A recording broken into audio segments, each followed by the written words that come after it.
Delegates and guests, please take your seats.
Please welcome Democratic National Committee Chair Jamie Harrison and Democratic National Convention Co-Chair Mayor Mitch Landrieu. Welcome back, Democrats! To chair today's session, I'm proud to pass the gavel to Co-Chair Mayor Mitch Landrieu.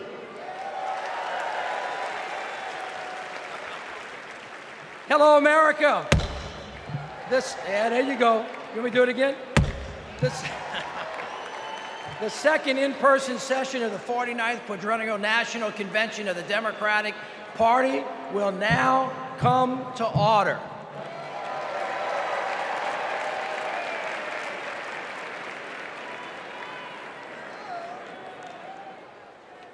Please stand if you are able for this evening's invocation, offered by Rabbi Sharon Brous and Imam Dr. Talib Sharif.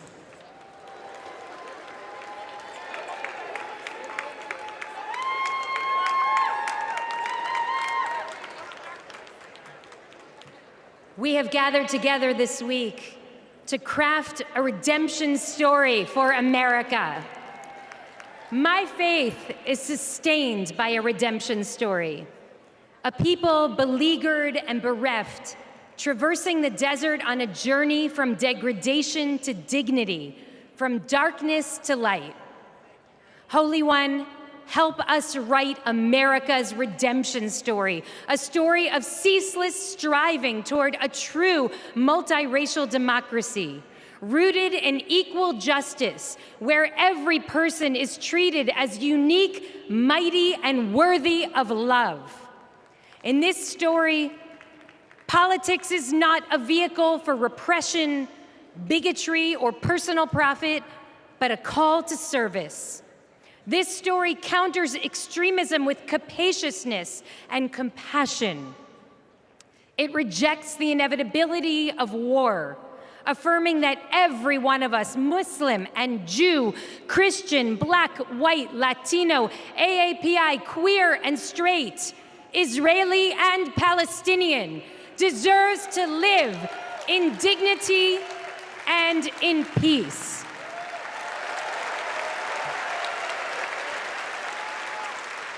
Some say that this story is impossible, but we know that the God of redemption specializes in the impossible, and so must we.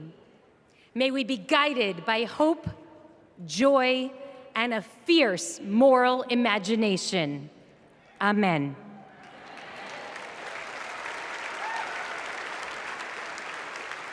Greetings of peace.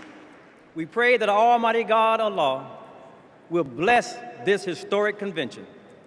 Tonight, we build upon our pledge, one nation under God, indivisible, from Adam, created without racial, ethnic, or national identity, but the first identity, human. Bless us to embrace our shared identity and diverse expressions of life that contribute to the beauty and strength of our nation of nations, made up of people coming together from every land. E pluribus unum. In moving forward with a bold vision for the future, we pray it will reflect our nation's diverse and intrinsic nature to live together intelligently. Bless our leaders with wisdom to do the right thing, consistent with God's ways, to stand firm against inhumane acts, to treat all humans as the sacred creation of the Almighty. And may we remember the inalienable rights service members sacrifice to protect. That is the America we vote for. Amen.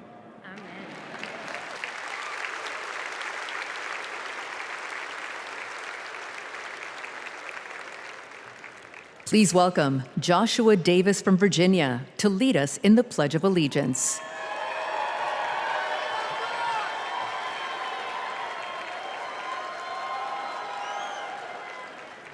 I pledge allegiance to the flag of the United States of America and to the republic for which it stands, one nation, under God, indivisible, with liberty and justice for all.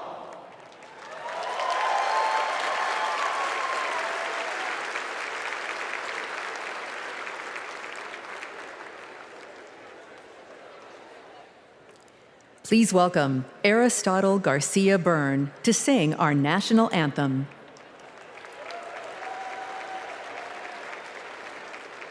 Oh, say, can you see by the dawn's early light what so proudly we hailed at the twilight's last gleaming, whose broad stripes and bright stars through the perilous fight o'er the ramparts we watched were so gallantly streaming, and the rocket's red glare the bombs bursting in air gave proof through the night that our flag was still there. Oh, say does that star-spangled banner yet wave o'er the land of the free and the home of the brave.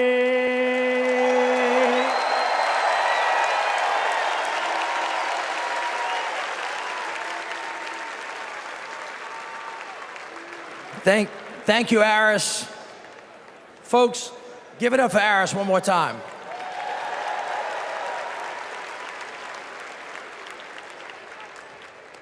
I'd like you to pause with me for a minute. 2 years ago, my dad died, the late Moon Landrieu. He was a great leader. He was a great mayor, secretary of HUD. He lived his life for others. We have lost so many patriots since the last convention. So before we go any further tonight, let's take a moment and join with me and let's remember them all.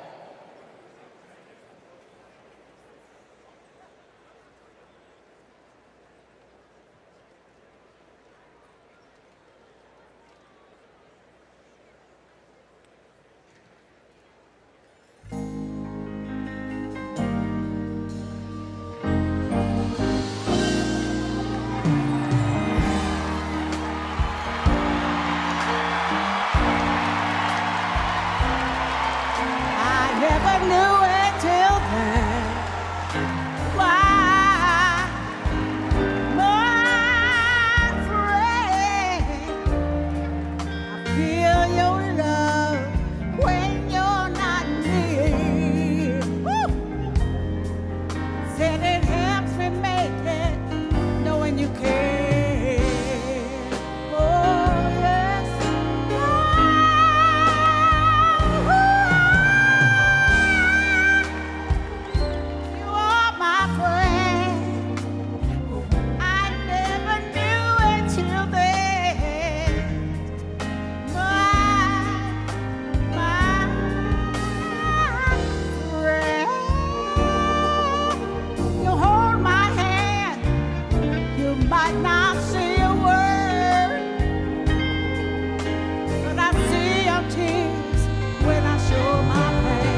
Please welcome the chair of the Carter Center and grandson of President Jimmy Carter, Jason Carter.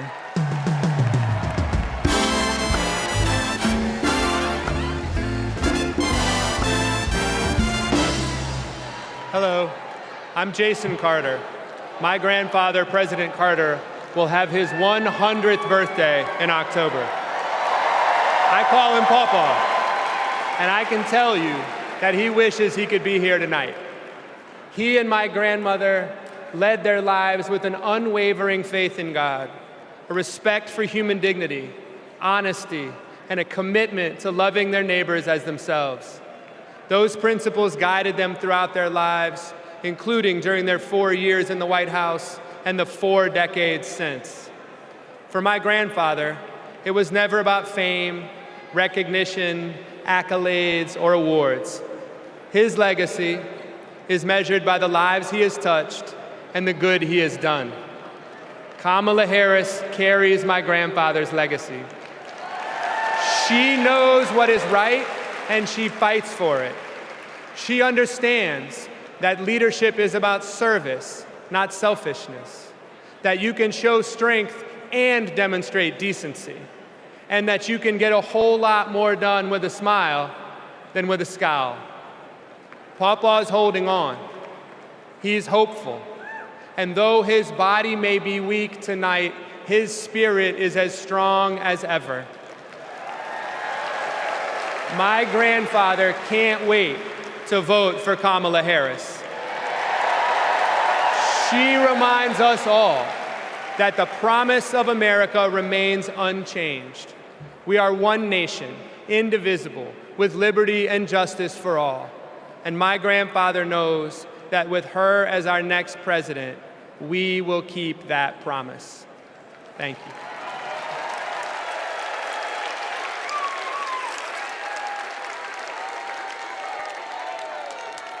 Please welcome delegate from New York and grandson of President John F. Kennedy, Jack Schlossberg.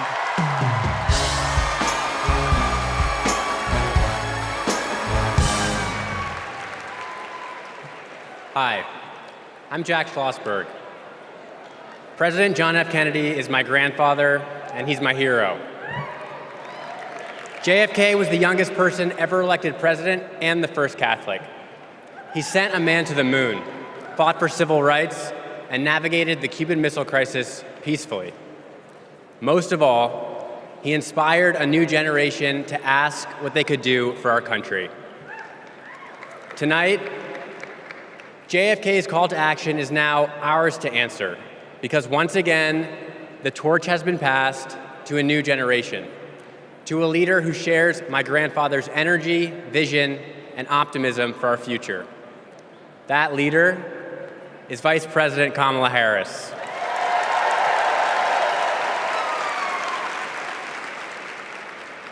Like President Kennedy, Vice President Harris has dedicated her life to public service. She believes in America, like my grandfather did, that we do things not because they're easy, but because they are hard. As president, she will fight for working families. She will expand investments in clean energy so that my generation will have clean air and good jobs. She will defend our freedoms, the freedom for women anywhere in America to make their own healthcare choices, the freedom to be safe from gun violence, the freedom to vote easily and without fear. The choice is ours to make, and history is watching to see what we will do. Now, let's elect Kamala Harris the next President of the United States. Thank you.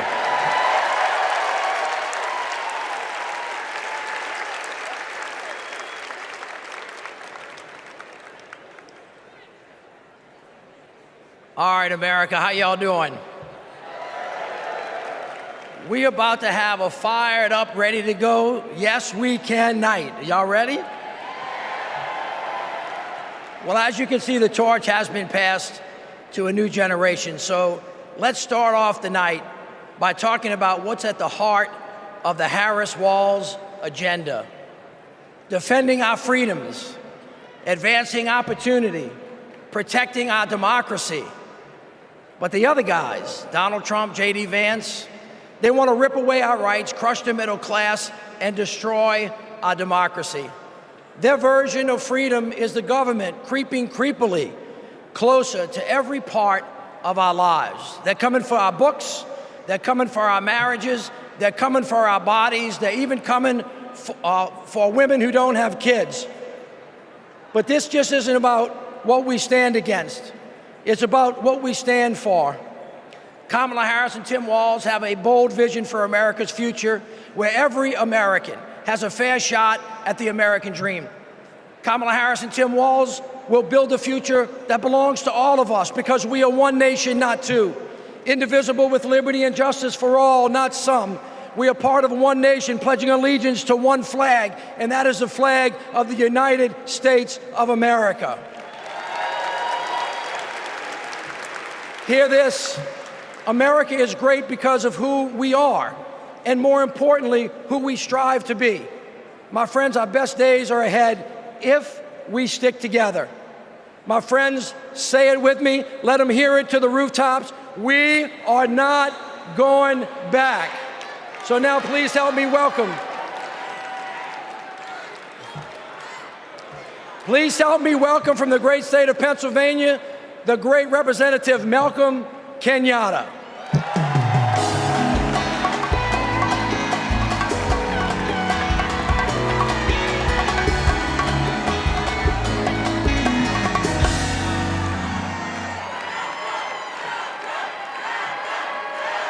My fellow Americans, my name is Malcolm Kenyatta, a proud son of Pennsylvania. And as you saw, I brought back Trump's Project 2025, all 900 pages of it. And it's interesting because usually Republicans want to ban books, but now they're trying to shove this down our throats.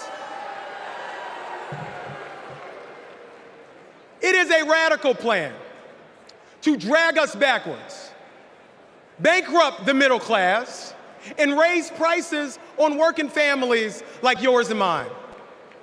Under Project 2025, a family making just $75,000 a year with just 2 kids would pay $1,800 more in federal taxes. No, but there's more. Because on page 465, Project 2025 would stop Medicare from negotiating to lower the price of prescription drugs and capping out-of-pocket cost. And on page 587, Project 2025 would cut overtime pay for hard-working Americans. But my friend, these bad ideas aren't new.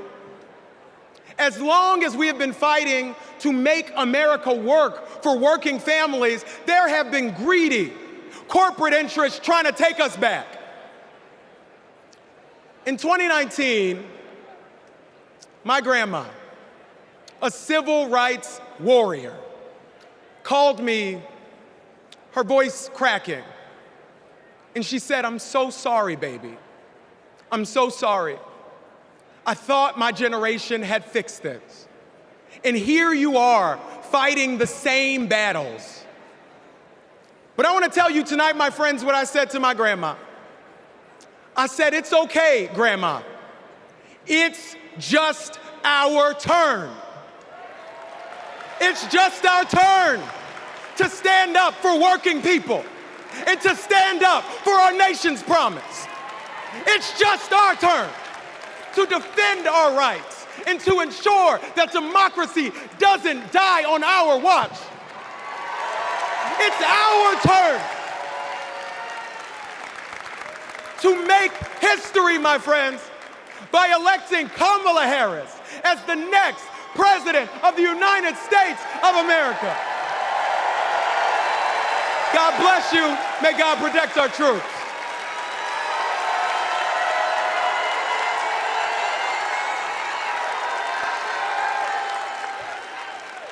Don't know why, but I feel like I've seen how the Biden-Harris focus on making healthcare affordable for middle-class Americans has benefited so many of my patients. I support Kamala Harris because she fights for the working family and she thinks about the future of our country. Trump tried to take our country backward. She has taken action to make sure childcare and home care are accessible and affordable. I am a type 1 diabetic since the age of 10, and having my insulin is not an option. My name is Anne from Wisconsin, and this is my daughter, Isla. Isla qualifies for a type of Medicaid based on a level of care for children with disabilities. Donald Trump attempted to cut Medicaid every single year he was in office. Kamala Harris is the only candidate on the ticket this year that will actually continue to fight to get caps on insulin, and we need her in office. I am all in for Harris 2024.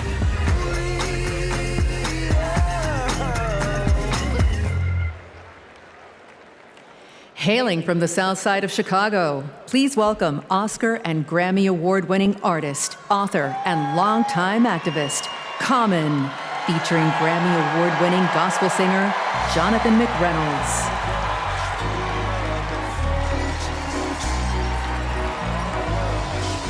I thank God for this moment in time where Kamala Harris will change the world for the better with love, hope, and grace. We fortunate. I'm fortunate to be alive. Can't explain how I got here, but we've arrived. The deliverance and diligence for which we strive. It's the feeling, there's no silliness when we rise. Fortunate to have friends who don't synthesize. I keep good company, we enterprise. Had a strong gauge since infant eyes. I guess I can see the power in the prize. Incentivized by the streets I identified. Other people's struggles I don't minimize. Fortunate to be born and raised in the shy. Salt of the earth, people with the bravest eye. They say your God is the truth, I wasn't raised to lie.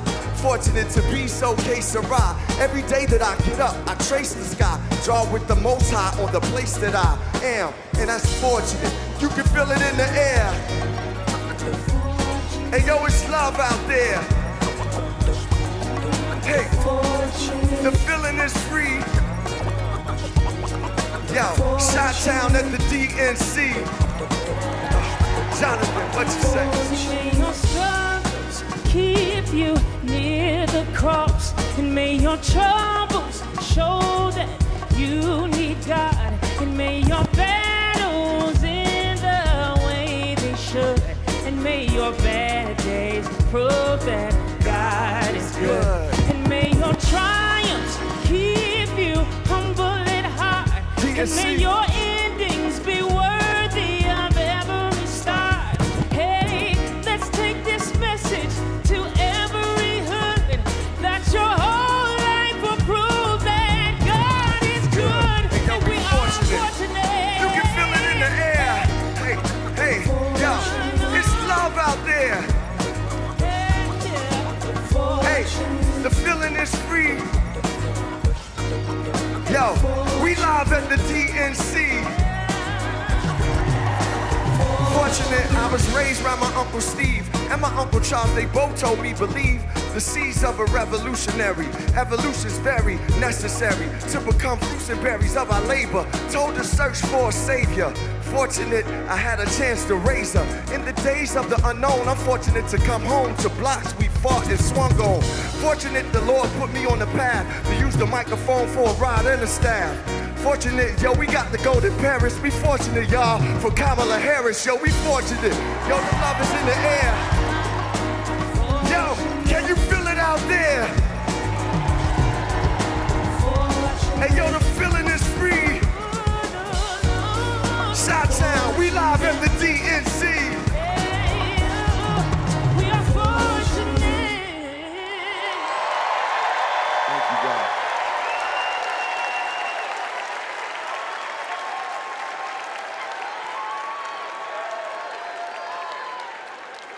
Don't know why, but I feel like My name is Chuck. I voted for Trump in 2016. My name is Tom. I'm from Michigan, and I'm a former Trump voter. I'm Joanna. I live in Florida. I'm a former Trump voter. I just cannot vote for the man, and it can go from just being dishonest from a criminal and an insurrectionist. He has no respect for Americans. He has no respect for the Constitution. I believe if Trump gets a second term, he's not leaving, he's staying. He broke the law. He doesn't believe they apply to him. The President of the United States exists to serve the people of the United States. In 2024, I'm voting for Kamala Harris.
Please welcome Kyle Sweetser from Alabama.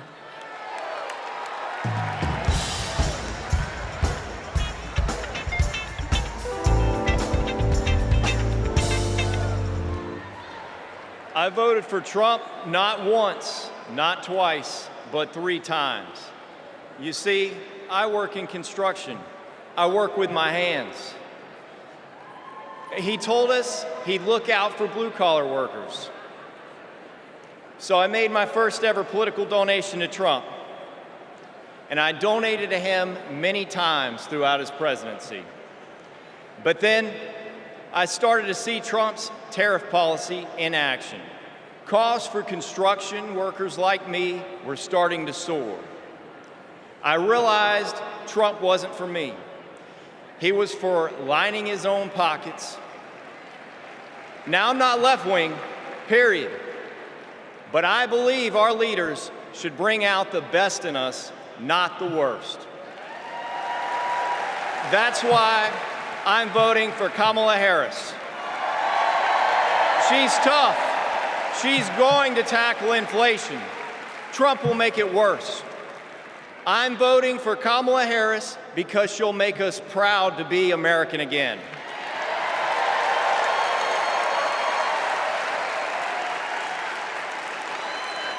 Nobody's ever called me weird. I'm a lot of things, but weird I'm not.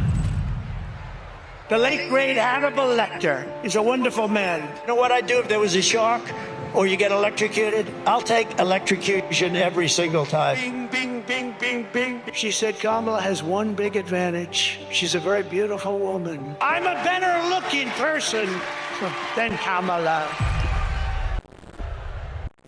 He says, you're not going to be a dictator, are you? I said, no, no, no. Other than day one, I'd like to congratulate Vladimir Putin for having made yet another great deal. Kim Jong-un I had a good relationship with. He's a tough, smart guy. Now, if I don't get elected, it's going to be a bloodbath. Well, they're the weird ones. JD is not at all. The people who are most deranged and most psychotic are people who don't have kids at home. Let's give votes to all children in this country, but let's give control over those votes to the parents of those children. In 4 years, you don't have to vote again. We'll have it fixed so good you're not going to have to vote.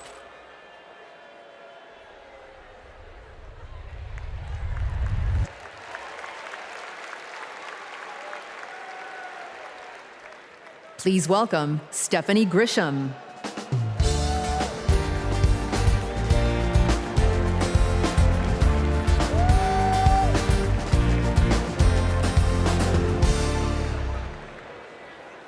I wasn't just a Trump supporter. I was a true believer. I was one of his closest advisors. The Trump family became my family. I spent Easter, Thanksgiving, Christmas, and New Year's all at Mar-a-Lago. I saw him when the cameras were off. Behind closed doors, Trump mocks his supporters. He calls them basement dwellers. On a hospital visit one time when people were dying in the ICU, he was mad that the cameras were not watching him.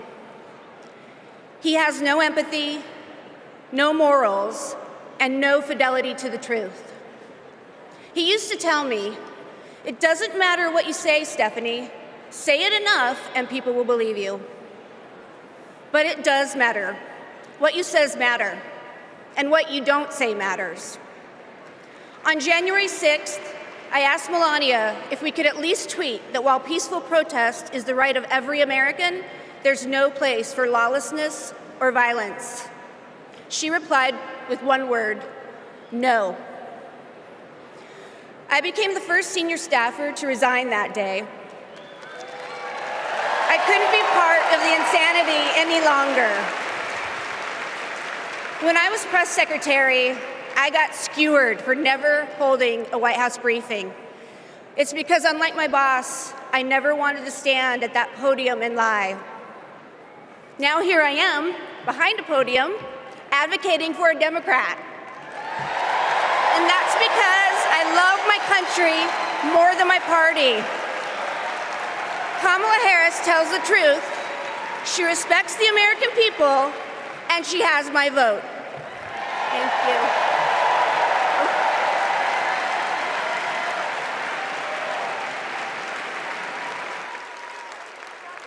Don't know why, but I feel like freedom. At our 12-week ultrasound, our worst nightmares came true. The baby had stopped growing, but my body had not let go. I was told I was not eligible for any treatment at that point. The Dobbs decision was official and abortion was banned. In 2021, I needed an abortion.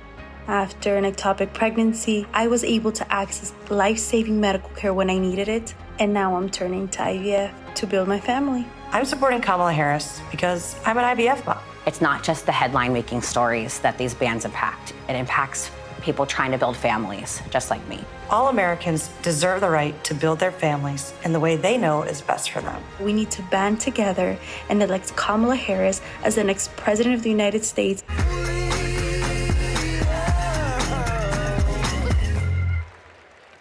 Please welcome Nabela Noor.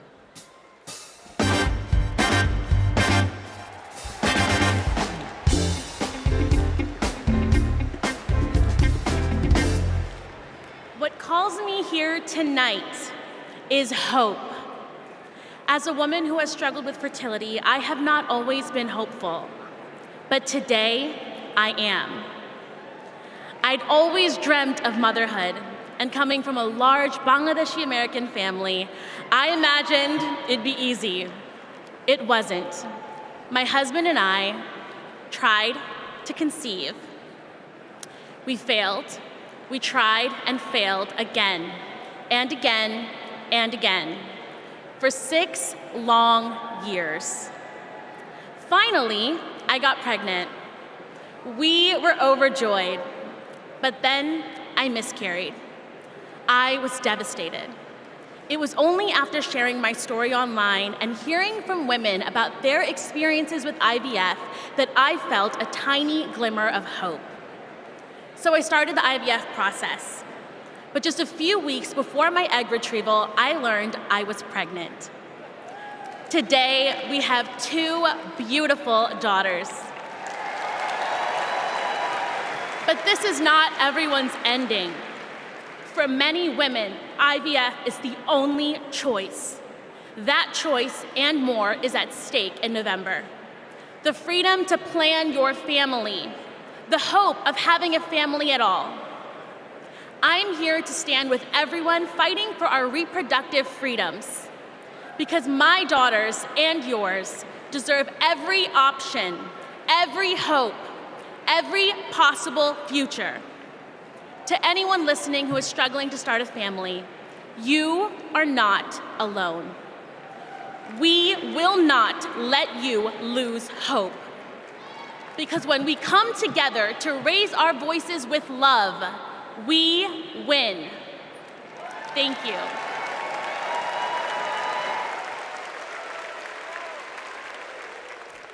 Please welcome Michigan Senator Gary Peters.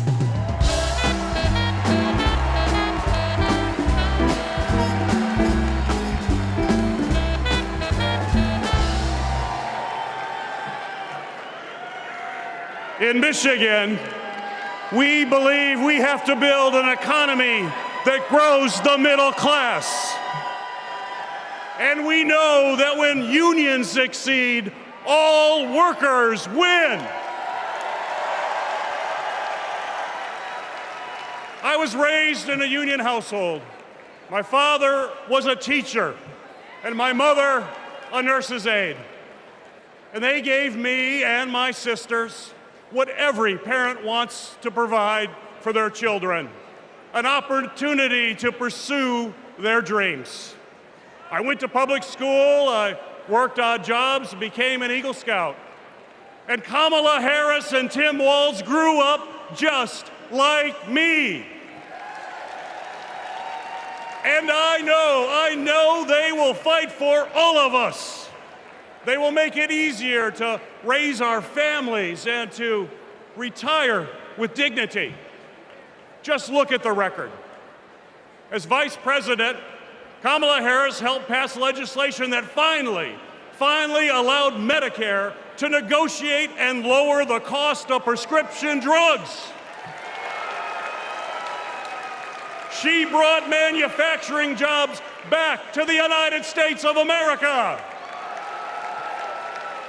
And as governor, Tim Walz signed the largest infrastructure investment in Minnesota history.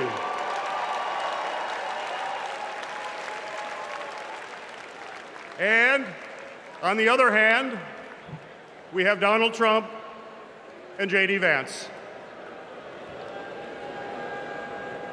And let's be clear, if they win, working people like my friends here from the Teamsters will pay the price.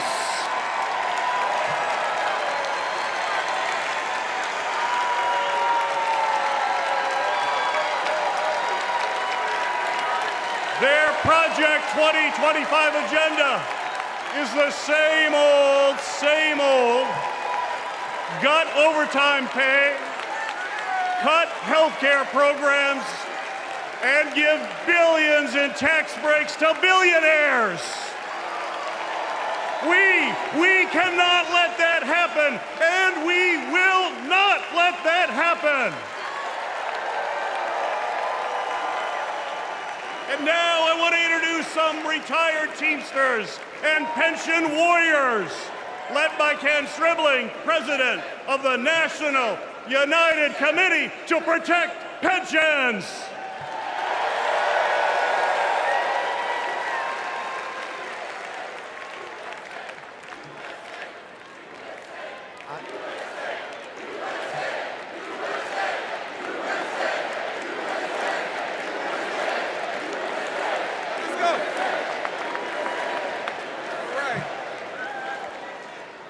I am Kenneth Stribling, a proud retired Teamster from Local 200 in Milwaukee, Wisconsin.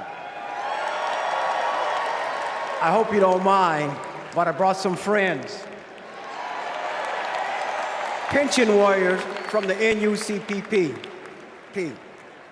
I found out in 2025 my monthly pension benefit was going to be reduced in half.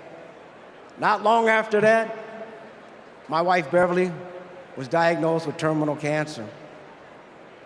I didn't know how we were going to make it. So I went to a retirees meeting in the basement of a small church. At that moment, I knew we were not going to go down without a fight. Beverly made me promise never to quit until we made this right. So we organized a nationwide grassroots movement. For 6 years, we fought hard. And finally, we had a breakthrough. After 50 days in office, the Biden-Harris administration passed the American Rescue Plan, including the Butch-Lewis Act, to save our pensions and secure our retirement. They got it done without one single Republican vote in Congress. They saved over 1 million pensions, including 33,000 from my state, Wisconsin, 52,000 from Pennsylvania, 61,000 from Michigan. As president, I know Kamala Harris will have our backs. She will fight for our retirement, Social Security, and Medicare. Beverly passed away in 2019, but I kept my promise, because a promise is a promise is a promise. Thank you.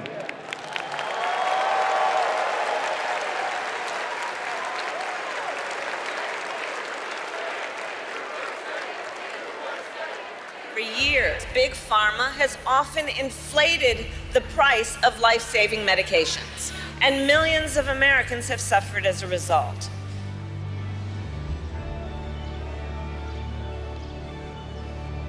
Those costs got passed on to our seniors, but not anymore.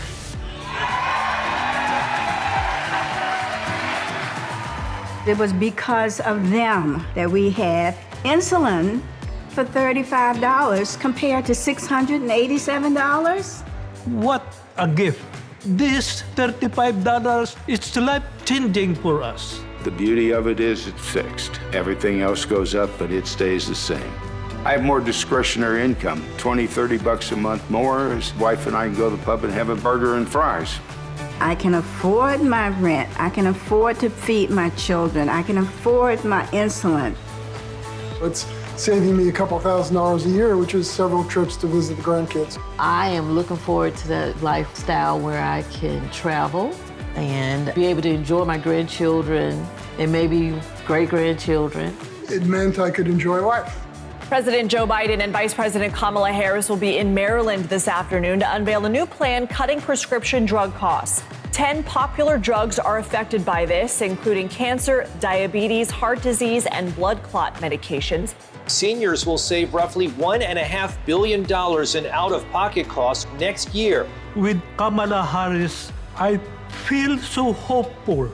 I feel the future of America will be good.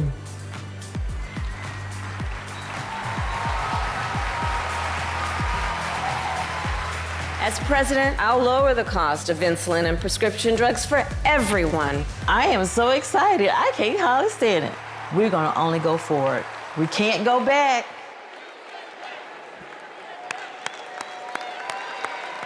Let's have another hand for our brothers and sisters from Teamsters and all of our brothers and sisters from the unions across America who are rebuilding it, brick by brick. I mean, after that, what do you talk about? Kamala Harris wants to throw a little bit of dirt. So here we go. After years of dead ends and broken promises, President Biden and Vice President Harris brought Republicans and Democrats together to actually get something done. Trump promised Infrastructure Week but never built anything. But this time, the Biden-Harris administration is actually breaking ground, and we're starting to turn dirt, ushering in an infrastructure decade. All I see is possibilities ahead. You see, the foundation of a strong economy is literally a country's infrastructure. It's the cornerstone upon which all rest. We finally got a president and a vice president who puts their money where their mouth is. Already, $460 billion out the door, $1 trillion of private sector investment building roads and bridges and airports and ports and water systems so that kids don't have to drink dirty water out of lead pipes and little girls don't have to sit on the back of their mama's car trying to do their homework so they can have a better future for us. We're building a clean energy economy. All of it is moving out of the door. And we're touching every part of the country, from the Napakiak, Alaska, all the way down to Lowndes County. We have over, hear me now, 60,000 projects all across this country with funding already underway. We're hitting the ground running, and it's right in everybody's backyards.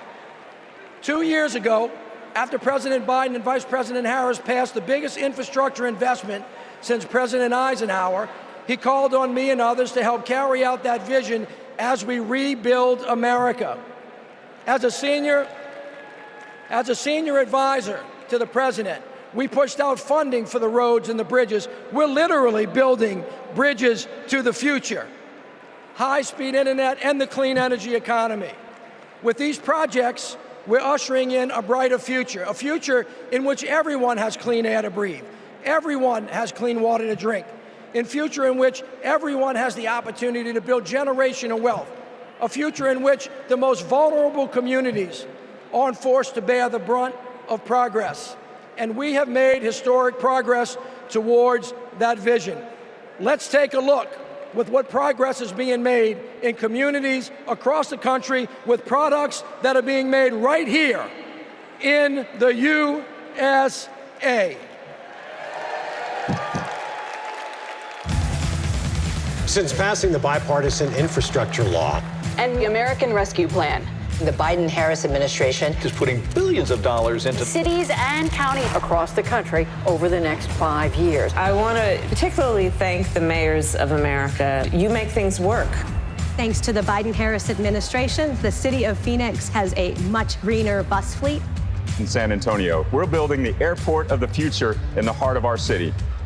Until 1970, Scranton and New York were connected by passenger rail. And within 5 years, finally, we're getting that connection back.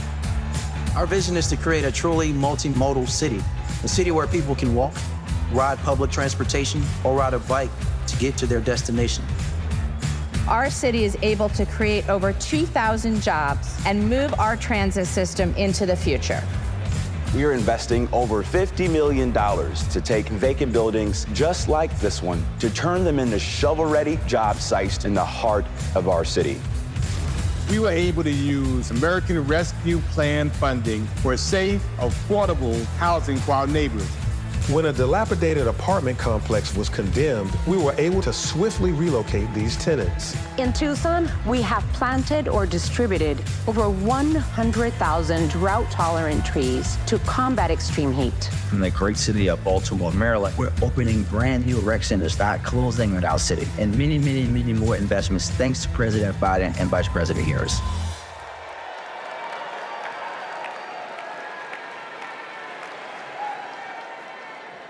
All right, everybody, what a way to start. But you ain't seen nothing yet. We got a great night planned, and it all starts off, all of you get to participate in this, in the roll call. It starts off with something unlike anything you've ever seen. So look, stick around. We're gonna be right back at you.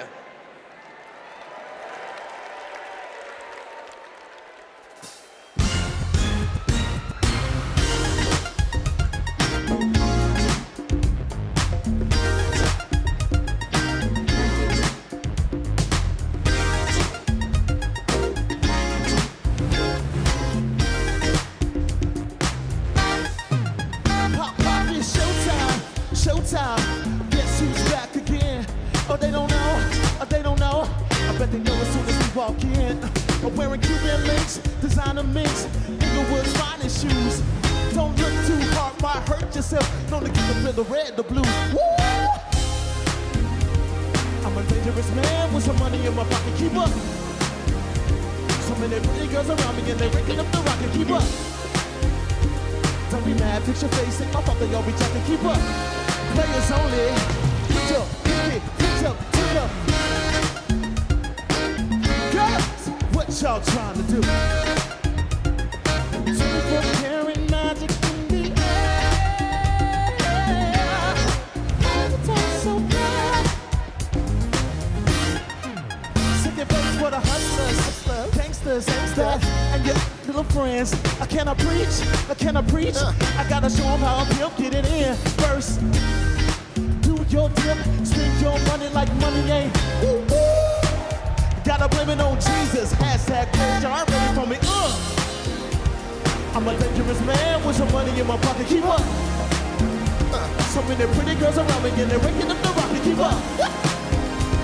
Don't be mad, fix your face, and my mother y'all be trying to keep up.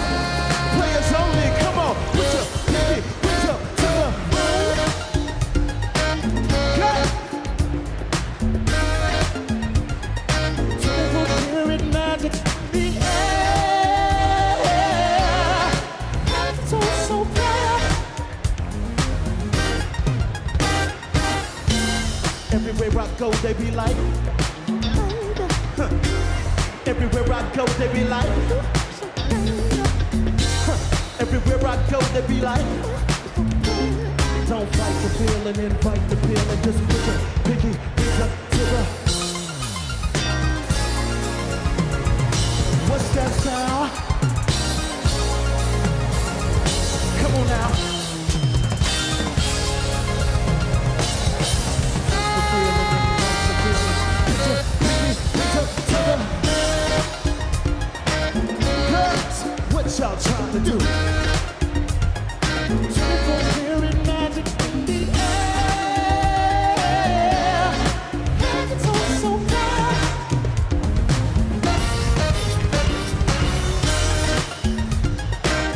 Girls, what y'all trying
Ladies and gentlemen, we are about to take the official 2024 National Committee panoramic photograph.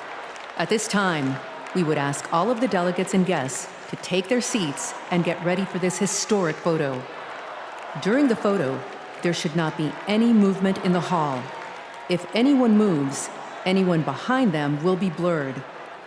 There will be one digital rotation. There will be one photo taken with a 110-year-old film camera by Abbas Shir Mohammadi, fourth-generation photographer who has captured all of the past Democratic and past tense swearing ceremonies. The camera is ready. Please listen to Abbas, who is located in the center blue press stand in the center of the hall.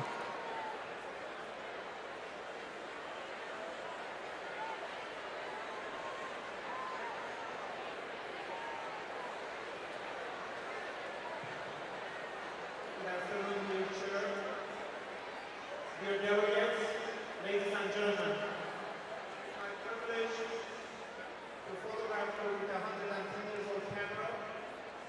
I have a request, please. This camera is a film, 110 years old, capturing the images. If there is a slight movement in the hall, not only you will be blurred, the person behind you also they will be blurred. I would appreciate if everyone, please, wherever you are, regarding your seat or somewhere else, stand still, look into the camera in the center platform of the press, and hold your hands in the front, please. Do not move. The camera is going to start in about 22 seconds. Please do not move. There are some moving in the hall. Please, wherever you are, stay right there. You're going to make other people glare. Please hold it right there. I greatly appreciate that. The digital right now. Please do not move.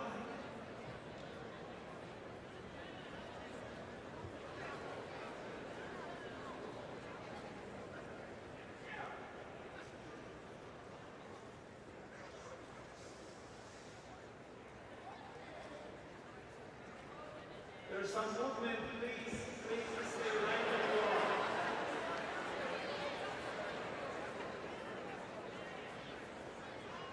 Right there, sis. Please keep your hands down. I appreciate that. This is your photo.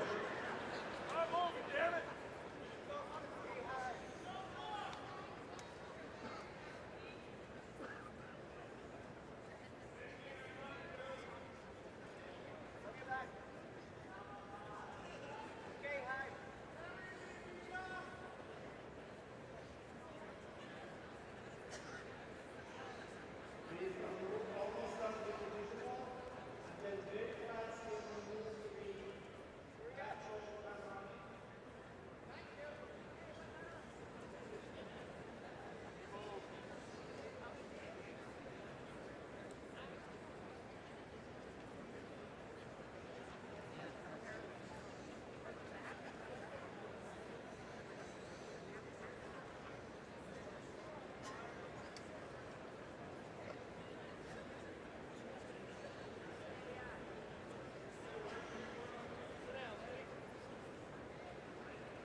Here goes the good camera.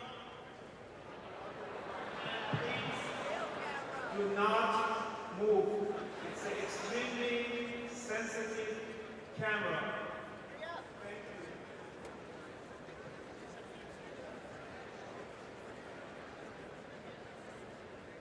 Please hold.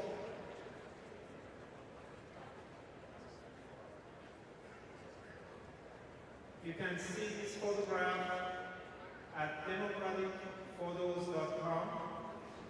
48 hours.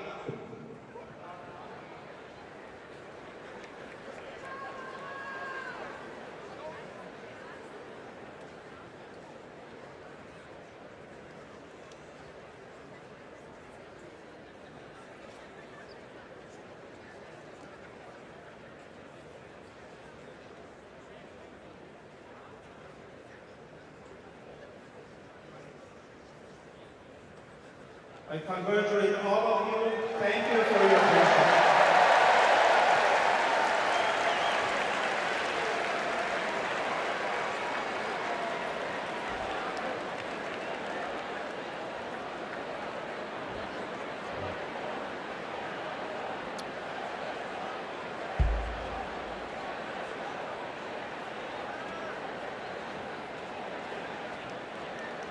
Delegates and guests, please put on your wristbands at your seats.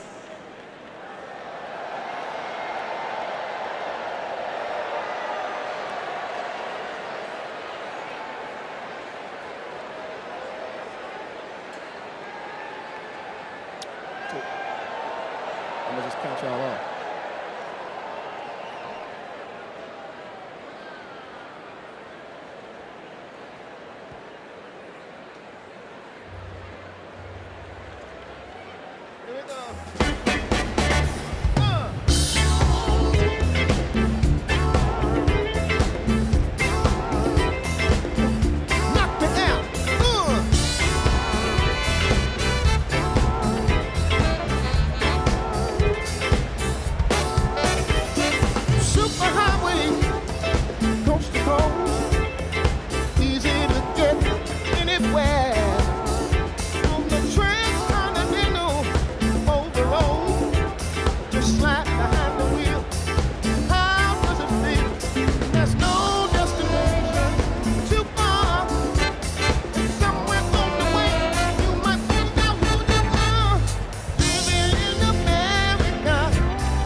before I say a word. Baby, I can never tell. Do you sleep so well? You keep telling me to live life. Go to bed before the daylight. Then you wake for the sunrise. No, you pretend, baby, now and then. Don't wanna wake up, dark as the lake. Standing like a bonfire, lost in the haze. You're drunk on life, it's great. Go away. I'll take my whiskey deep, my coffee black and my bed at 3. You're too sweet for me. You're too sweet for me. I'll take my whiskey deep, my coffee black and my bed at 3. You're too sweet for me. You're too sweet for me.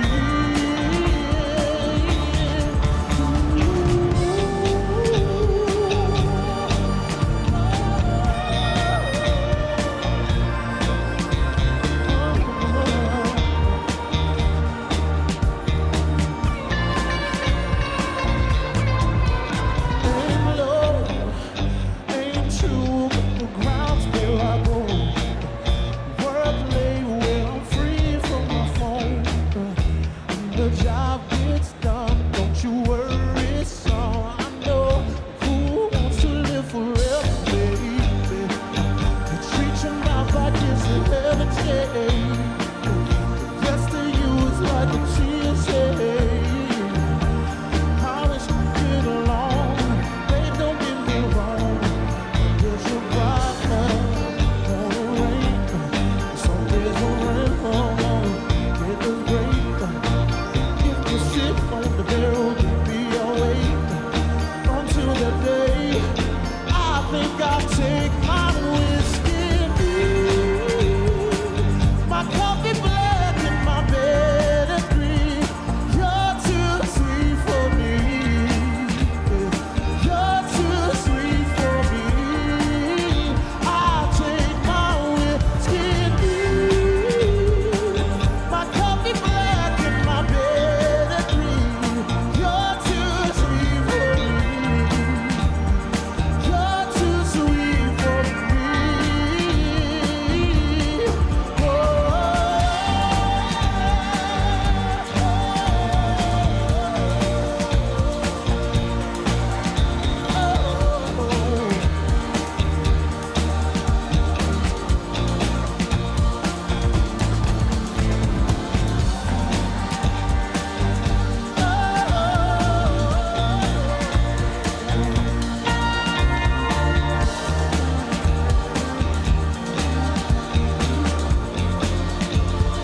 Take my whiskey deep, bed at 3. You're too sweet for me.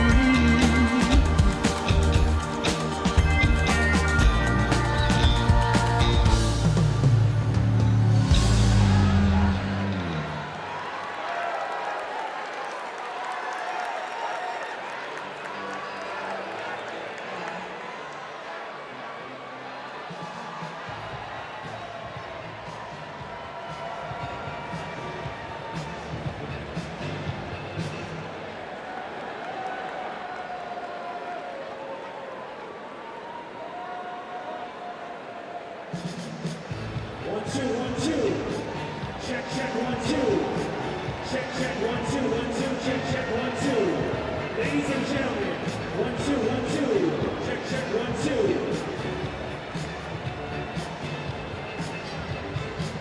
Check, check, 1, 2, 1, 2.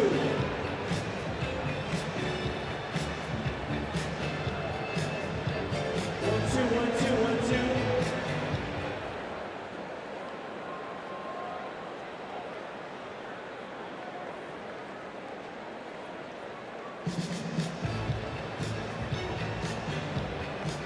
One, two, 1, 2, 1, 2, 1, 2. Susan, music.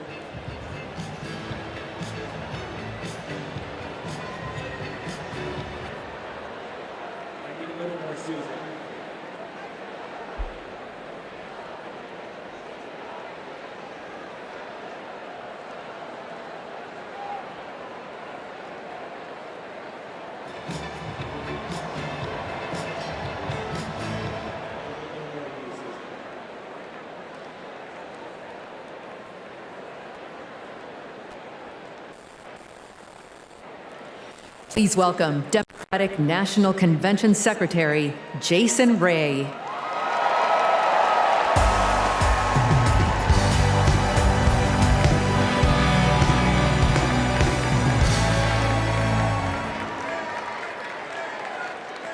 Well, good evening, delegates. My name is Jason Ray, and I'm honored to serve as the secretary of both the Democratic National Committee and the Democratic National Convention. I remember watching my very first convention on television when I was just 10 years old. It was the 1996 convention right here at the United Center. Now, nearly 3 decades later, I could not be more thrilled to join you in making history as we nominate Vice President Kamala Harris.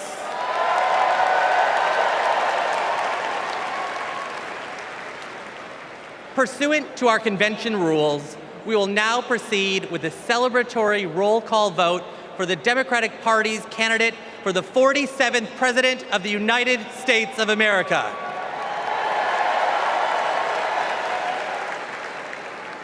As a reminder, our nomination was made official on August 6th upon the certification of the virtual roll call. This roll call will reflect those results. The chair of each delegation or their designee will report its delegation's voting results for the presidential nomination. Pursuant to the rules, the roll call will follow the alphabetical order of the states, with the District of Columbia and Puerto Rico, the territories, and Democrats abroad treated as states for the purposes of the alphabetical roll call. Delegates, are you ready? Let me hear you. Ladies and gentlemen, my name is DJ Cassidy, and I'd like to welcome you all to the Democratic National Convention roll call. Now we're gonna pass the mic from state to state so that all our voices are heard all around the nation. But first, let me pass it back to Secretary Ray to get the celebration started.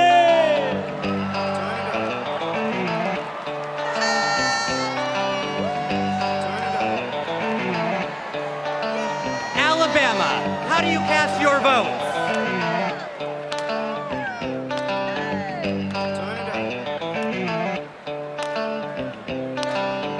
Alabama passes.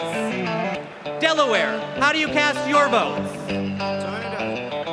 On behalf of the great state of Delaware, home of our beloved 46th President of the United States, Joseph Robinette Biden Jr., it is our honor to unanimously cast our 34 votes for the next President of the United States, Vice President Kamala Harris!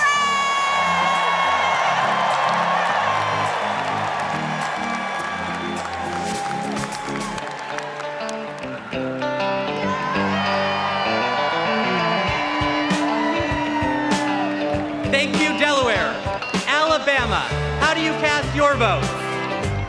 In a letter from the Birmingham jail, Dr. King wrote that progress is not inevitable. We have to fight for it. We have to win it.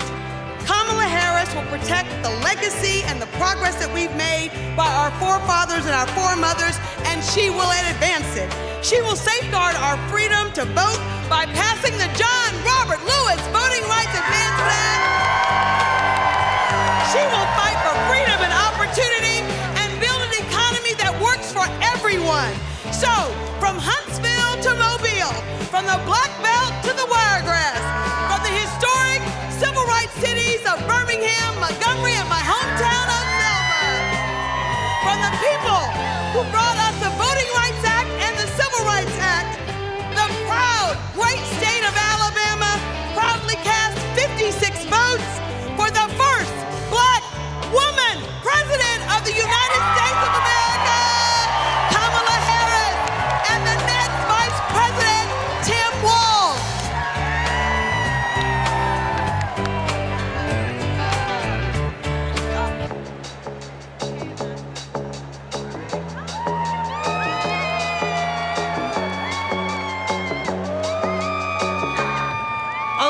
Alaska, how do you cast your vote? Alaska's motto is North to the Future. And that's exactly where Kamala Harris and Tim Walz are going to take us. A future full of opportunity for everyone. As a teacher, a union member, and a proud Black woman, it is my honor to cast Alaska's 19 delegates for the next president of these United States, Kamala Harris.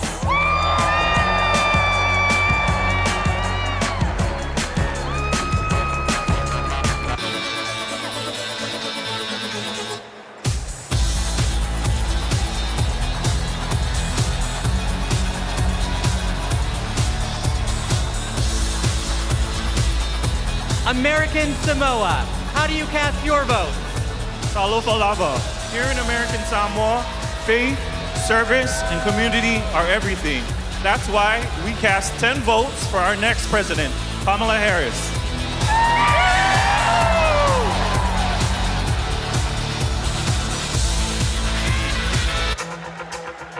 Now, once again, my name is DJ Cassidy, and this is the DNC roll call. So let's pass the mic around the nation.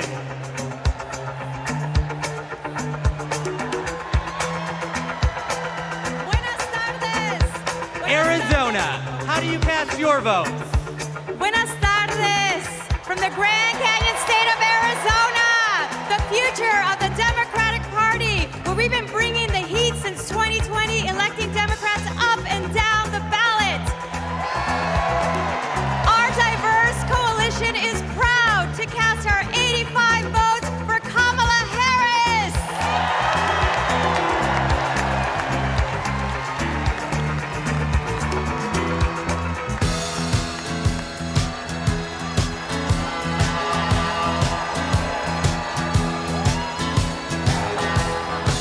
Arkansas, how do you cast your vote?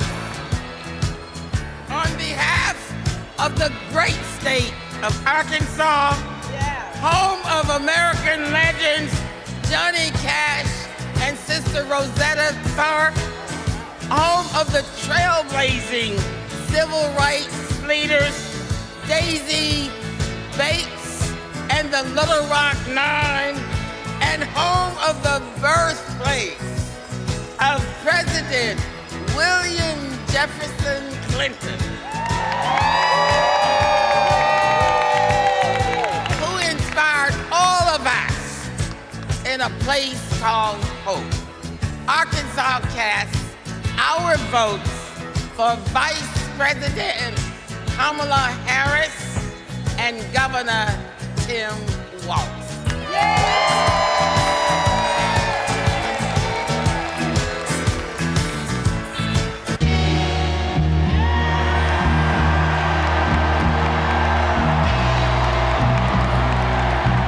California, how do you cast your vote?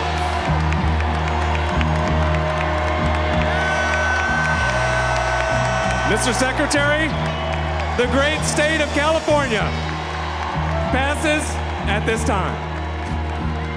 California passes.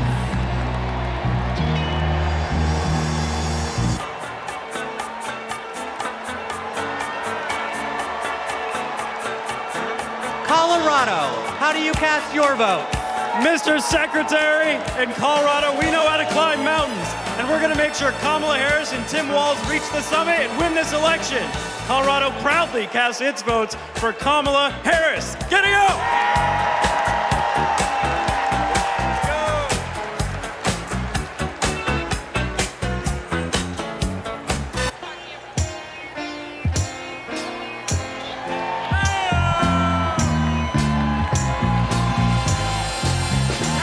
Connecticut, how do you cast your vote? Connecticut, the Constitution state, home of the submarine, home of the jet engine, home of the Yukon Huskies slam dunk, home of Keith Richards lead guitar. We vote. Tonight, we cast 73 votes and one president for the first female president of the United States of America, Kamala Harris.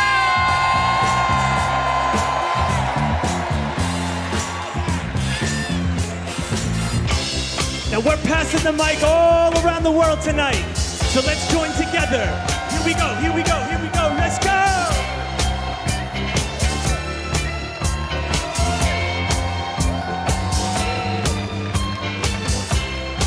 Democrats abroad, how do you cast your vote? Mr. Secretary, Democrats Abroad represents millions of Americans who live abroad and vote back home in all 50 states and in D.C. U.S. citizens can go to votefromabroad.org to register and request a ballot. On behalf of our large, diverse community, we joyfully cast 21 votes for Kamala Harris!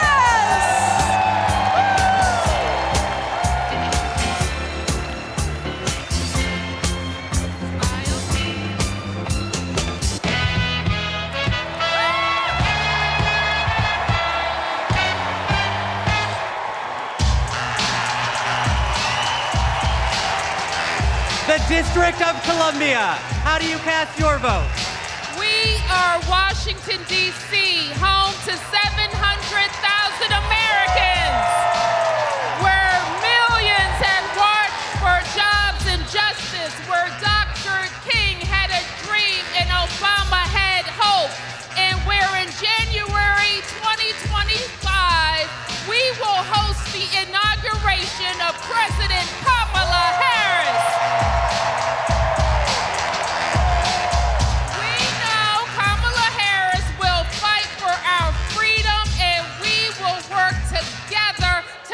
Washington, D.C., the 51st state. The District of Columbia is proud to cast its 51 votes for the next president of the United States, Kamala Harris.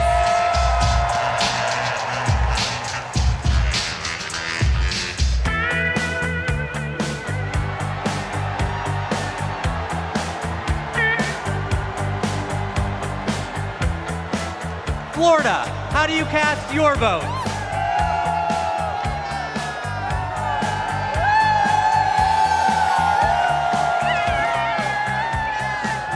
Florida is worth fighting for.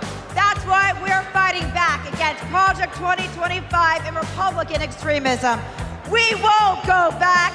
We won't back down. I cast 4 votes present and 243 votes from the great state of Florida for the first president, first female president of the United States, Kamala Harris.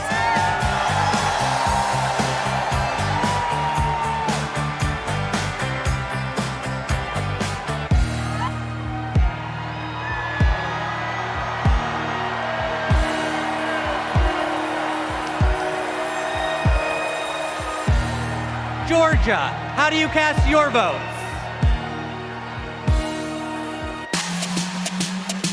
Yeah! Ladies and gentlemen, we are here tonight to officially nominate Kamala Harris for president. Bob DeLau, another round of shots. DHC, turn out for what? Turn out for what? Hey, turn out for what? Yeah! Turn out for what? Let's go, let's go! Turn out for what? Hey, everybody get your hands up! Hey, everybody get your hands up! Hey, everybody get your hands up! Now, say, we're not going back! We're not going back! We're not going back! We're not going back! VP Harris! Come to the wall! VP Harris! Give it a wall! Hey!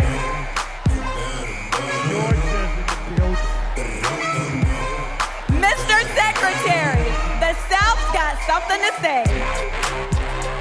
I'm Congresswoman Nikema Williams, chairwoman of the Democratic Party of Georgia. Georgia, the home of President Jimmy Carter, the cradle of the Civil Rights Movement, where we fight for our freedom. Extremists in Georgia are trying to silence our voices by kicking Georgians off of the rolls and making it harder to vote. But y'all, when we send Kamala Harris to the White House, she'll fight for our freedom to vote, our reproductive freedoms, and our freedom to thrive. In the spirit of good trouble, Georgia cast 123 votes for the next president of the United States, Kamala Harris.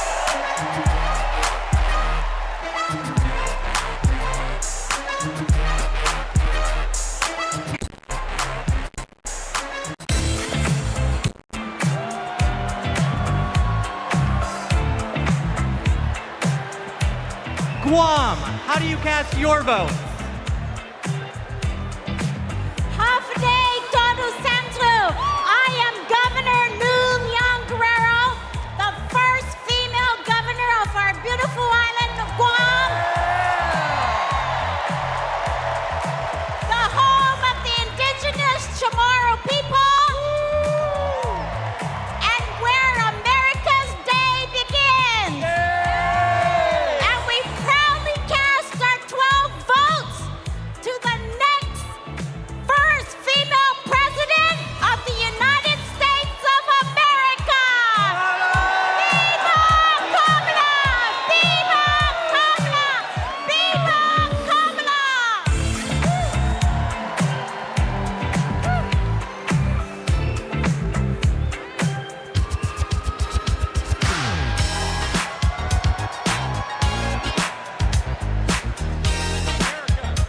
Aloha, Hawaii, how do you cast your vote?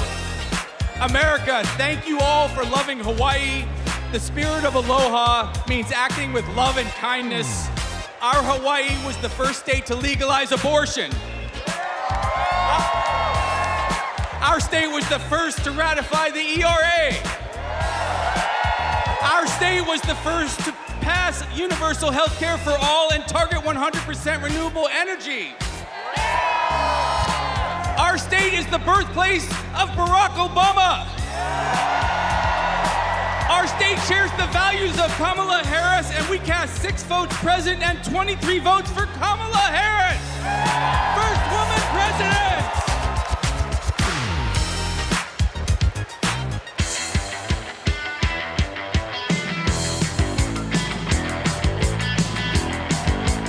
Idaho, how do you cast your vote? Republicans ripped away our reproductive freedoms. The Idaho Democrats are mounting our comeback. For the first time in decades, we're running in every legislative district. We are not going back. Idaho cast 27 votes for Kamala Harris.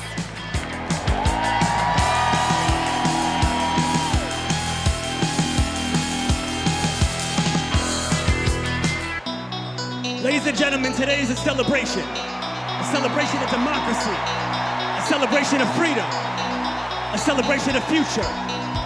Chicago, are you ready?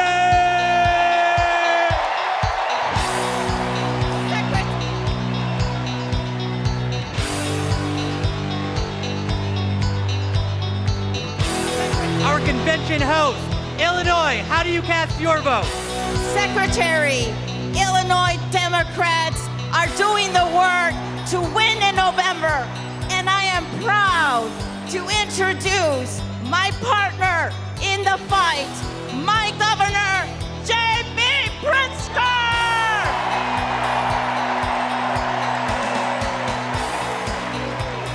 The great state of Illinois, the prairie state, home of 4 presidents, including President Barack Obama. The birthplace of skyscrapers and the adopted home of Superman. The cornerstone of the Midwest Blue Wall. The first state to ratify the 13th Amendment ending slavery. And the 19th Amendment granting women the right to vote. Illinois casts 1 vote present and 176 votes for the next president of the United States, future Madam President Kamala Harris.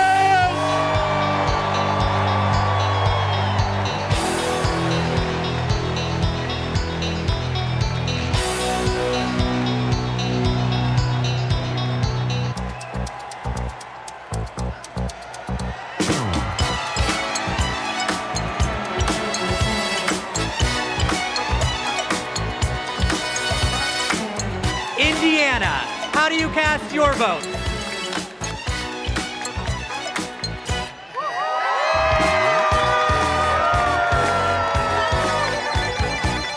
Indiana welcomed me into its heart.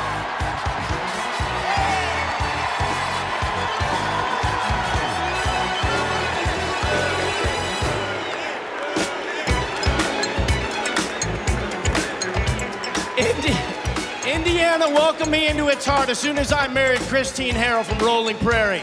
And that's before I lived in Hawkins or played the littlest player with the biggest heart at the University of Notre Dame, Rudy.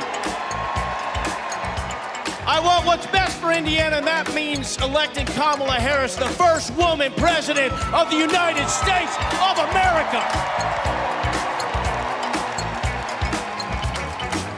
On behalf of the great Hoosier State, home of the largest single sporting day event in the world, the Indy 500, home of Michael Jackson, home of Babyface, home of David Letterman, Indiana delivered this 86 delegates to Kamala Harris and Tim Walz as the next president and vice president.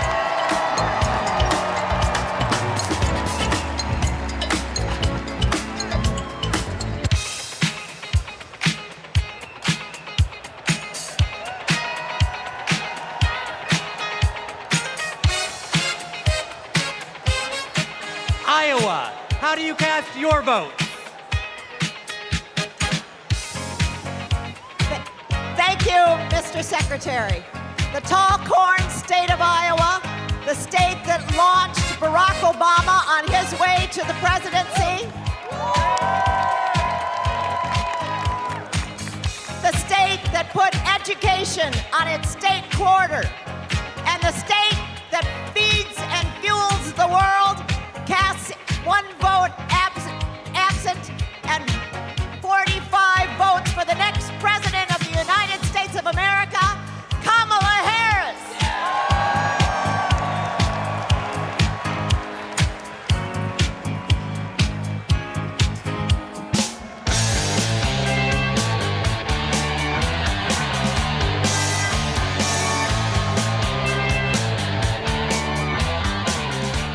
Kansas, how do you cast your vote? I can't hear. Hello, delegates from the center of America, the Sunflower State, Kansas, where our farmers feed America, where we elect strong women who govern from the middle. As the first ever black chair of Kansas, I am proud to cast our 39 votes for the first black woman president, Kamala Harris!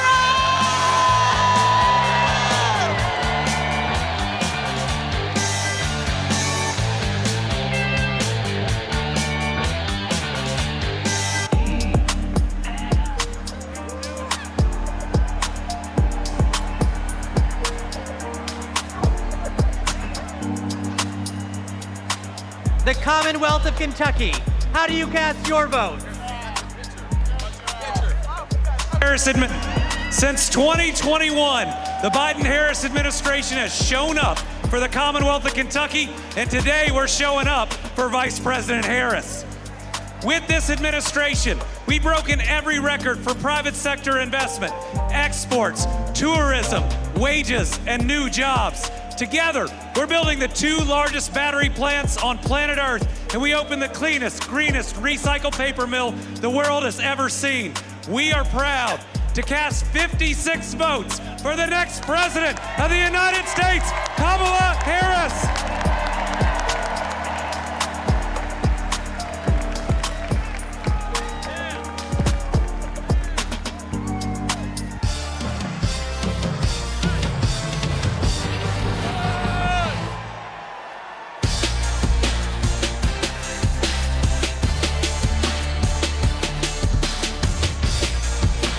Louisiana, how do you cast your votes?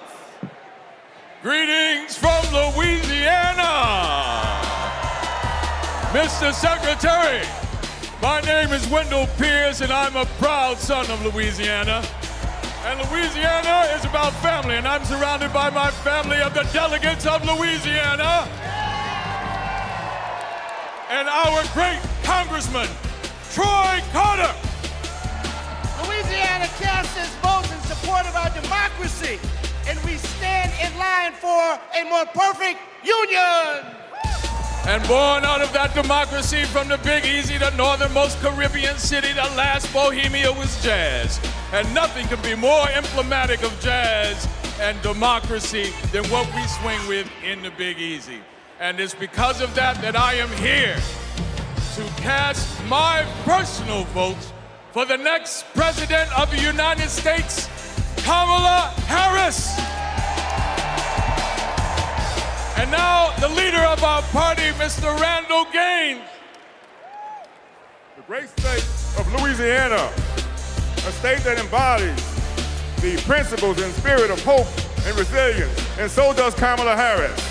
The great state of Louisiana cast its one vote present, and our 47 votes for the next President of the United States, Kamala Harris.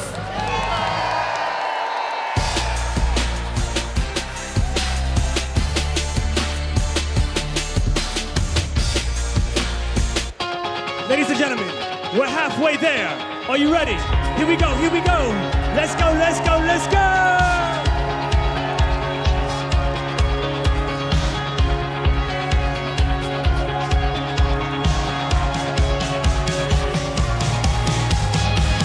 Next up is Maine. Maine, how do you cast your vote? Mr. Chair, great state of Maine, home of environmental climate activists and champions like Edmund S. Muskie and George Mitchell. Happy birthday today, George.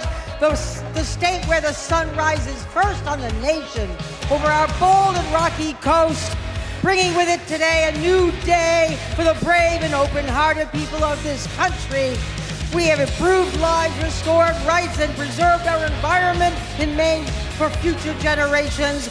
Maine leads, and as Maine goes, so will go the nation.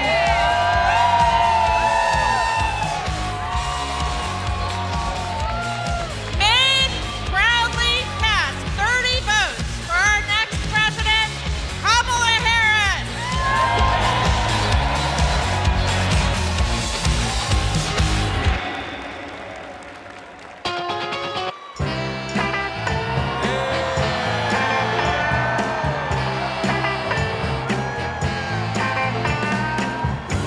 Maryland, how do you cast your vote?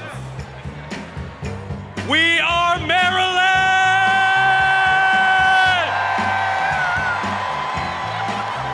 And we represent Marylanders past and present who have contributed to America's greatness. We are the birthplace of Harriet Tubman. We are the birthplace of Thurgood Marshall. We are the birthplace of Frederick Douglass. We are the place where soldiers defended our freedoms in Baltimore and also in Antietam, and the home of thousands of veterans who call Maryland home. And this community of patriots is proud to cast our votes for the next President of the United States, Kamala Harris!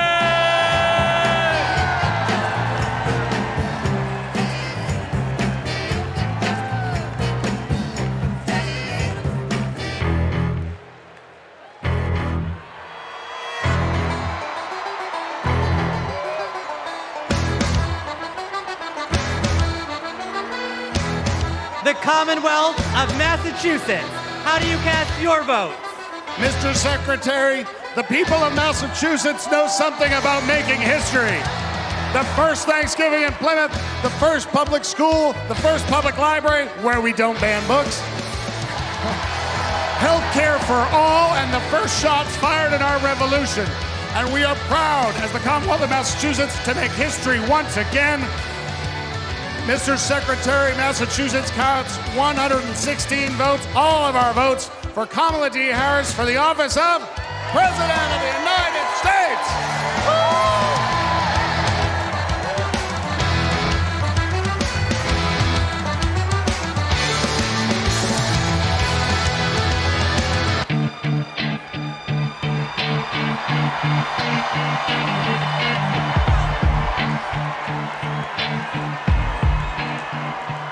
Michigan, how do you cast your votes? Good evening from the Great Lakes State. I'm Michigan Democratic Party Chair Lavora Barnes. Michigan has an incredible story. We put the world on wheels and we built the middle class. And I'm Senator Debbie Stabenow. We are getting things done in Michigan in 2022. We flipped our state House of Representatives for the first time in 40 years. We're getting it done in Michigan. And I'm Governor Gretchen Whitmer. We cut taxes. We protected freedoms. We brought manufacturing home, and we know how to win. This November, we're marching together. Michigan cast three president 25 votes for our next president, Kamala Harris.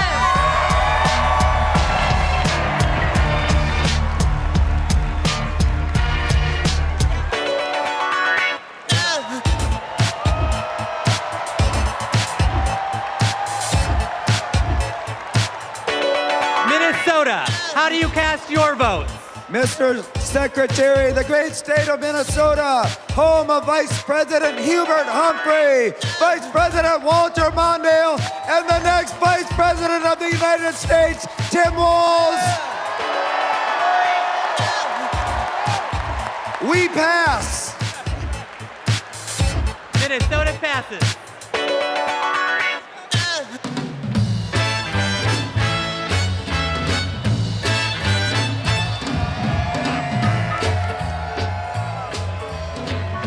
Mississippi, how do you cast your votes?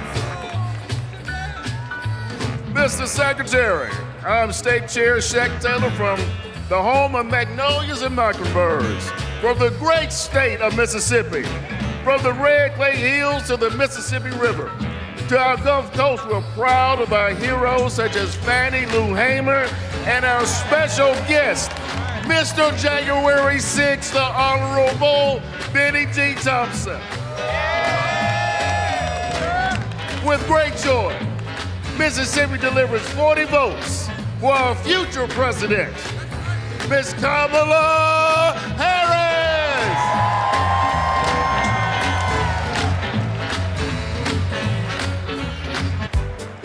Now tonight is a celebration of love, a celebration of life. So let the celebration continue.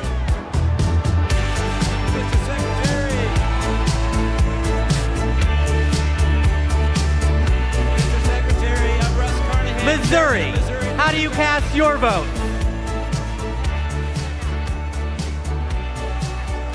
Mr. Secretary, I'm Russ Carnahan, Chairman of Missouri Democrats. We're home to Super Bowl champion Kansas City Chiefs. We are home to common sense leaders like President Truman, Senators Eagleton, Carnahan, McCaskill, and we will fire Josh Hawley and hire Marine veteran Lucas Coons.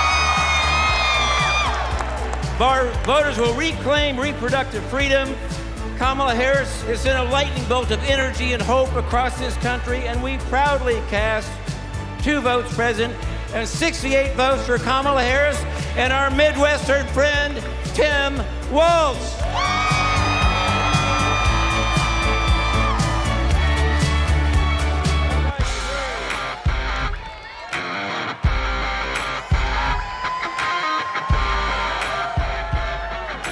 Montana, how do you cast your vote? We, the delegates of the proud state of Montana, on behalf of Big Sky Country, the last best place in these United States, I'm grateful for the beauty of our land and determined to protect it for future generations. We who sent the first woman to Congress proudly cast our 24 delegate votes to send the first woman to the White House, Kamala Harris!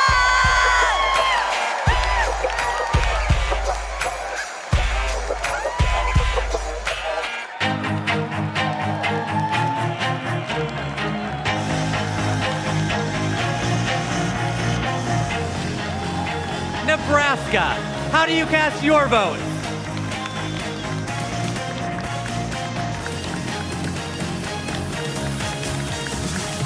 Nebraska, home of 4 tribal nations today, and icons Malcolm X, Standing Bear, and Willa Cather, and our homegrown homeboy,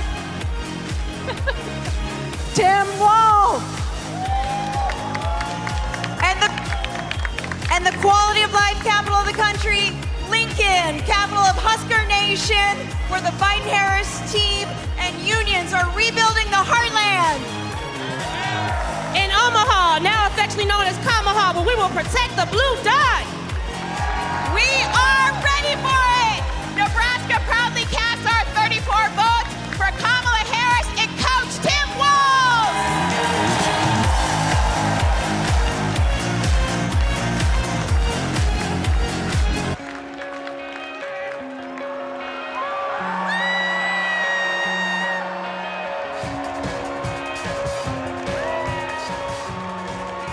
Nevada, how do you cast your vote? As a survivor of the largest mass shooting in modern American history, I'm voting for Kamala Harris because America is done running from gun violence. No more pretending books are more dangerous to second graders than assault rifles. No more stolen lives. No more silent streams. No more shattered families. As Vice President, she helped pass the nation's first significant gun safety law in 30 years. Nevada is the battle-born state, and Kamala Harris was born for this battle! Now our chair, Danielle Monroe-Moreno.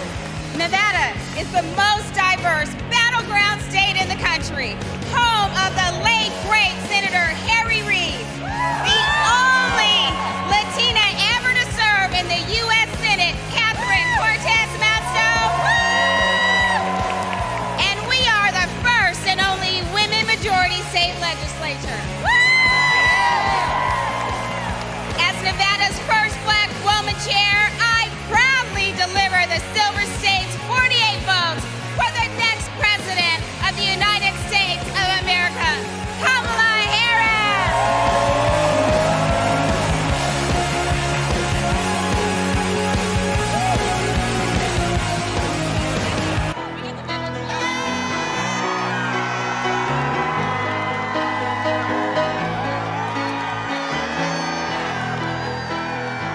New Hampshire, how do you cast your vote?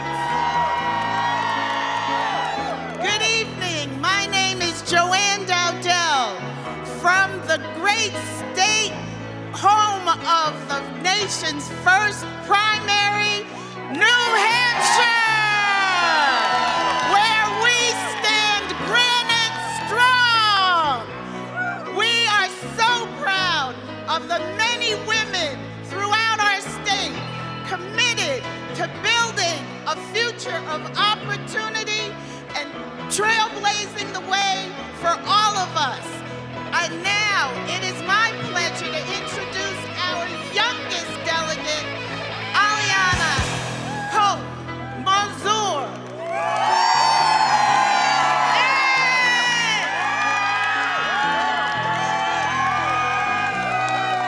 The great Live Free or Die state of New Hampshire casts all 34 of our votes for our next black woman and first South Asian president, Kamala Harris.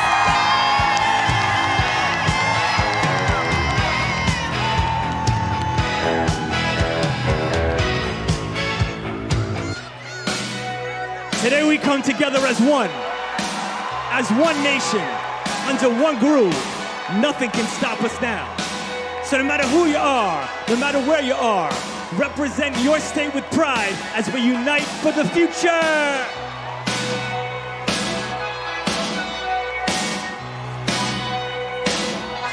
New Jersey, how do you cast your vote? Everybody, I'm Governor Phil Murphy. We're from Jersey, baby, and you're not. In the Great Garden State, we care about protecting women's rights and lifting up vulnerable communities. That's what we mean when we say the Great Garden State. My name is Dr. Joey Perella, pronouns she, her, hers.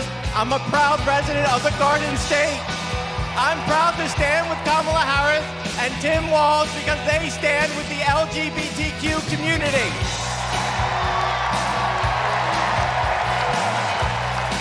It's time to turn the page on Trump. Thank you. I'm Leroy Jones, the chairman of the New Jersey State Committee, the home of the late, great Whitney Houston. And New Jersey and these amazing delegates cast 2 votes present and 142 votes for Kamala Harris, President of the United States of America. When we fight, we win. When we fight, we win. When we fight, we win.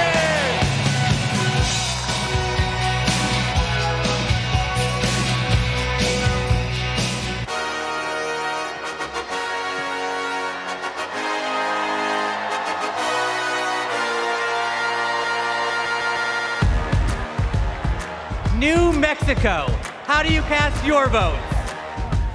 Buenas noches! Chair Jessica Velasquez here with our delegates from the land of enchantment, the great state of New Mexico, where we live our family values, respect women, love our land, our water, our blue skies, our green chili, and our sunsets. We are proud to cast 45 votes for Kamala Harris and Tim Walz.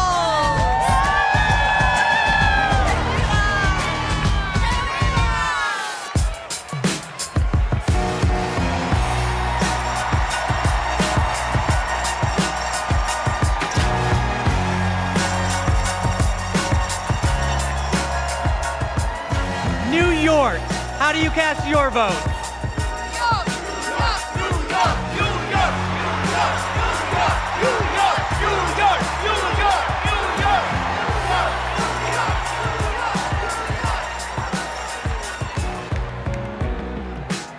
Mr. Secretary, my name is Henry Garrido. I am from the great state of New York.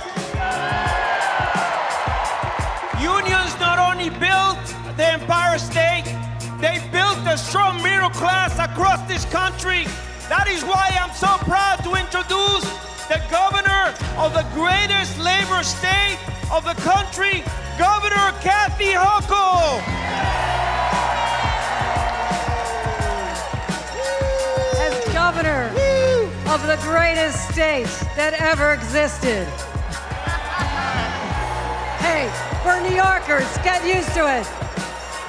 From Seneca Falls, the birthplace of the women's rights movement, to Stonewall, the birthplace of the LGBTQ movement, to Stone King Mountain, the birthplace of the environmental justice movement, and the birthplace of the labor movement. We are also not just the birthplace of great progressive movements, we are the birthplace of Shirley Chisholm. We are the birthplace of Geraldine Ferraro. And we are the home of Hillary Clinton. And that's why, as the first woman governor of New York, I am so proud to cast 298 votes to make Kamala Harris the first female president of the United States of America.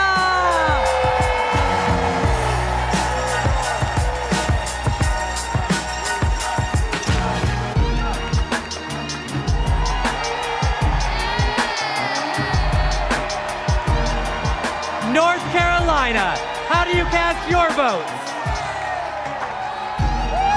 My name is Anderson Clayton. I have the honor of serving as the youngest state party chair in this country. And North Carolina is the home of folks like Anthony Hamilton. Yeah, Governor Jim Hunt, Dr. Reverend William Barber, Nina Simone. We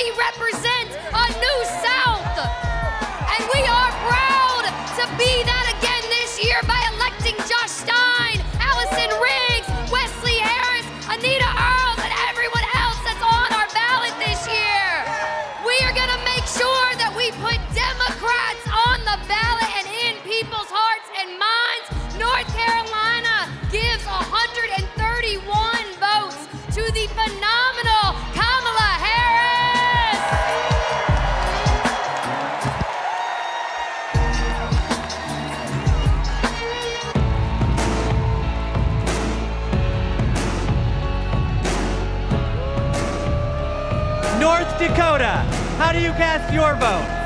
Mr. Secretary, the Dakota, the Peace Garden State, proud to cast our 17 votes for Vice President Kamala Harris and the best neighbor you could ever hope to have, Governor Tim Walz, for President and Vice President of the United States of America. Let's go!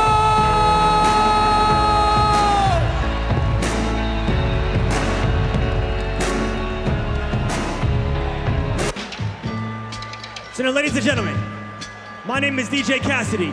This is the DNC Roll Call, and tonight, your voice is the future.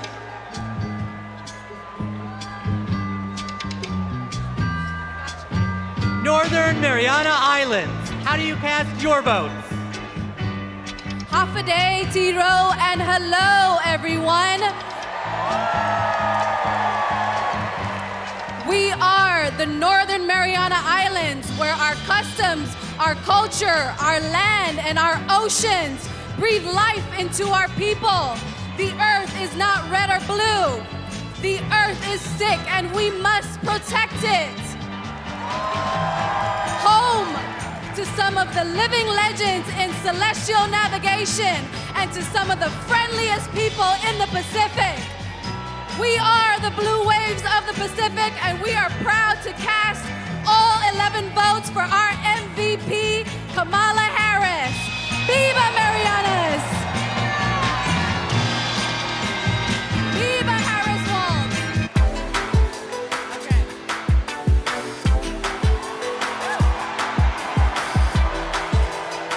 Ohio, how do you cast your vote?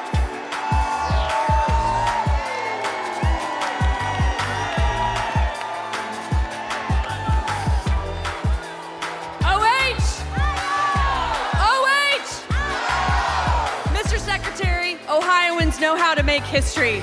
We put a man on the moon, and we are the founding home of the AFL-CIO.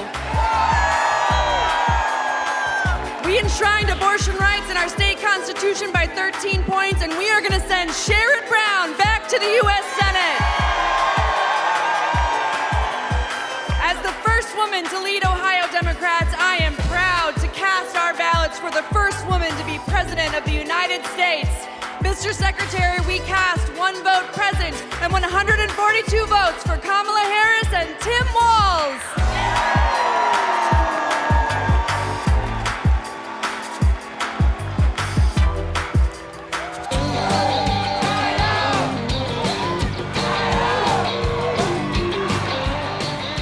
Oklahoma, how do you cast your vote? Hello from Oklahoma, where we fight for the future for all Oklahomans can be proud of. The future where working families thrive, our diversity is our strength, and our values like freedom, equality, and opportunity puts us ahead and makes Oklahoma proud. We cast our 36 votes for Kamala Harris and Tim Walz.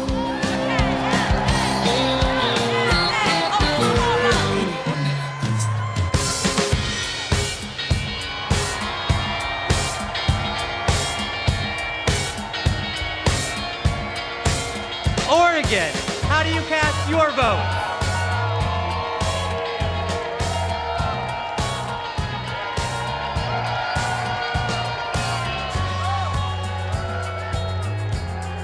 From the first state in the nation to hold a presidential election with all mail-in voting, Oregon is proud to protect voting rights in America.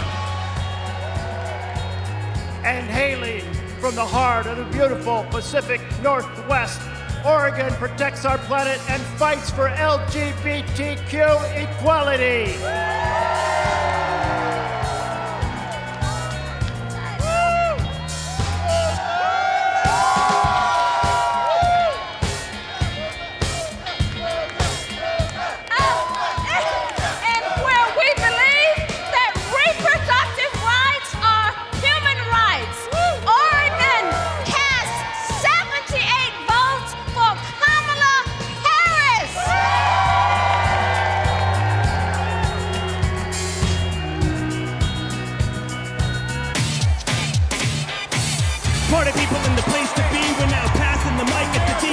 It goes 1, 2, 1, 2, 3, let's go!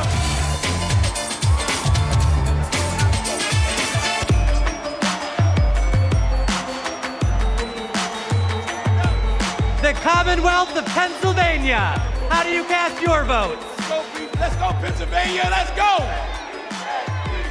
My name is Mayor DeJuan Walker from the great city of Aliquippa, Beaver County.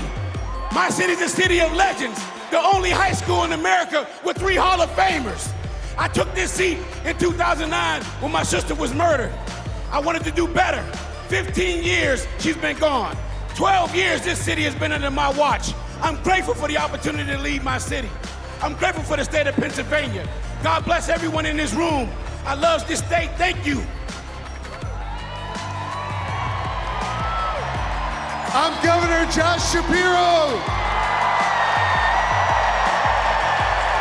The proud governor of the Commonwealth of Pennsylvania, the birthplace of democracy, the birthplace of freedom, the greatest Commonwealth of all. And together, Pennsylvania cast 178 votes for the next Madam President of the United States, Kamala Harris, and Vice President Tim Walz.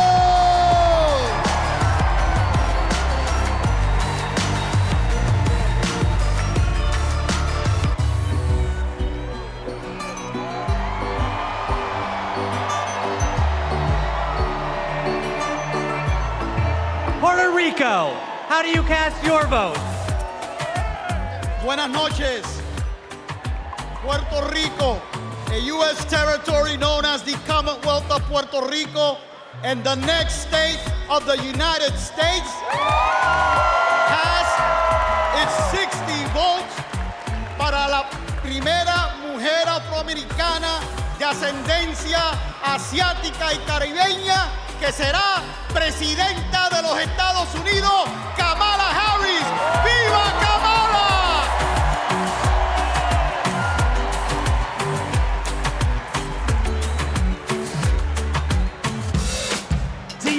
Let's go! Roll call, keep it coming now. Roll call, keep it coming now. Roll call, keep it coming now. 1, 2, 1, 2, 3, let's go!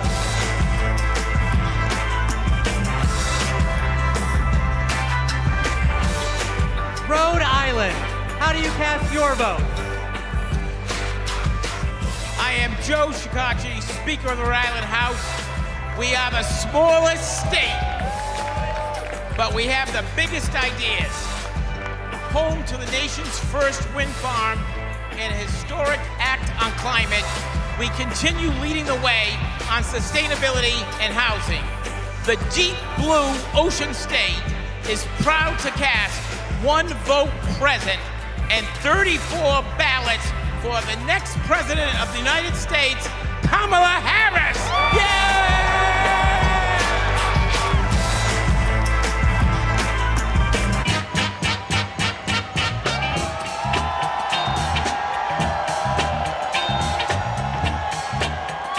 South Carolina. How do you cast your vote? I'm Crystal Spain.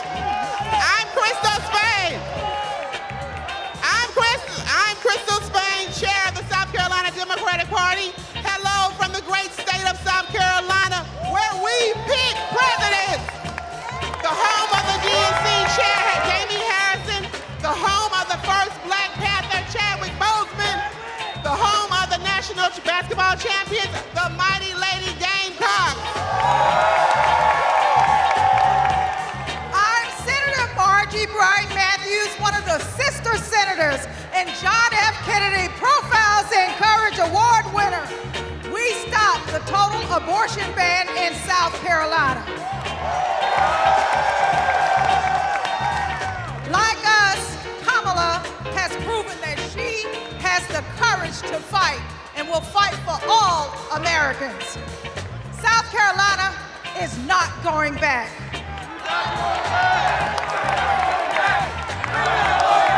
We're going forward on reproductive rights. We're going forward on voting rights. We're going forward against hate crime. a crook. That's why we are proud to cast our 65 delegates for Kamala Harris. ¡Sí se puede!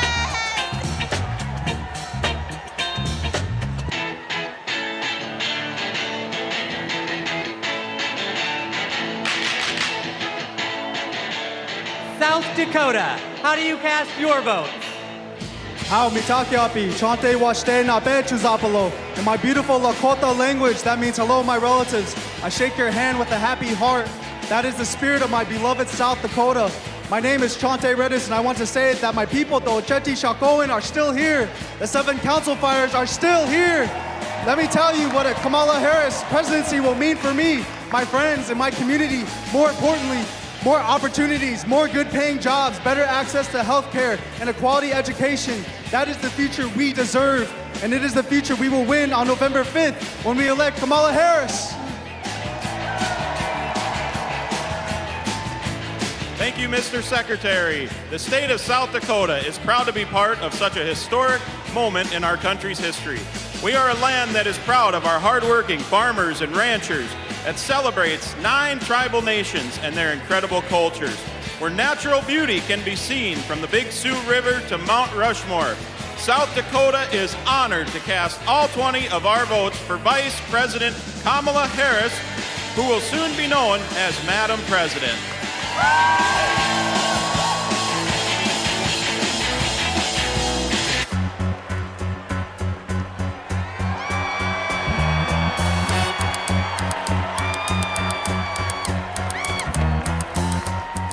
Tennessee, how do you cast your votes?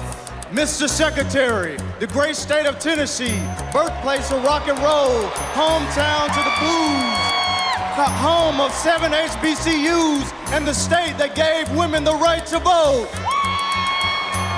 From the bluffs of Memphis to the peaks of Mountain City, the movement for justice rooted in love in Tennessee is still strong.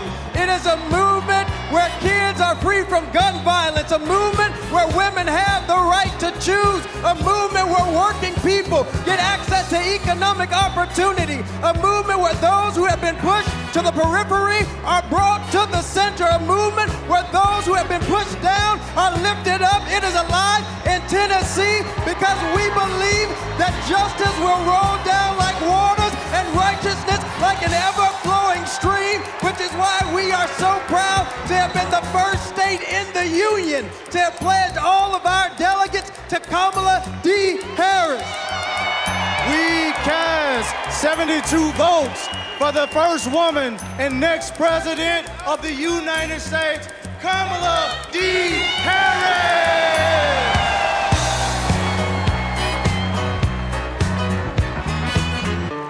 Party people, come on. TNC, party people, come on.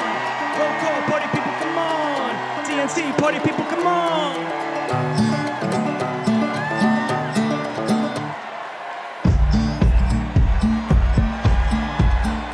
Texas, how do you cast your votes?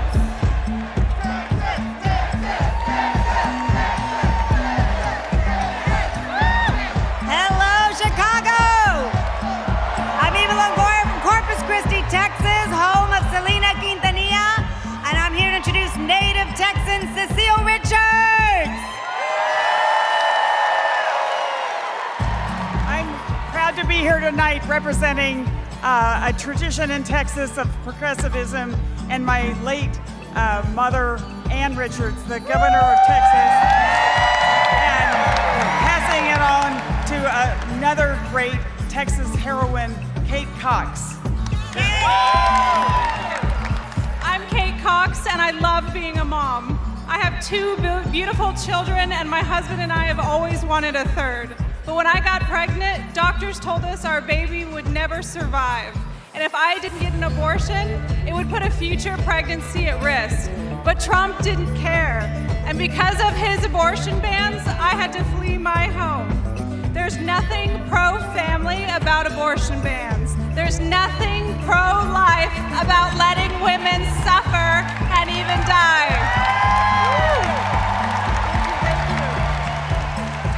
Today, because I found a way to access abortion care, I am pregnant again. Woo!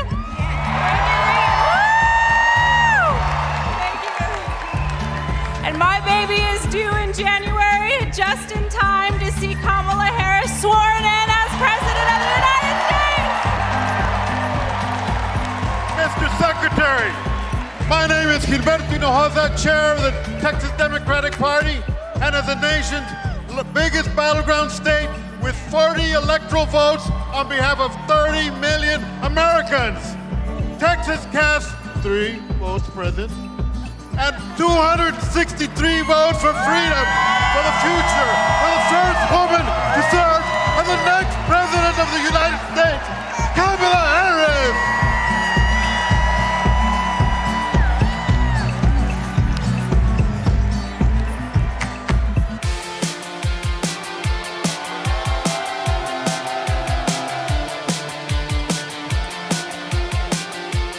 Utah, how do you cast your vote?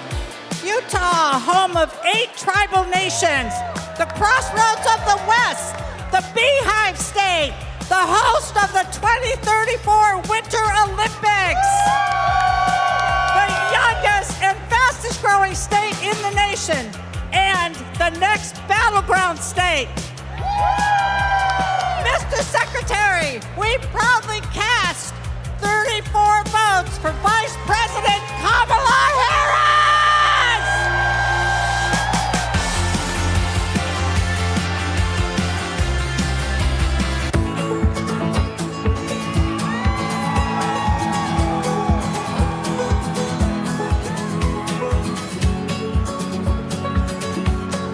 Vermont, how do you cast your vote? Vermont knows the value of public education. We even have a teacher as our congresswoman. And in 1777, we were the first state to place public education in our Constitution. As someone with significant learning disabilities, I know the value of investing in every single child. We are proud to call Vermont home, and we are proud to cast our 24 votes for Kamala Harris because we are not going back.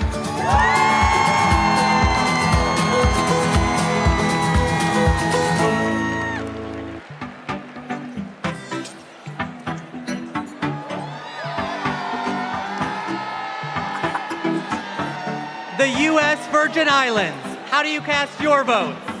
Mr. Secretary, we are proud to call the Virgin Islands of the United States our home, a place of resistance and freedom, home of Alexander Hamilton, the first slave rebellion in the Western Hemisphere, the fire-burned Queens.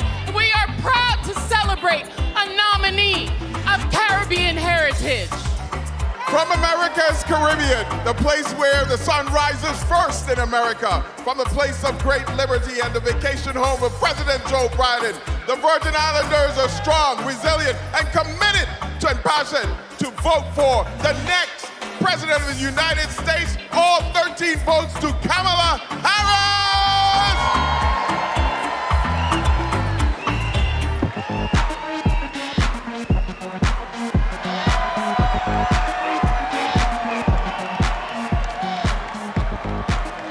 The Commonwealth of Virginia, how do you cast your votes? Mr. Secretary, the Commonwealth of Virginia is proudly represented by Senator Mark Warner and Senator Tim Kaine, majorities in the House of Representatives with 6 hardworking Congress members and majorities in the General Assembly. We also are proud to be represented by 25,000 hardworking, mostly union workers who build freedom, by building aircraft carriers and submarines. Senator Warner. Virginia, where this year we're going to return Tim Kaine to the United States Senate. Our Commonwealth of Virginia is proud to cast all 119 votes for the next President, Kamala Harris.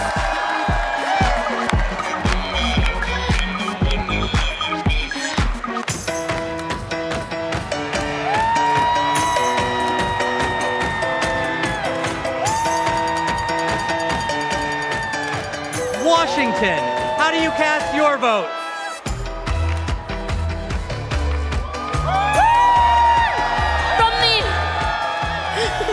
From the amber waves of grain and verdant origins of eastern Washington to the iconic waters of the Salish Sea, Washington stands proud as a part of the Blue Wolves.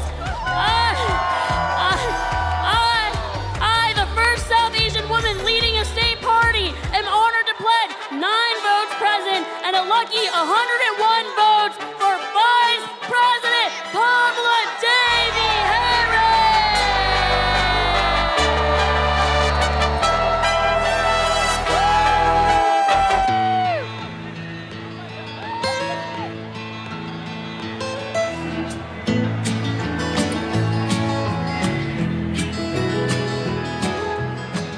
West Virginia, how do you cast your votes? My name is Jean Evansmore, and I'm 83 years old. And as such, I am the oldest of the delegates in West Virginia. Most 83-year-olds that I know are spending time with their grandchildren or traveling. But I'm here, suited up and ready to battle. Because I will not, I repeat, I will not let everything I've fought for be taken away by Donald Trump.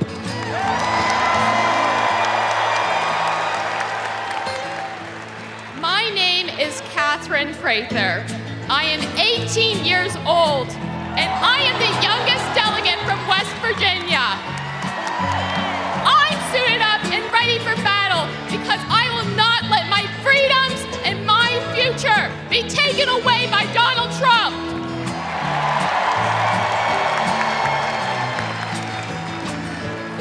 That's why we're proud to cast West Virginia's 24 delegates for the next President of the United States, Kamala Harris!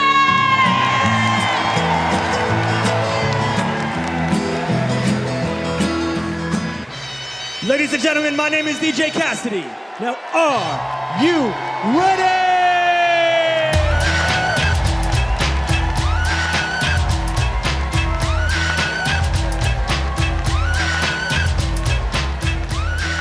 My home state of Wisconsin, how do you cast your vote? Thank you, Badger Jason Ray, for all your good work. As a proud governor of the great state of Wisconsin, we're home of the Green Bay Packers. We're home of the Wisconsin Badgers. We're home of the Milwaukee Brewers. And the Milwaukee Bucks, as well as U.S. Senator, our best U.S. Senator, Tammy Baldwin. And our great congressional folks, Gwen Moore and Mark Pocan. I'm here because I'm jazzed as hell to announce that Wisconsin cast 1 vote present and 94 votes who are we at? Got me going here. Former Wisconsinite, former state, oh my God. We love you, Jody! We love you, Jody! 94 votes for.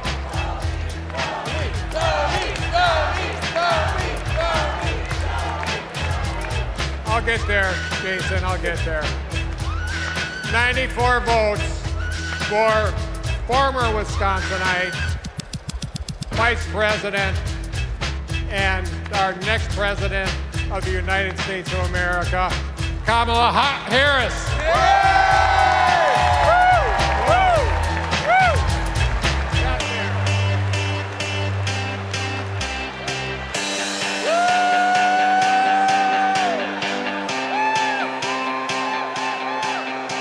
Wyoming, how do you cast your vote?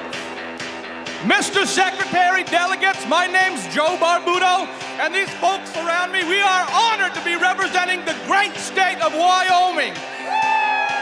Both the first state and territory in this nation to recognize a woman's right to vote, and the state that 100 years ago elected Democrat Nellie Taylor Ross, our nation's first female governor.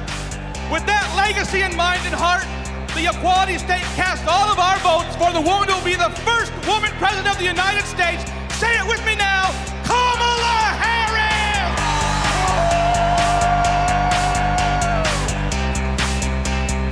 All right. Good job.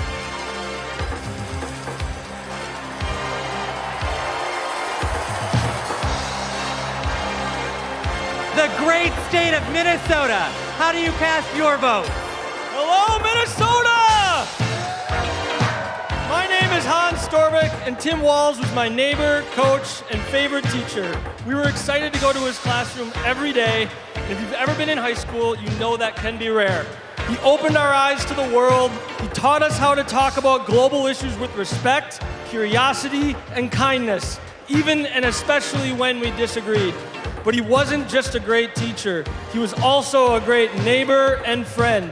In fact, when he was in the midst of a budget battle as governor of our state, he still found time to attend my brother's funeral. Mr. Walz means the world to my family. He's always been there for us, and that's how I know he'll always be there for you as vice president.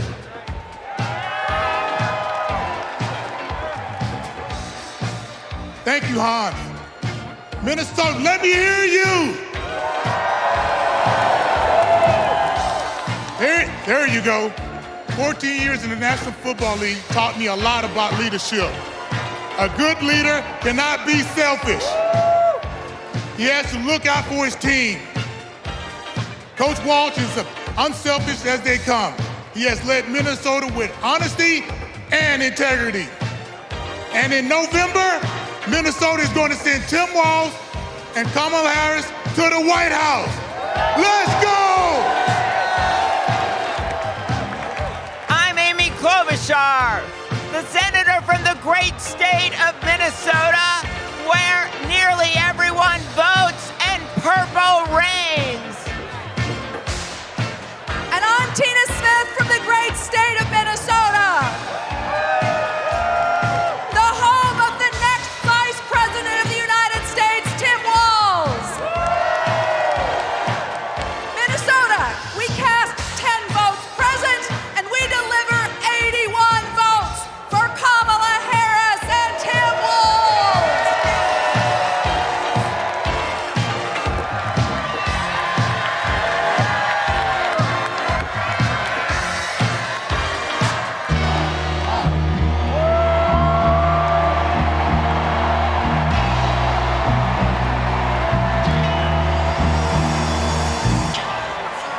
The great state of California. How do you cast your vote? My name's Governor Gavin Newsom. From the great state of Nancy Pelosi. I come from a state, like our nation, of dreamers, of doers, of entrepreneurs, of innovators, that prides itself on being on the leading and cutting edge of new ideas. California is the most diverse state in the world's most diverse democracy. And we pride ourselves on our ability to live together and advance together and prosper together across every conceivable and imaginable difference. But the thing we pride ourselves most on is that we believe the future happens in California first.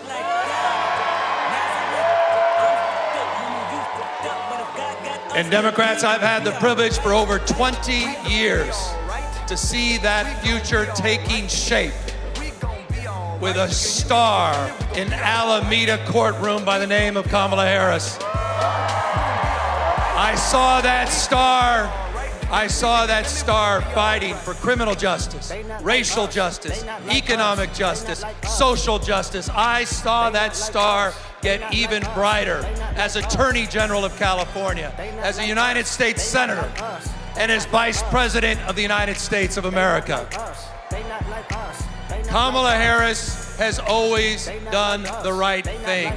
A champion for voting rights, civil rights, LGBTQ rights, the rights for women and girls.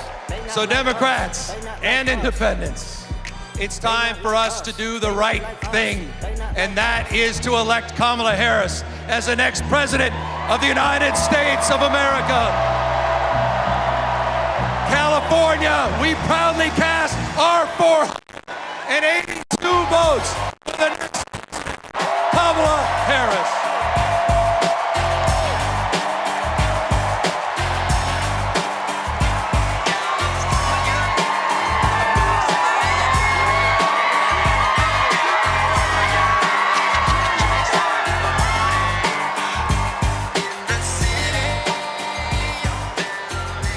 Thank you to everyone who participated in our celebratory roll call. Delegates, please know how critical you are to this process, both now and earlier this month when we conducted our virtual roll call. I am thrilled to reaffirm Kamala Harris as the Democratic nominee for President of the United States.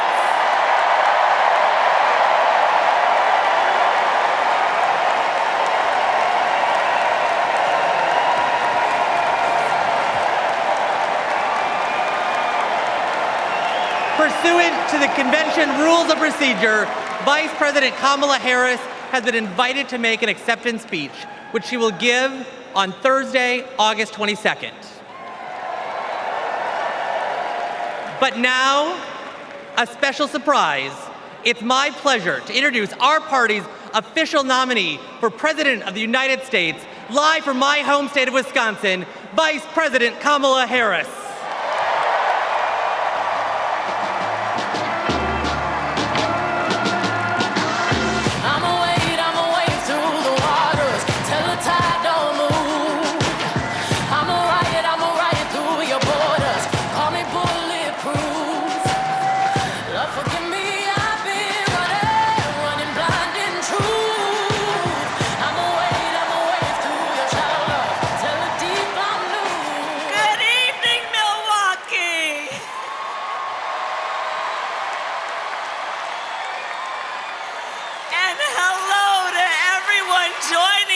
From exciting Chicago. The delegates at the Democratic National Convention, well, they just completed their roll call.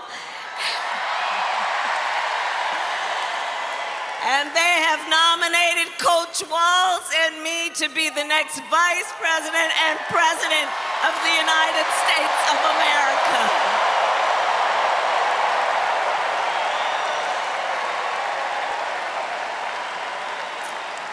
I thank everyone there and here for believing in what we can do together.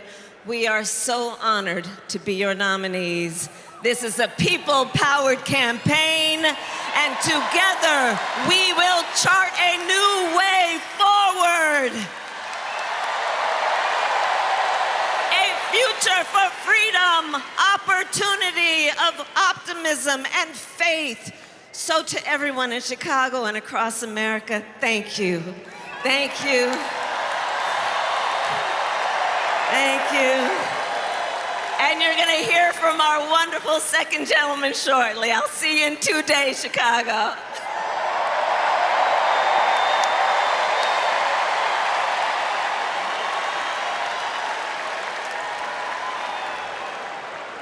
Please welcome TV personality, loud and proud Latina, Ana Navarro.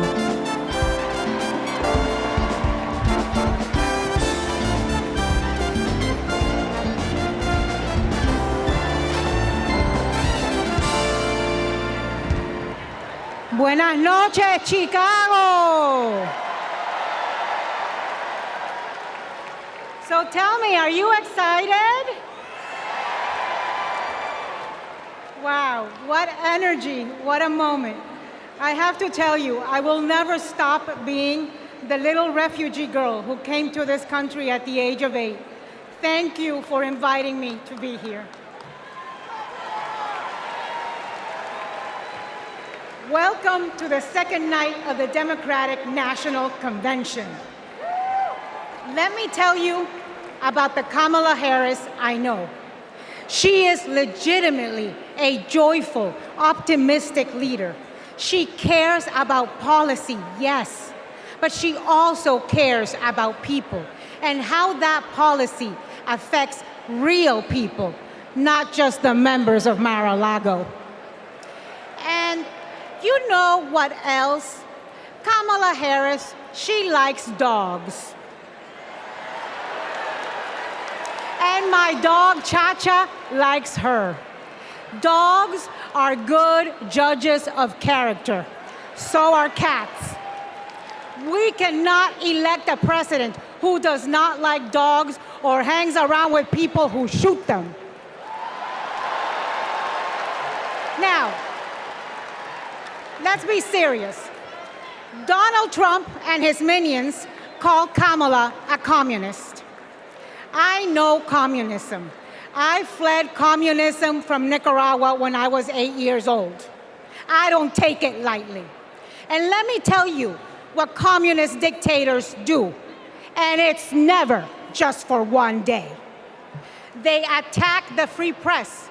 They call them the enemy of the people, like Ortega does in Nicaragua. They put their unqualified relatives in cushy government jobs so they can get rich of their positions, like the Castros do in Cuba. And they refuse to accept legitimate elections when they lose and call for violence to stay in power, like Maduro is doing right now in Venezuela. Now you tell me something. Do any of those things sound familiar? Is there anybody running for president who reminds you of that? And I know one thing, it's not Kamala Harris. That is not the America we love. It's not the land of freedom we treasure. Last night, we heard President Biden say that he loves his job, but he loves his country more. Every American needs to love our country more. Every American has the duty to put our country first. Country first before party. Country first before political ambition. Country first before habit. And in this election, putting country first means one thing and one thing only: voting for Kamala Harris. And that is what this night is about. That is what we're going to talk about tonight. So you know what? Let's get it started. Let's get this fiesta going.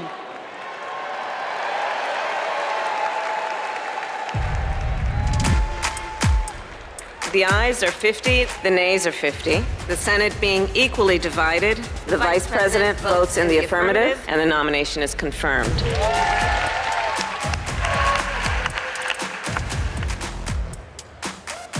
And the concurrent resolution as amended is adopted.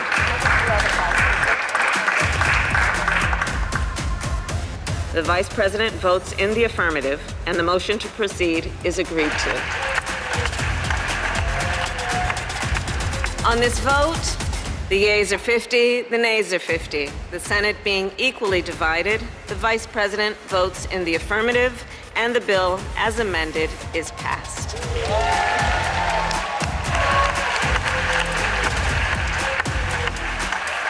It is my honor to present the Golden Gavel to Vice President Harris, 32 tie-breaking votes.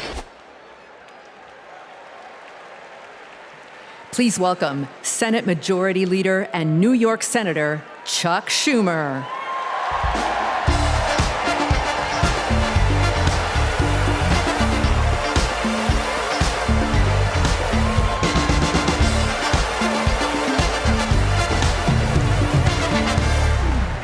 Everybody, wasn't that a great roll call?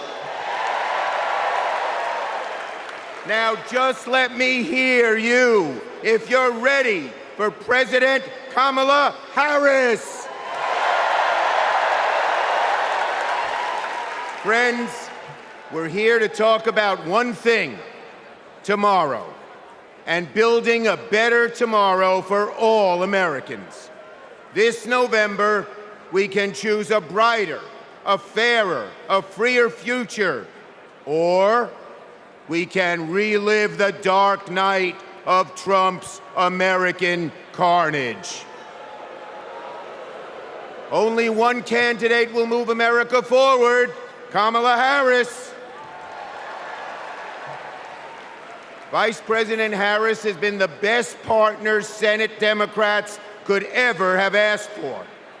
Under her and President Biden's leadership, Senate Democrats lowered prescription drug prices and created millions of good-paying American jobs.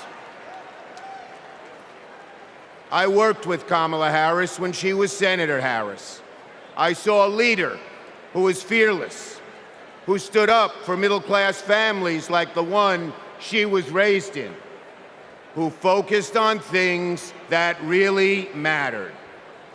Helping parents raise their kids, safe neighborhoods, safe schools, and building an opportunity economy that gives everyone a shot at the American dream. She will lead America forward into a brighter future, but she can't do it alone. She needs a Democratic majority in the Senate of the United States. Now, my friends, 2 years ago, the naysayers said Senate Democrats stood no chance in the midterms. I told them, just you wait. We're going to keep the Senate and maybe pick up a seat or two, and that's exactly what happened. Well, ladies and gentlemen, my good friends at this convention, I am telling all of you now, we're going to hold the Senate again, and we're poised to pick up seats.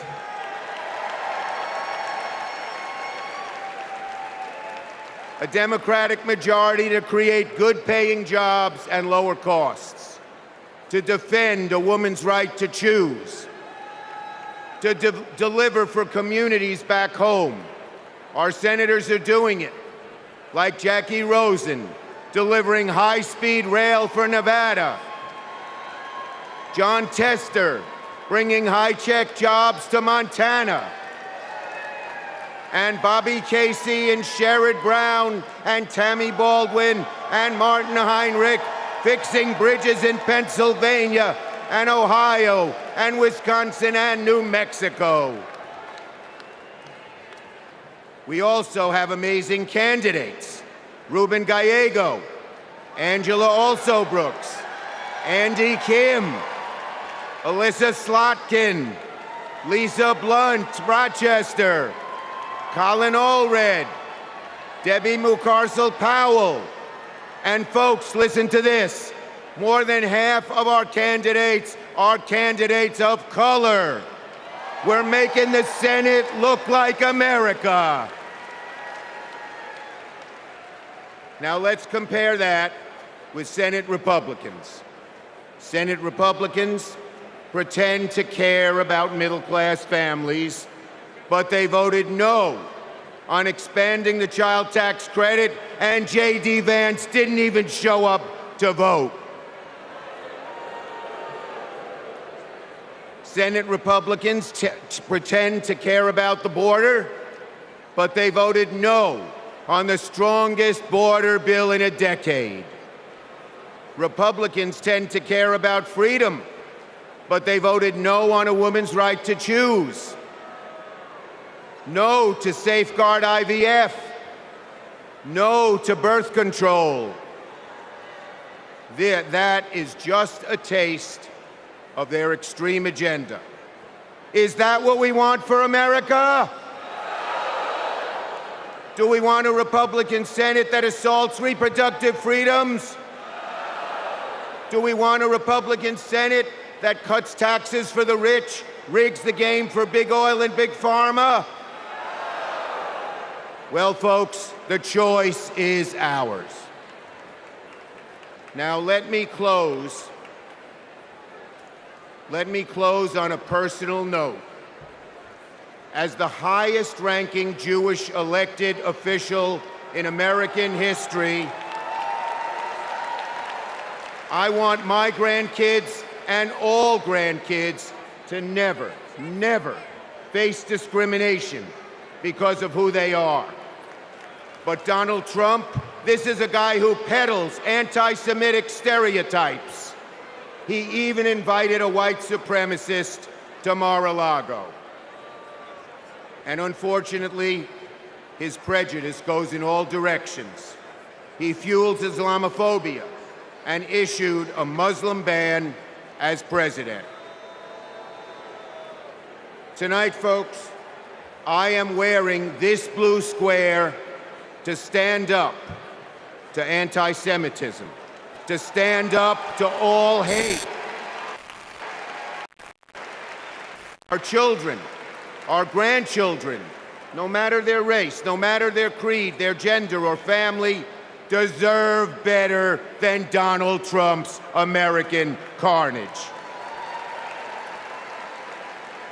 So, are you ready to make sure Donald Trump never, ever gets near the White House again? So let's elect Kamala Harris, Tim Walz, and a Democratic majority in the Senate and keep the torch of freedom burning bright for generations to come. On to victory in November.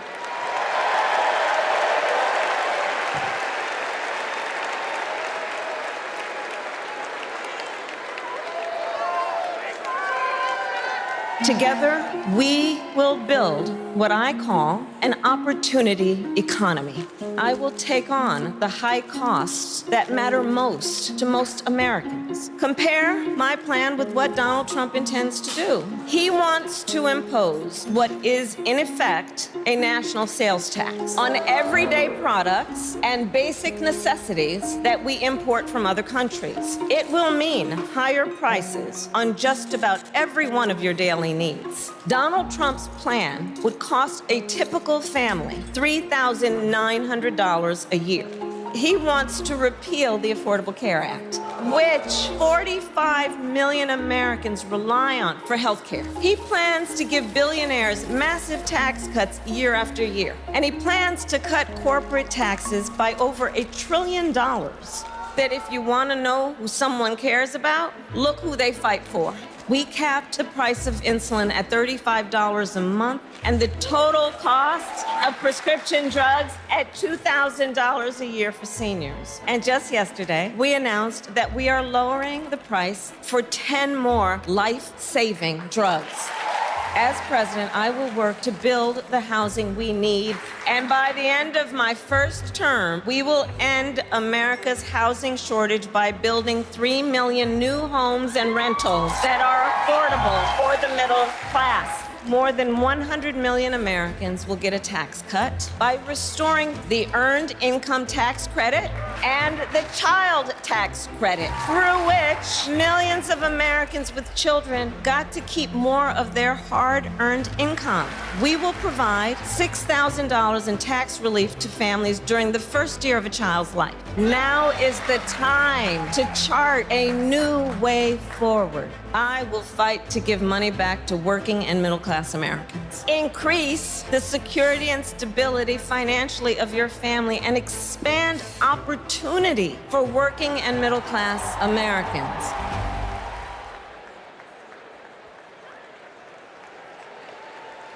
Please welcome Vermont Senator Bernie Sanders.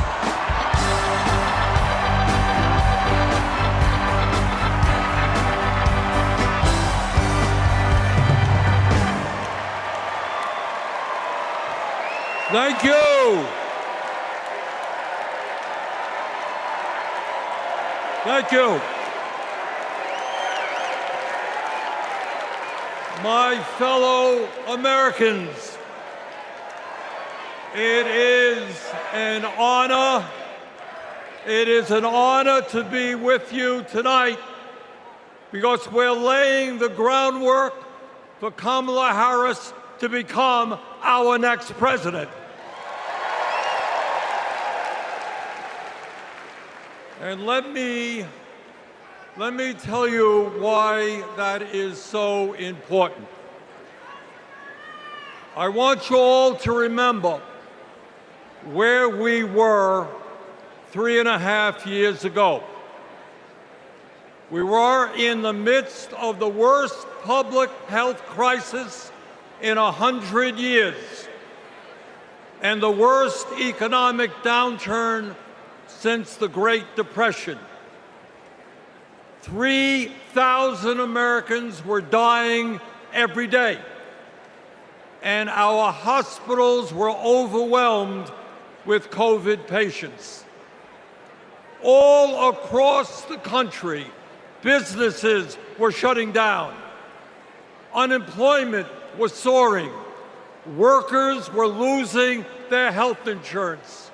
Schools were closing. State and city budgets were running out of money. People were being evicted from their homes. Children in America were going hungry. That was the reality the Biden-Harris administration faced as they entered the Oval Office. A nation suffering, a nation frightened, and people looking to their government for support. And within 2 months of taking office, our government did respond.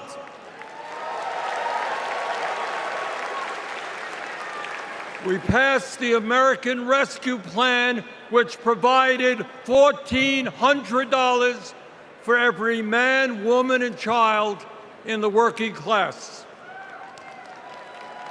We extended and expanded benefits for the unemployed.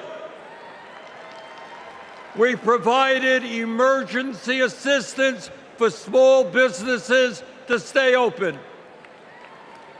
We guaranteed health care coverage to tens of millions of Americans through one of the largest expansions of Medicaid in history. We provided rent relief and mortgage assistance, which prevented tenants and homeowners from being evicted.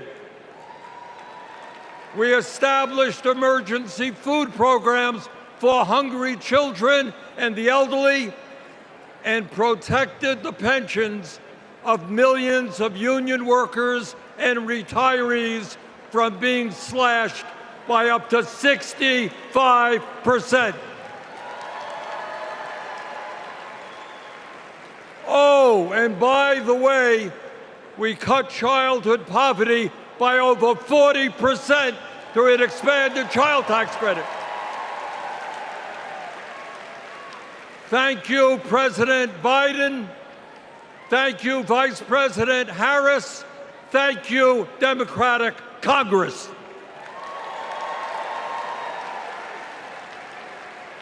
Now, I say all of this not to relive that difficult moment, but to make one simple point. When the political will is there, government can effectively deliver for the people of our country. And now we need to summon that will again, because too many of our fellow Americans are struggling every day to just get by, to put food on the table, to pay the rent, and to get the health care they need. Brothers and sisters, bottom line, we need an economy that works for all of us, not just the billionaire class.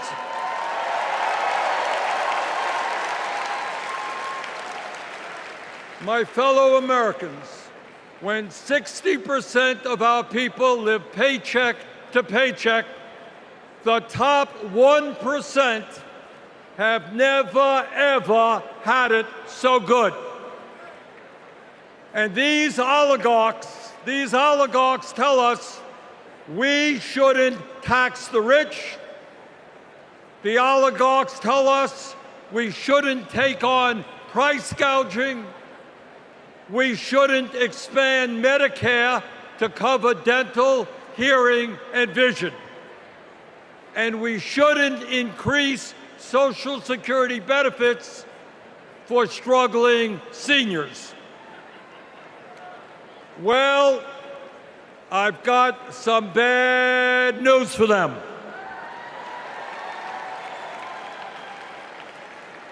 That is precisely what we are going to do.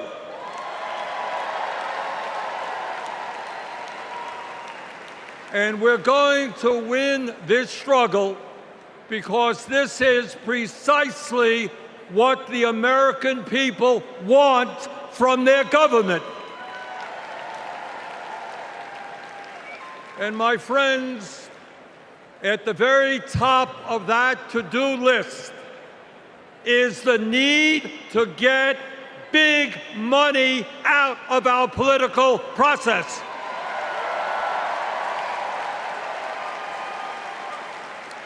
Billionaires in both parties should not be able to buy elections, including primary elections.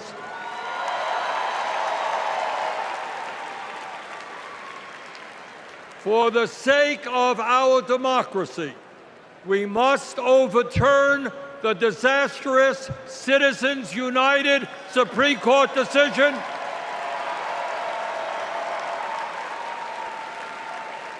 and move toward public funding of elections. And let me tell you what else we must do. We need to join the rest of the industrialized world and guarantee health care to all people as a human right, not a privilege.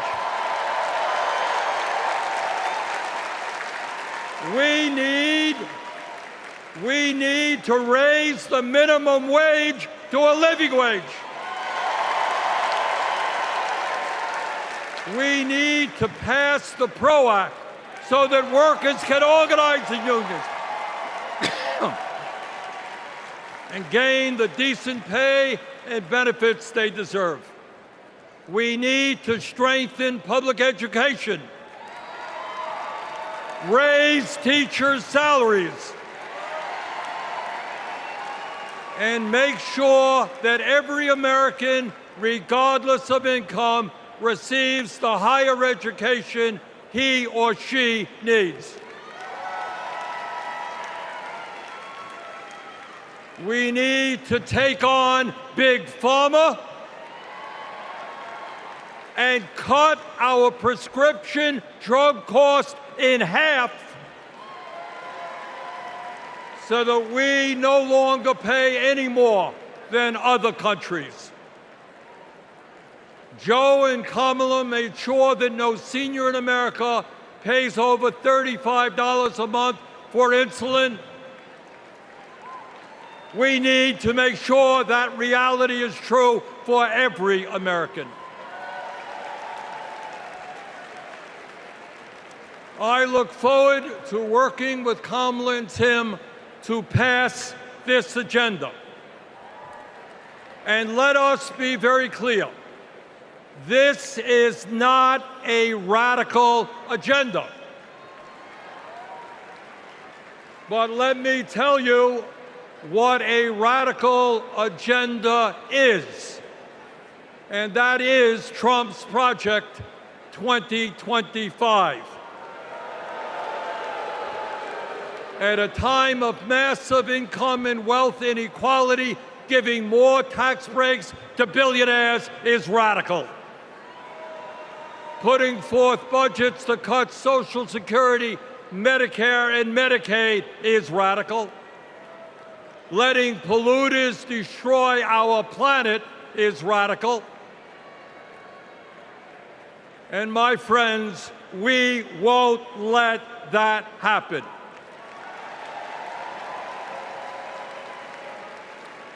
Fellow Americans, in the last 3.5 years, working together, we have accomplished more than any government since FDR. But much, much more remains to be done. We must summon the courage to stand up to wealth and power and deliver justice for people at home and abroad. Abroad, we must end this horrific war in Gaza.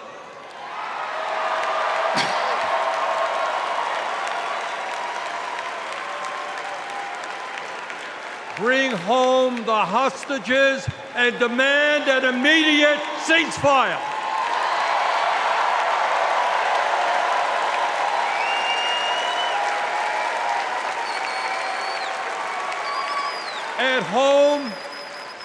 At home right here, we must take on Big Pharma, Big Oil, Big Ag, Big Tech, and all the monopolists whose greed is denying progress for working people.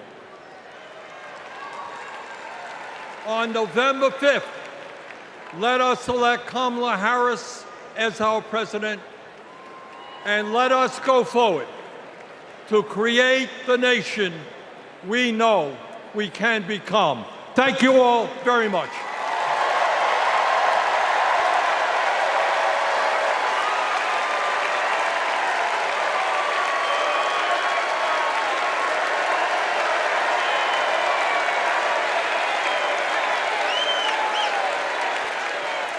Please welcome Illinois Governor J.B. Pritzker.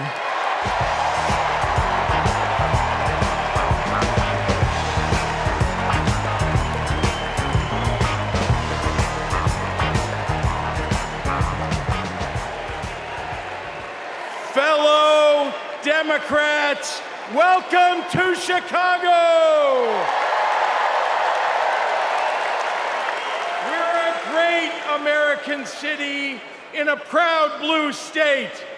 Our patriotism was formed in frost and in fire, and in the steel we forged to survive both. Our love of country has been a tapestry of faith that weaves from Abraham Lincoln reuniting a house divided to Barack Obama declaring blue states and red states make one United States.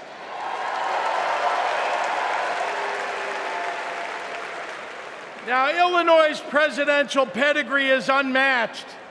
And given that Vice President Kamala Harris spent some of her early life right here, I speak for the entire Illinois delegation when I say, we claim her too.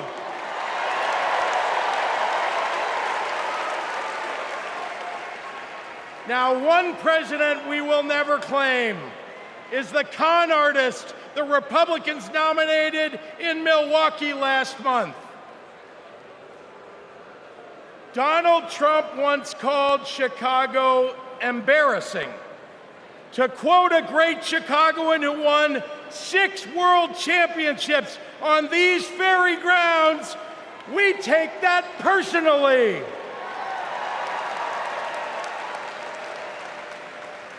I had to govern for 2 years while Trump was president. Let me tell you what's embarrassing. In Illinois, we passed a massive bill to fix our roads and bridges. When Donald Trump proposed his own plan, he turned right around and called it stupid. We eliminated the grocery tax. Donald hasn't been in a grocery store since his first bankruptcy. Illinois invested in clean energy and the jobs it brings. Donald claimed that windmills in the ocean made the whales a little batty. During COVID, we supported small businesses and jobs. And Donald, well, Donald told us to inject bleach. Donald Trump thinks that we should trust him on the economy because he claims to be very rich. But take it from an actual billionaire.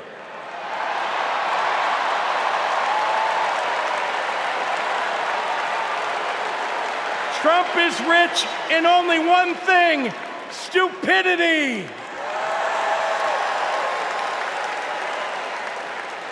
Now, I meet with business leaders all the time, and there's one universal thing they all need: people.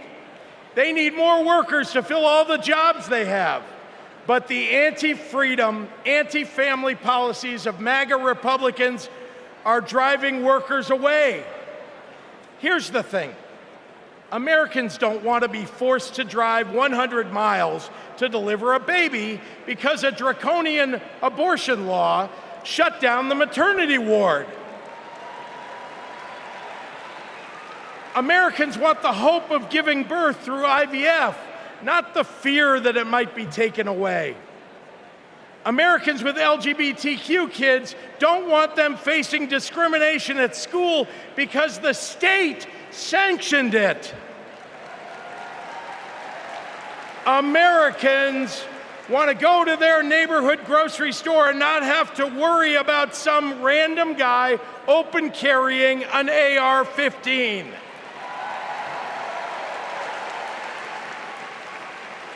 Americans don't want their kids to be taught in history class that slavery was a jobs program. And if Americans are black or brown, they want to get promoted at work without being derided as a DEI hire for the sin of being successful while not white.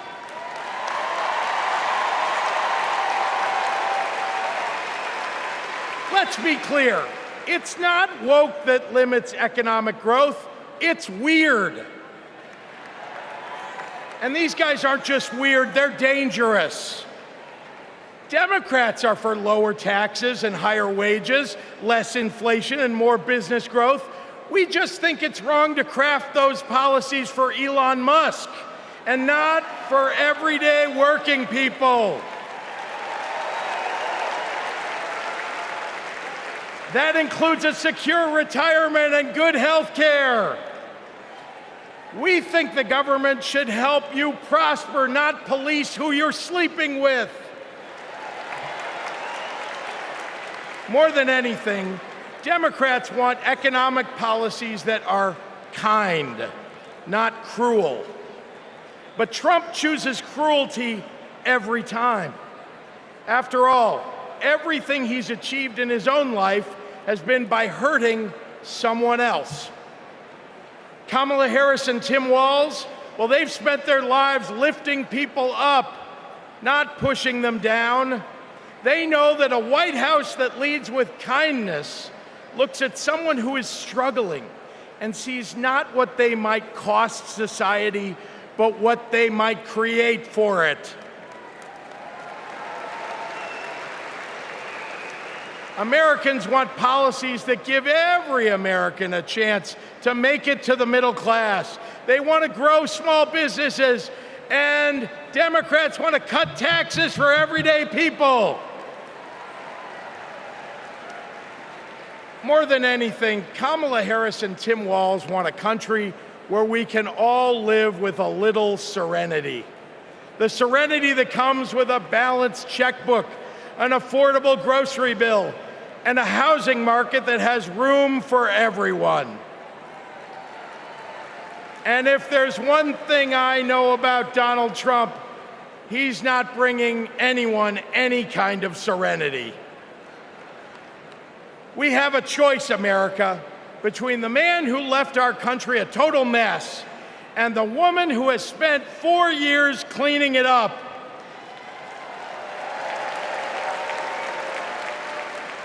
And I think it's time we stop expecting women to clean up messes without the authority and the title to match the job.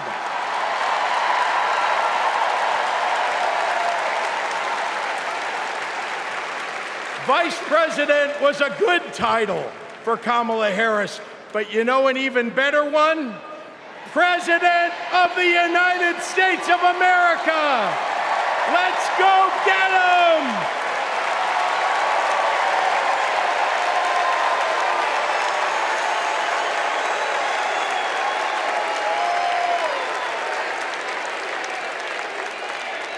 Please welcome former chair and CEO of American Express and current chair and managing director of General Catalyst, Ken Chenault.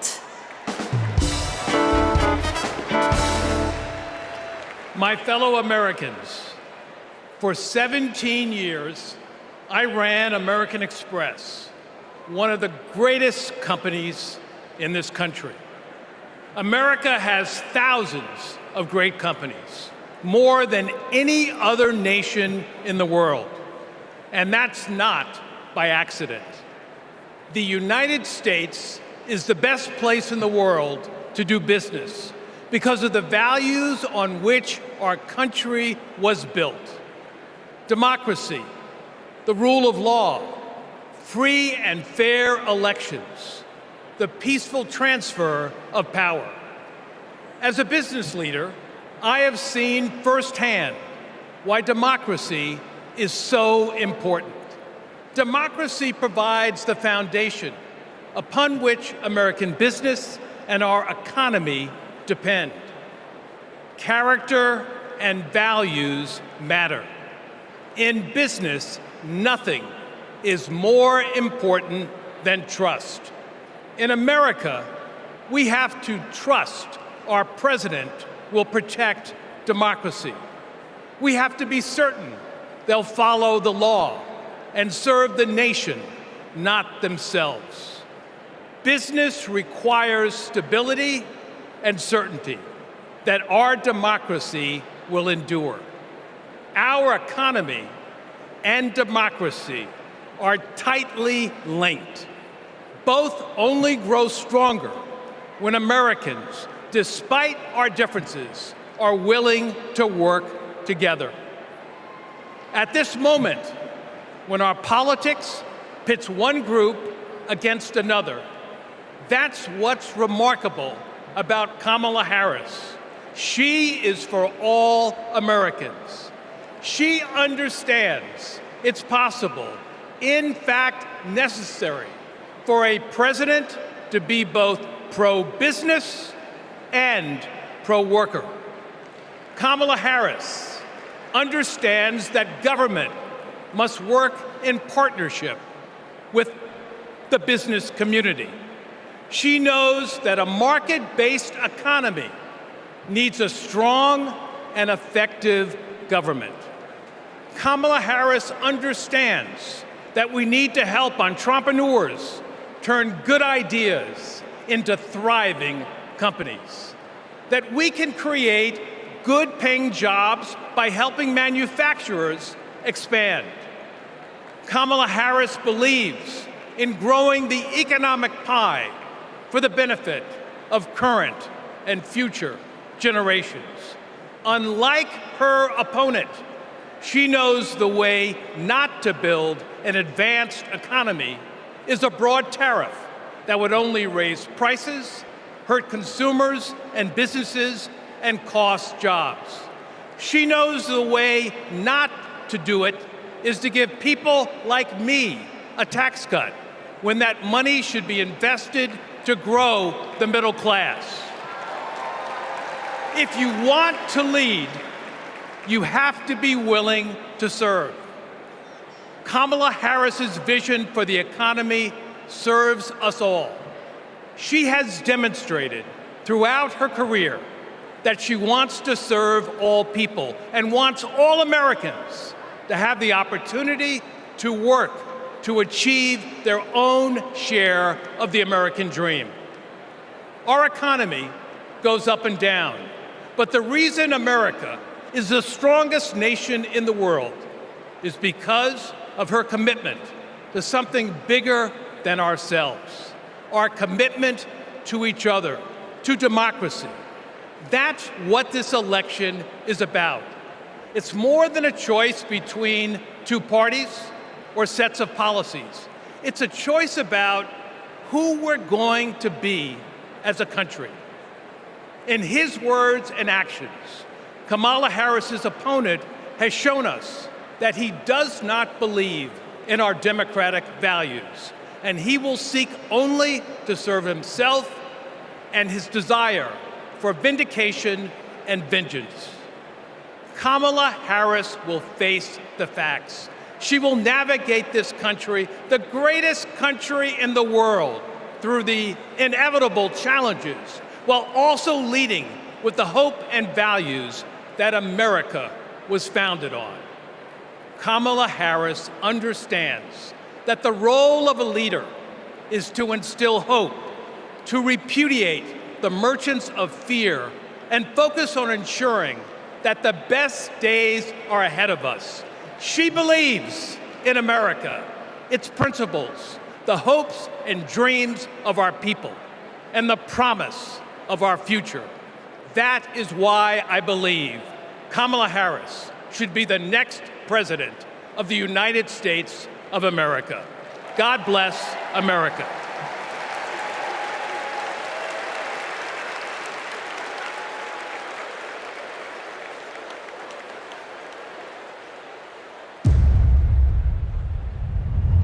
Repeal Obamacare. Donald Trump over the weekend again threatened to repeal Obamacare. This would lead to Americans having their health insurance taken away. There are about 19 million people with coverage through Medicaid expansion, another 16 million enrolled through the ACA's health insurance marketplaces, and we'd probably be talking about many millions of people becoming uninsured. Biggest worries, losing the safety net of pre-existing conditions coverage. What happens if you lose this insurance? Our son would die. What makes you think this isn't just a hollow threat? This is one of the few campaign promises that he actually tried very hard to keep. So we better believe him when he says he's coming after this. Even if you have insurance from your employer, you will be affected because your premiums would be going up. We're looking at a lot of people who could lose their health insurance. Please welcome New Mexico Governor Michelle Lujan Grisham.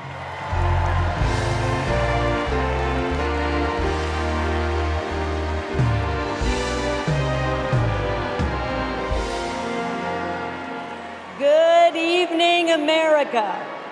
I'm Michelle Lujan Grisham, Governor of the great state of New Mexico. And in my state, we like things spicy, a little chili on everything, a little kick in our campaigns.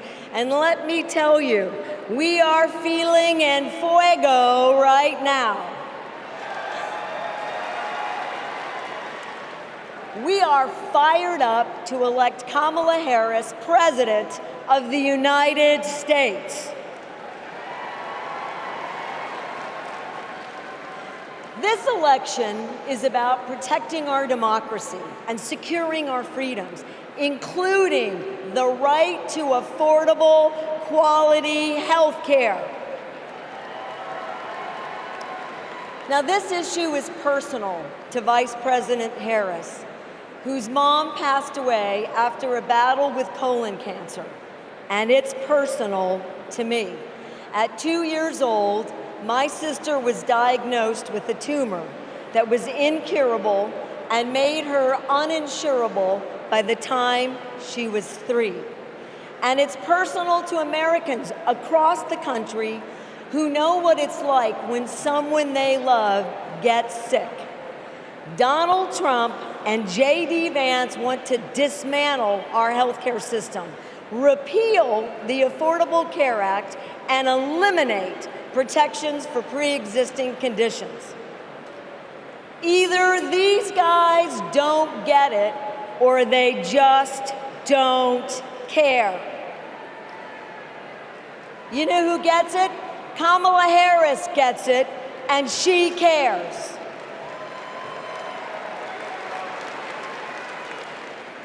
As Attorney General, she took on drug companies that jacked up prices and hospitals that overcharged patients. And when Republicans tried to kill the Affordable Care Act, she stood up in the Senate, voting not just no, but hell no.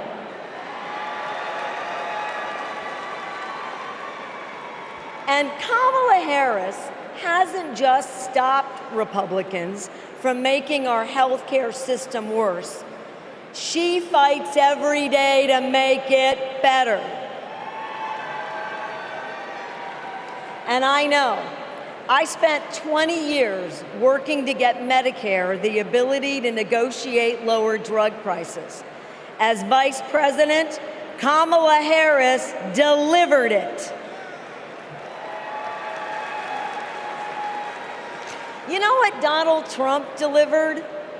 Junk plans, higher premiums, and abortion bans. And if you don't think a second term would be worse, then I've got a box of Trump steaks to sell you. We have not just a better choice. America, we have the best choice. Yes, we do. Kamala Harris will protect your right to care. She'll cap drug costs, she'll go after corporate price gougers, and ensure every woman who needs it can access reproductive health care.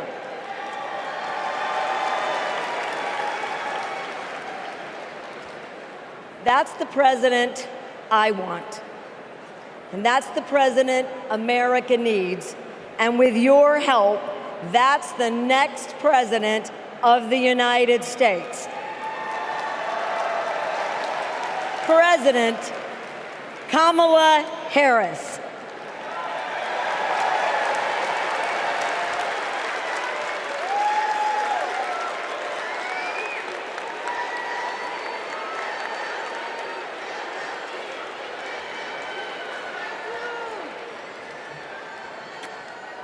I love you too. Y en español, los quiero. So, my mom, like Kamala's mom, got sick. When my mom died in 2021, Kamala called me. She had lost her mother to cancer in 2009. Kamala helped me navigate my grief. She said that heartbreak and loss are the price for having loved and having been loved. How I wish our mothers could be here to see this moment.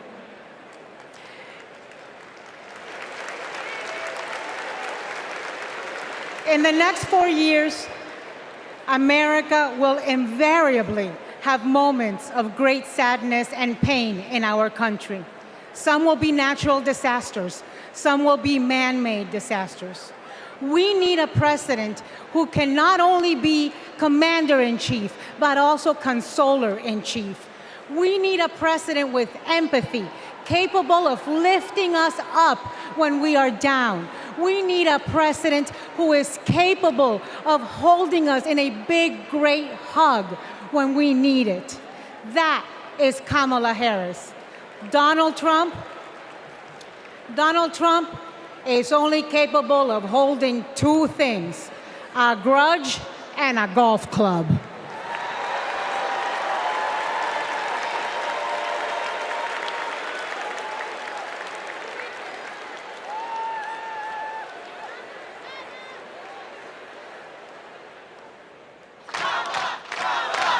I remember when Kamala was first running for district attorney and people were like, oh, I don't know if she's tough enough. And I just had to laugh because I'm like, you don't know my sister.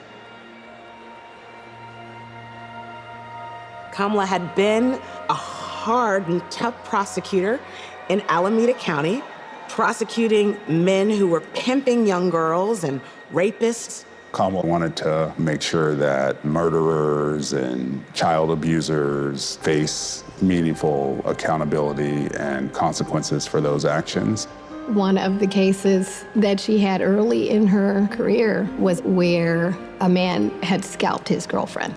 And she ended up getting a conviction, getting justice for that woman. She came to San Francisco to protect victims, and she was elected to be district attorney of San Francisco.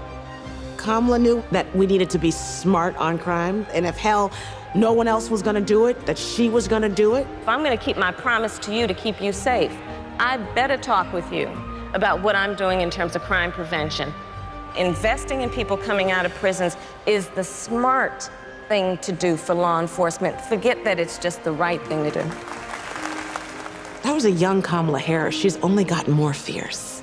I've never seen her back down from a fight, and when she fights, she wins. When Kamala became Attorney General, she wanted to protect people, but also to fundamentally pursue justice. Being smart on crime starts with being tough on violent crime. From a statewide perspective, I think we were concerned about the rise of gang violence. In San Joaquin County, we saw this tremendous change in our community, and it hit us like a wave. We saw an increase in human trafficking, narcotics, and guns. Let it be clear to anyone who would menace this state with violence, to those who prey on the weak and the vulnerable, justice will be swift and certain in the state of California. She was always hunting the kingpins, but we didn't have partnerships with DOJ or FBI or DEA or any of those law enforcement agencies. Now, we all work collaboratively to help all the counties in California. Because of her, we destabilized organized crime, disrupt these flows of guns, human beings, and narcotics. We are here this afternoon to announce the shutting down of one of the biggest and most organized threats to the safety of the Central Valley. I really think of her as fearless, as a fighter. Kamala just perseveres, and mommy would say it's too hard is never an excuse. Making excuses is a failure to not only take responsibility, but to take action. If you have the will, the desire, the passion, the commitment, there is no challenge that is insurmountable.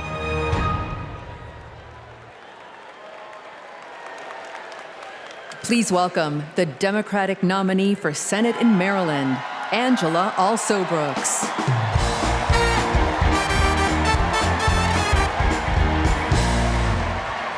Good evening, America, and hello, Maryland.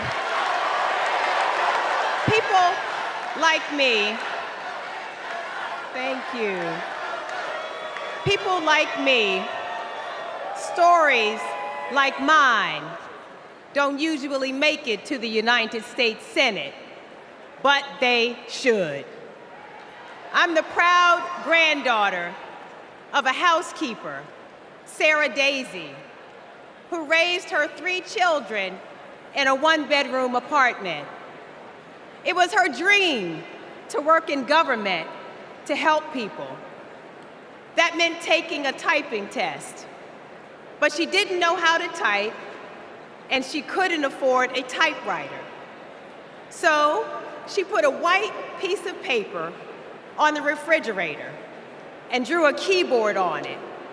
And every night, she stood in front of that refrigerator and taught herself to type.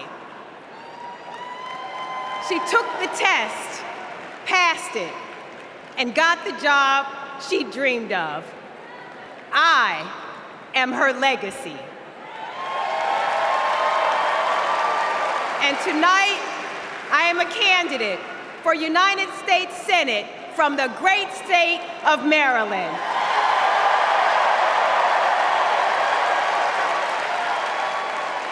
I've always been inspired by women like my grandmother, women who imagine a better future and then have the grit to make it a reality.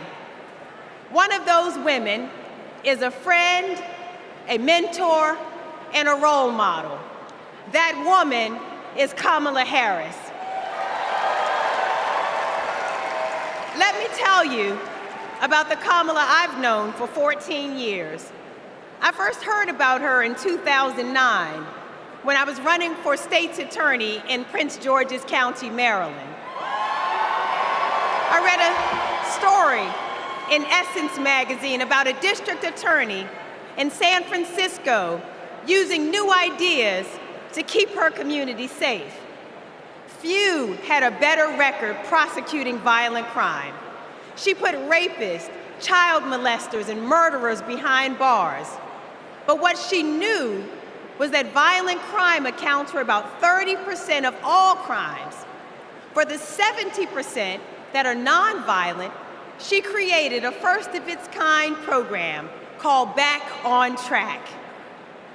After serving time and pleading guilty, these low-level offenders would get the job training, GED help, and apprenticeships they needed to find a job. The result? The recidivism rate plummeted. Now, after reading about this super bad district attorney, I talked nonstop about her on the campaign trail. 2 days after I won the election, my phone rings. It's Kamala Harris calling to congratulate me and ask how she could help. She helped me bring Back on Track to Maryland. And wouldn't you know it, crime went down and economic growth went up. Back on Track is now a national model. Now Donald Trump says if Kamala Harris is elected, tough guys will treat her like a play toy. Do you know who else thought that? The drug cartels she busted, the big oil companies she made pay for polluting, the big banks that she made pay $20 billion to homeowners they ripped off. Getting justice for others isn't a power trip for her. It's a sacred calling. And hear me, Kamala Harris knows how to keep criminals off the streets. And come November, with your help, she'll keep one out of the Oval Office.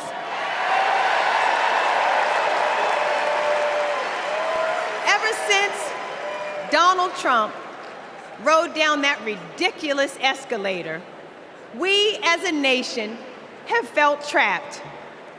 Every national decision has been made in reaction to this one man and his extremist MAGA movement. We are still frozen by the fear that Donald Trump might once again come to power.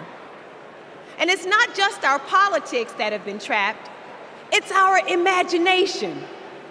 And then Kamala came along. Kamala has reminded us that we don't need to fear anything, not the future, and certainly not that man. This is our moment to leave Donald Trump where he belongs, in America's past. We stand with Kamala Harris because we as a country are not going back. For the ancestors who sat at lunch counters and made sure that we all had the right to vote, we are not going back. For the mamas and grandmamas who marched to make sure that women could control our own bodies, we are not going back. For the parents who work from can't see in the morning until can't see at night, not so that they will have a better future, but so that their children will have a better life. We are not going back. When facing an obstacle, my father has often said to me, your faith is stronger than your fears. Tonight, our faith is stronger than our fears. Faith in the promise of America. Faith in the American idea, in the American values that we share. Faith that we, the people, can choose a new leader, a better future. for the people. Faith that as dark as our days and challenges have sometimes felt, it's always darkest before the dawn. We know that we can endure for a night because joy cometh in the morning. Morning is coming. Morning is coming. And that joy will be led by Kamala Harris. Thank you so much.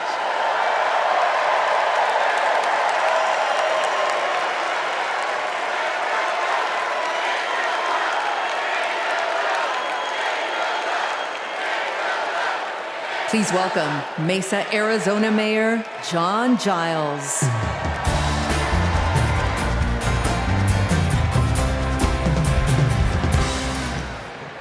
Good evening.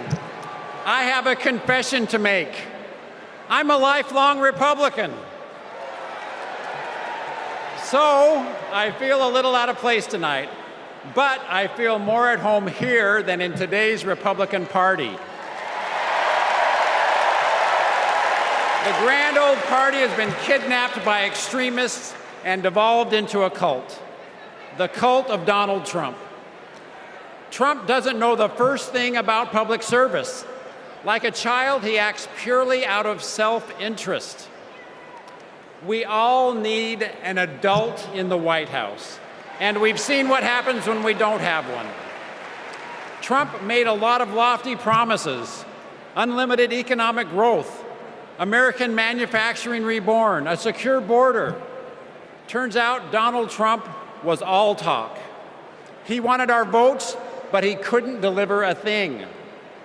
But these days, my city of Mesa, Arizona is on the move.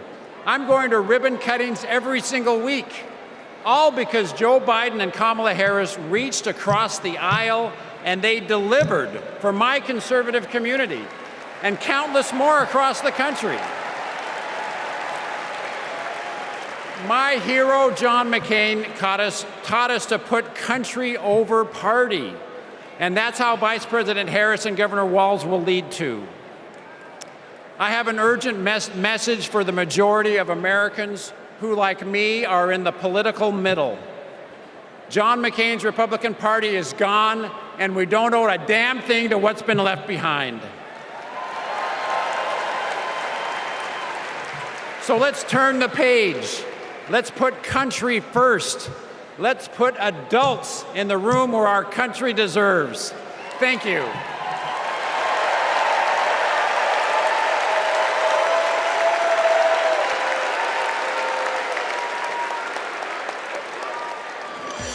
It's our dream to have a large family. Being a parent, it's the most important thing in my life. For decades, Americans have turned to the miracle of IVF treatments. She felt like a dream come true. The fact that she was able to build a family, that's why I do what I do. Without IVF, I don't know how this would have been possible. IVF treatment gives many patients an opportunity to have a family. I love that I get to help people every day become parents. But a party that pretends to be pro-family wants to put a stop to this. They are attacking the right to expand and start a family. It's unthinkable. They may never have the family that they've dreamt of. In the U.S. Senate, Republicans blocked a Democratic bill that would have established protections for in vitro fertilization. Mr. Vance, no. If Republicans actually cared as much about protecting IVF, this would have been a simple yes vote. Family means support. To me, family is your whole world. It's the life that you build. IVF made my family. It made my heart whole. It made my life full. It made my life full. And it made my life full. And we will always fight for you, for your family, for your freedoms, and for your future. Kamala Harris and Tim Walz honor the freedoms of all families to make decisions about what is right for them, for this generation and generations to come.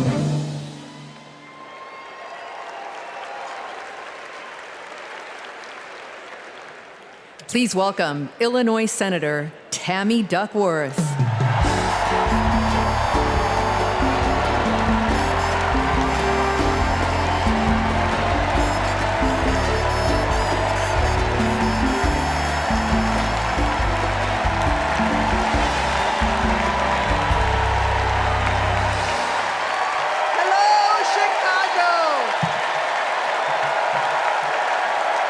Chicago.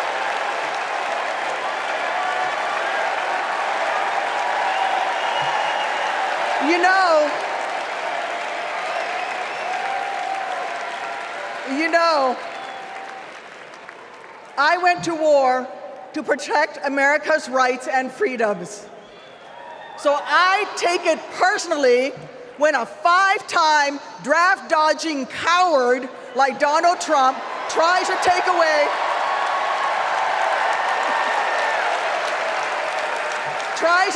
my rights and freedoms in return, especially when it concerns my daughters. My girls, gamer girl Abigail and queen of the monkey bars, Miley, are everything to me. But they would never have been born without access to reproductive care. Because after 10 years of struggling with infertility, I was only able to have them through the miracle of IVF.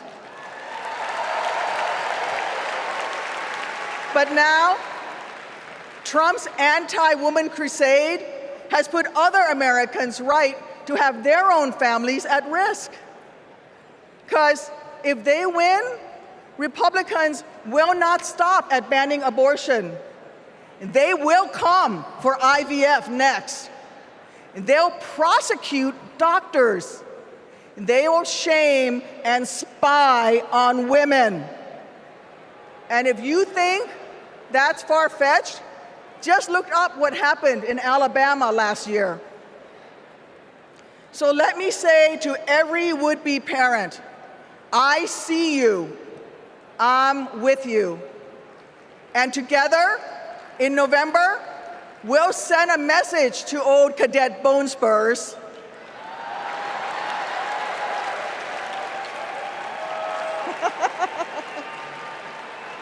Stay out of our doctors' offices, and while you're at it, out of the Oval Office too.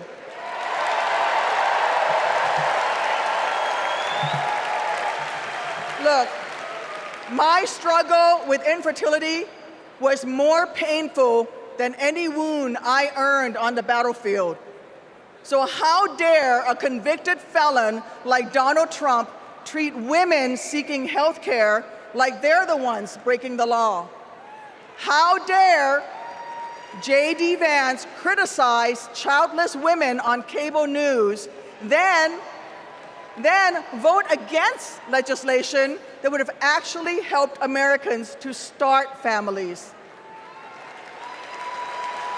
How dare the GOP endanger the dreams of countless veterans whose combat wounds prevent them from having kids without IVF, punishing our heroes for their willingness to serve? It's simple. Every American deserves the right to be called mommy or daddy without being treated like a criminal. Kamala Harris believes that. So let's make some history and elect her in November. God bless America.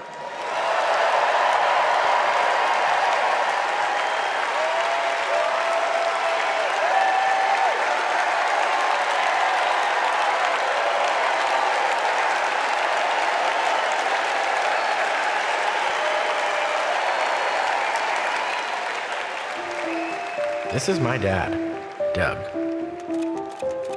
He was raised in Jersey and moved to LA when he was 16. These are his parents, Barb and Mike. They think he walks on water. This is what he wore to his bar mitzvah. And here's him at summer camp. They voted him most athletic, so he says. This is a photo McDonald's used when he was Employee of the Month. It hung on our wall for years. My dad is a lawyer, a really good one. My mom called him the crisis guy because he was everyone's first call. My parents split when I was in middle school, and that wasn't easy. That's not easy for any kid. But it helped that my parents stayed friends and we all kept hanging together. we grew closer than ever. And then he met Kamala, the blind date that would dramatically change all of our lives forever. It was my senior year of high school. Ella and I would laugh watching them fall in love, acting like teenagers. In 2014, Kamala became Mamala. She took over Sunday night dinners and taught Doug how to actually cook. Our blended family wasn't used to politics or the spotlight, but when Kamala became senator, we were all excited to step up, especially my dad. Then Kamala became vice president. It felt like Doug was a bit out of place on Capitol Hill. I thought, what is my goofy dad doing here? But he embraced it. He left his practice after being a lawyer for 30 years. That was tough.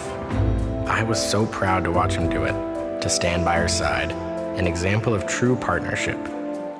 I just got married myself, and he's inspired me as a new husband. Anyone who really gets close to him knows he's kind, loving, and fiercely protective. I mean, just look at this face. This is my dad, the first second gentleman in the history of this nation. He's found his voice around the issues that matter to him. You have no choice but to speak up and speak out.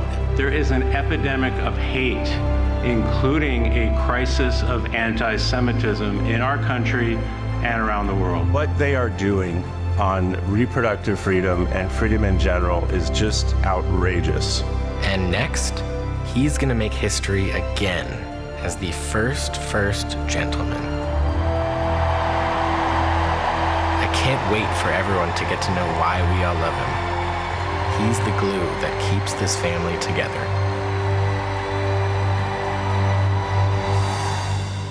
We might not look like other families in the White House, but we are ready to represent all families in America.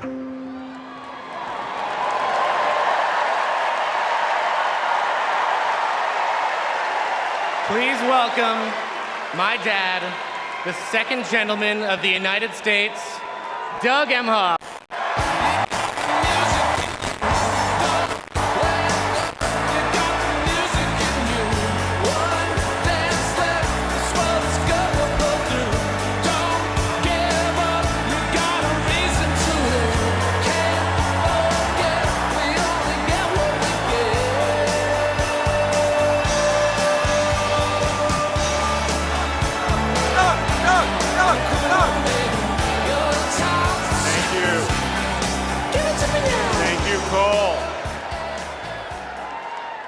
I guess he didn't want me to give this speech. He just...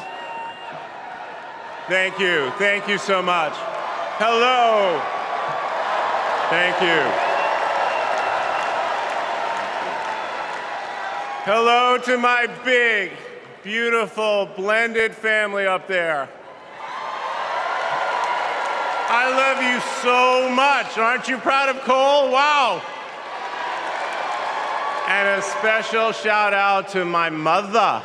I see you.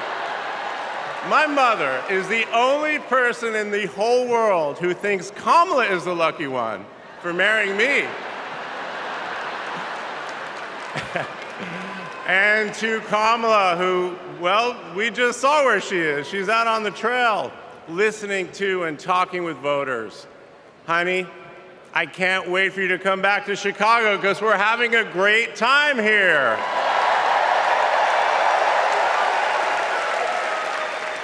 I love you so much. I'm so proud of how you're stepping up for all of us. But that's who she is. Wherever she's needed, however she's needed, Kamala rises to the occasion. And she did it for me and our family. And now that the country needs her, she's showing you what we already know. She's ready to lead. She brings both joy and toughness to this task, and she will be a great president we will all be proud of. Now, I'm the son of two Brooklynites, Mike and Barb. They've been together almost 70 years. My dad worked in the shoe business in Manhattan, and he moved our family out to New Jersey. Where's New Jersey? I see you out there. When I was a little kid. And in a lot of ways, I had a typical Jersey suburban childhood. I biked around the neighborhood. I took the bus to Hebrew school. And I rode to Little League practice in the way back of my coach's wood-paneled station wagon. And if we did well, we got to have a Slurpee after. In my neighborhood, everyone left their garage door open. Wherever you ended up at dinner time, that's the family that fed you. Everyone took care of everyone else. And the guys I grew up with are still my best friends. The group chat is active every day, and it's probably blowing up right now, guys. When my dad had to get a new job, we moved across the country to LA. Money was tight. Hey, California.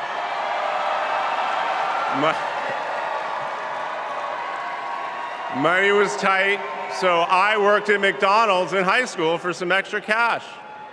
Not only was I Employee of the Month, but I still have the framed picture, which you just saw, and there was a ring, golden arches and all. And then I waited tables, parked cars. I was working full-time so I could afford to go to college part-time. And thanks to partial scholarships, student loans, and a little help from my dad, I got myself through law school. And I got my first job as a lawyer, which is also where I met the guys in my fantasy football league. And a lot has changed in our lives since the early 90s, but my team name is still Nirvana. Yes, after the band. I worked hard, and I love being a lawyer. And by the way, I still get to be part of the profession by teaching students at Georgetown Law School. I got married, became a dad to Cole and Ella. Unfortunately, I went through a divorce, but eventually started worrying about how I would make it all work. And that's when something unexpected happened. In 2013, I walked into a contentious client meeting. We worked through the issue, and by the end of the meeting, the now happy client offered to set me up on a blind date, which is how I ended up with Kamala Harris's phone number. Now, for generations, people have debated when to call the person you're being set up with. And never in history has anyone suggested 8:30 a.m. And yet, that's when I dialed. I got Kamala's voicemail, and I just started rambling. Hey, it's Doug. I'm on my way to an early meeting. Again, it's Doug. I remember I was trying to grab the words out of the air and just put them back in my mouth. And for what seemed like far too many minutes, I hung up. By the way, Kamala saved that voicemail, and she makes me listen to it on every anniversary.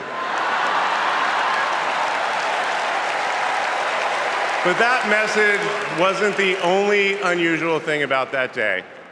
Now, Kamala, who normally would have been working hard at her office, just happened to be waiting at her apartment for a contractor to do some work on her kitchen. I was eating at my desk, which was not a regular occurrence for a busy lawyer like me who appreciated a good business lunch. But that's when she called me back. And we talked for an hour, and we laughed. Well, you know that laugh. I love that laugh.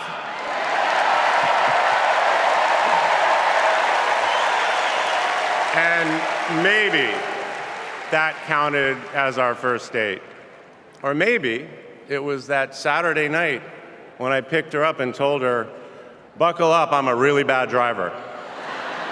Because you can't hide anything from Kamala Harris, so you might as well own it. And as I got to know her better and just fell in love fast, I learned what drives Kamala. And it's what you've seen over these past 4 years, and especially these past 4 weeks. She finds joy in pursuing justice. She stands up to bullies just like my parents taught me to. And she likes to see people do well, but hates when they're treated unfairly. She believes this work requires a basic curiosity in just how people are doing. Her empathy is her strength. Over the past decade, Kamala has connected me more deeply to my faith, even though it's not the same as hers. She comes to synagogue with me for high holiday services, and I go to church with her for Easter. I get to enjoy her mom's chili relleno recipe every Christmas, and she makes a mean brisket for Passover. It brings me right back to my grandmother's apartment in Brooklyn, you know, the one with the plastic-covered couches. But Kamala has fought against anti-Semitism and all forms of hate her whole career. She's the one who encouraged me as second gentleman to take up that fight, which is so personal to me. And those of you who belong to blended families know that they can be a little complicated. But as soon as our kids started calling her Mamala, I knew we'd be okay. Ella calls us a three-headed parenting machine. Kamala and Kirsten, thank you both. Thank you both for always putting your family and the kids first. Now, Cole and Ella's friends knew that when they'd come over for Sunday dinner with Mamala, it was going to be real talk. In between taking cooking instructions, they'd have to answer questions about what problem they wanted to solve in the world. They learned that you've always got to be prepared because Kamala is going to prosecute the case. And in the same breath that Cole and Greenlee told us that they were engaged, they asked Kamala to officiate their wedding. And in the same way that she always steps up when it matters, Kamala put so much time into those remarks, and she bound them in a book that matched her dark red dress, and then turned that into a gift for the happy couple. A few days ago, during this incredible time we're going through, there was a brief window when Kamala was back at home. And I saw her sitting on her favorite chair, and in the middle of a wild month, I just hoped that she was having a quiet moment to herself. But then I realized she was on the phone. And of course, my mind went to all the potential crises that the vice president could be dealing with. Was it domestic? Was it foreign? Was it campaign? I could see she was focused, and all I knew was that it must be something important. And it turns out it was. Ella had called her. That's Kamala. That's Kamala. Those kids are her priorities, and that scene was a perfect map of her heart. She's always been there for our children, and I know she'll always be there for yours too. Kamala is a joyful warrior. It's doing for her country what she has always done for the people that she loves. Her passion will benefit all of us when she's our president. And here's the thing about joyful warriors. They're still warriors. And Kamala is as tough as it comes. Just ask the criminals, the global gangsters, and the witnesses before the Senate Judiciary Committee. She never runs from a fight. And she knows the best way to deal with a coward is to take him head on. Because we all know cowards are weak, and Kamala Harris can smell weakness. She doesn't tolerate any BS. You've all seen that look. And you know that look I'm talking about. That look is not just a meme. It reflects her true belief in honest and direct leadership. And it's also why she will not be distracted by nonsense. Kamala knows that in order to win, we cannot lose focus. America, in this election, you have to decide who to trust with your family's future. I trusted Kamala with our family's future. It was the best decision I ever made. This Thursday will be our 10th wedding anniversary, which I know it means I'm about to hear that embarrassing voicemail again. However, that's not all I'll be hearing. That same night, I'll be hearing my wife, Kamala Harris, accept your nomination for President of the United States. And with your help, she will lead with joy and toughness, with that laugh and that look, with compassion and conviction. She'll lead from the belief that wherever we come from, whatever we look like, we're strongest when we fight for what we believe in, not just against what we fear. Kamala Harris was exactly the right person for me at an important moment in my life. And at this moment in our nation's history, she is exactly the right president. Thank you so much.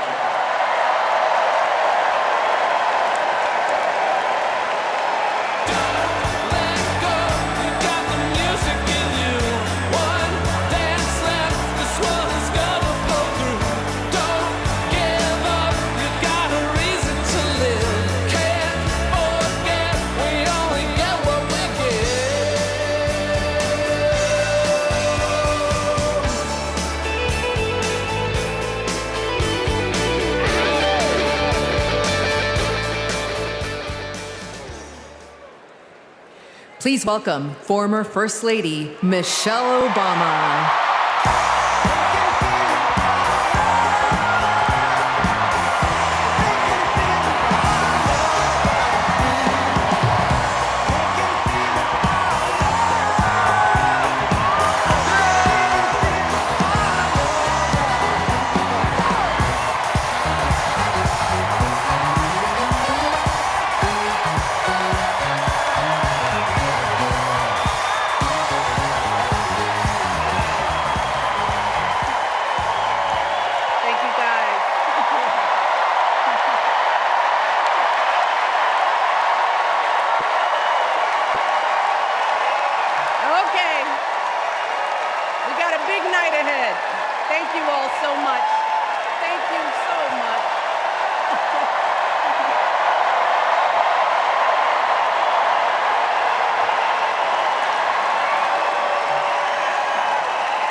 Something wonderfully magical is in the air, isn't it? Yeah.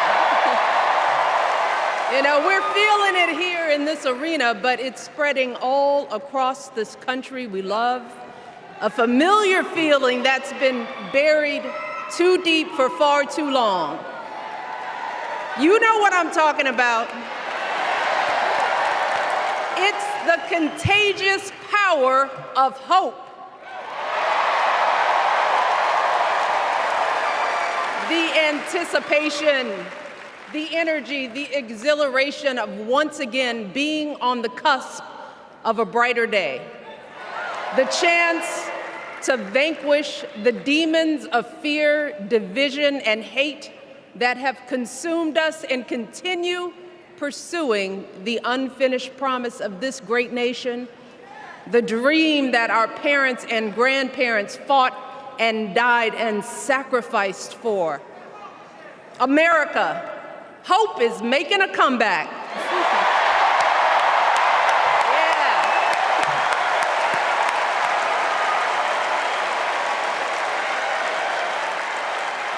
But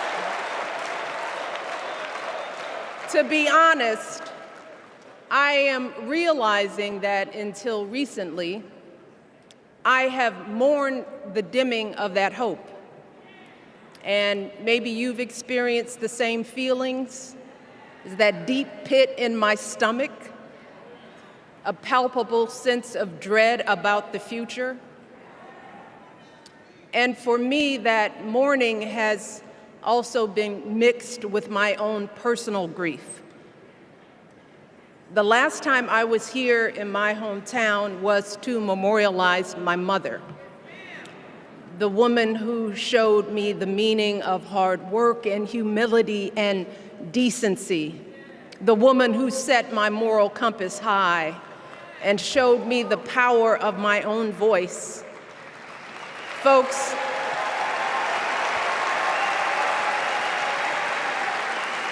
I still feel her loss so profoundly. I wasn't even sure if I'd be steady enough to stand before you tonight, but my heart compelled me to be here because of the sense of duty that I feel to honor her memory and to remind us all not to squander the sacrifices our elders made to give us a better future.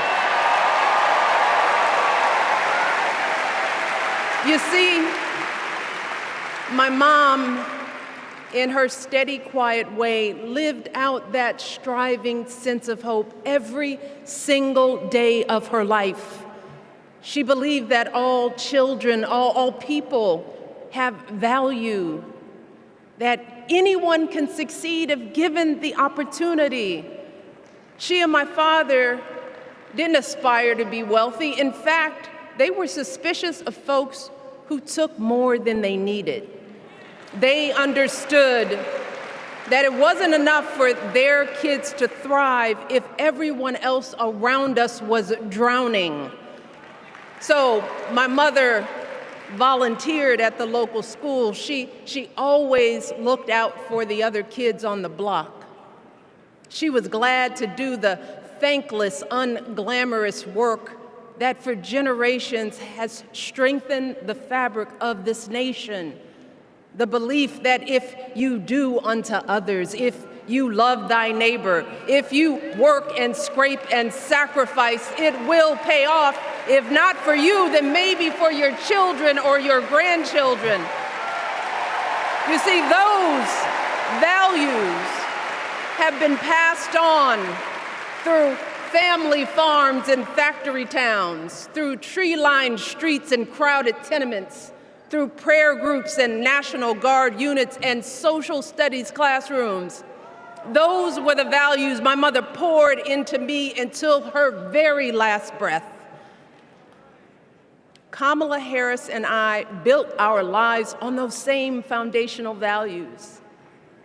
Even though our mothers grew up an ocean apart, they shared the same belief in the promise of this country. That's why her mother moved here from India at 19. It's why she taught Kamala about justice, about the obligation to lift others up, about our responsibility to give more than we take. She'd often tell her daughter, "Don't sit around and complain about things. Do something." So, with that voice in her head, Kamala went out and she worked hard in school, graduating from an HBCU, earning her law degree at a state school. And then she went on to work for the people, fighting to hold lawbreakers accountable, strengthening the rule of law, fighting to get folks better wages, cheaper prescription drugs, a good education, decent health care, child care, elder care. From a middle-class household, Kamala worked her way up to become Vice President of the United States of America. My girl, Kamala Harris, is more than ready for this moment. She is one of the most qualified people ever to seek the office of the presidency. And She is one of the most dignified.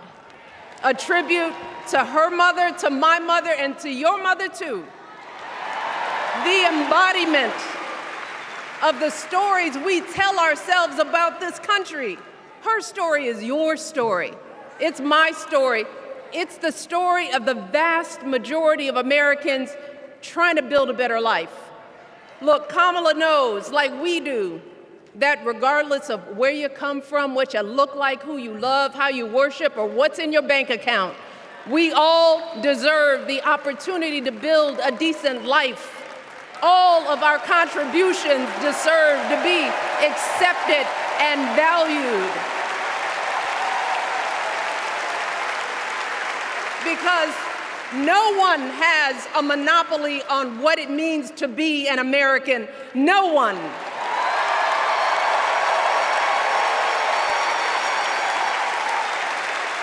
Kamala has shown her allegiance to this nation, not by spewing anger and bitterness, but by living a life of service and always pushing the doors of opportunity open to others.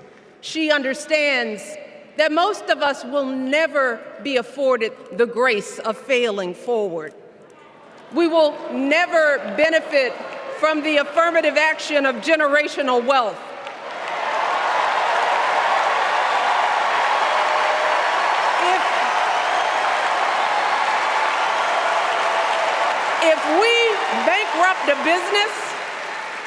If we bankrupt a business or choke in a crisis, we don't get a second, third, or fourth chance. If things don't go our way, we don't have the luxury of whining or cheating others to get further ahead. No. We don't get to change the rules so we always win. If we see a mountain in front of us, we don't expect there to be an escalator waiting to take us to the top. No. We put our heads down. We get to work. In America, we do something. And throughout her entire life, that's what we've seen from Kamala Harris. The steel of her spine, the steadiness of her upbringing, the honesty of her example, and yes, the joy of her laughter and her light. It couldn't be more obvious. Of the two major candidates in this race, only Kamala Harris truly understands the unseen labor and unwavering commitment that has always made America great.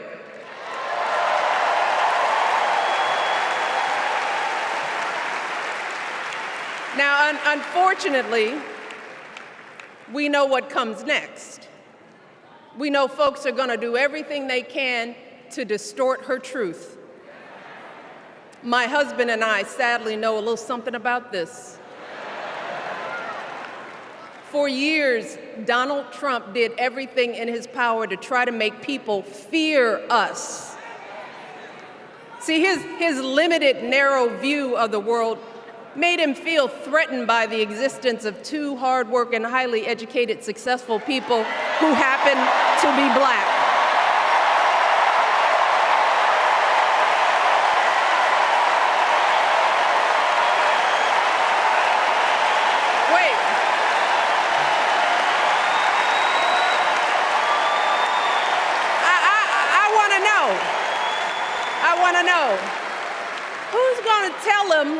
Who's going to tell him that the job he's currently seeking might just be one of those black jobs?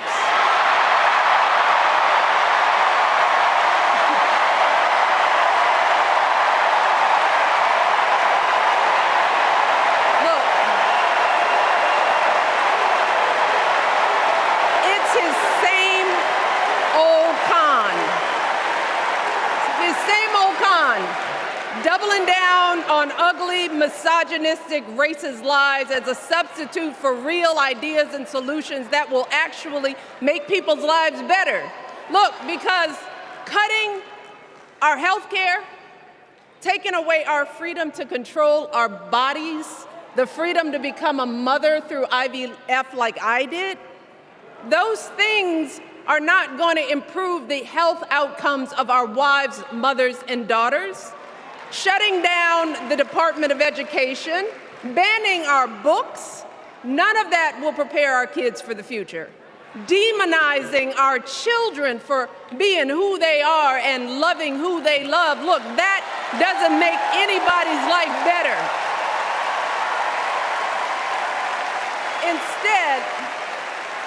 Instead, it only makes us small. And let me tell you this, going small is never the answer. Going small is the opposite of what we teach our kids. Going small is petty, it's unhealthy, and quite frankly, it's unpresidential.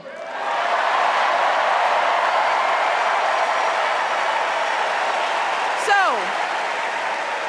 why would any of us accept this from anyone seeking our highest office? Why would we normalize that type of backward leadership? Doing so only demeans and cheapens our politics. It only serves to further discourage good, big-hearted people from wanting to get involved at all. America, our parents taught us better than that, and we deserve so much better than that. That's why we must do everything in our power to elect 2 of those good, big-hearted people. There is no other choice than Kamala Harris and Tim Walz. No other choice.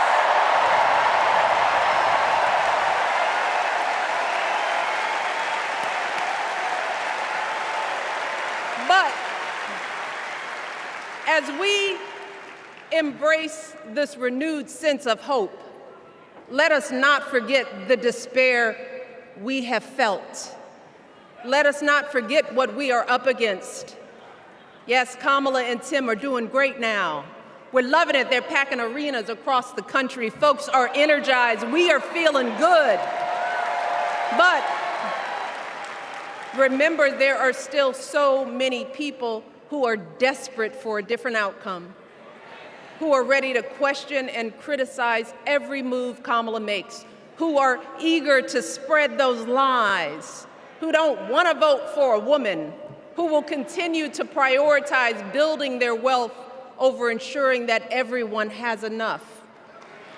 So no matter how good we feel tonight or tomorrow or the next day, this is going to be an uphill battle. So folks, we cannot be our own worst enemies. No. See, because the minute something goes wrong, the minute a lie takes hold, folks, we cannot start wringing our hands. We cannot get a Goldilocks complex about whether everything is just right.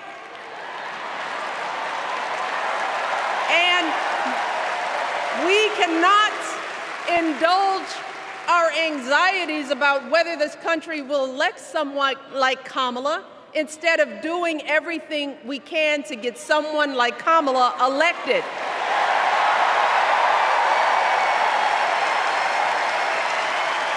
Kamala and Tim, they have lived amazing lives. And I am confident that they will lead with compassion, inclusion, and grace. But they are still only human. They are not perfect. And like all of us, they will make mistakes. But luckily, y'all, this is not just on them.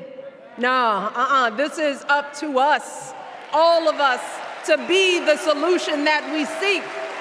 It's up to all of us to be the antidote to the darkness and division. Look, I don't care how you identify politically, whether you're Democrat, Republican, Independent, or none of the above. This is our time to stand up for what we know in our hearts is right.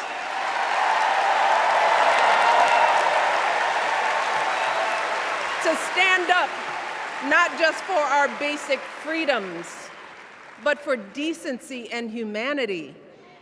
for basic respect, dignity, and empathy for the values at the very foundation of this democracy. It's up to us to remember what Kamala's mother told her. Don't just sit around and complain, do something. So if they lie about her, and they will, we've got to do something. If we see a bad poll, and we will, we got to put down that phone and do something. If we start feeling tired, if we start feeling that dread creeping back in, we got to pick ourselves up, throw water on our face, and what? We only have 2.5 months, y'all, to get this done. Only 11 weeks to make sure every single person we know is registered and has a voting plan. So we cannot afford for anyone America to sit on their hands and wait to be called. Don't complain if no one from the campaign has specifically reached out to you to ask you for your support. There is simply no time for that kind of foolishness. You know what you need to do. So, consider this to be your official ask. Michelle Obama is asking you, no, I'm telling y'all to do something.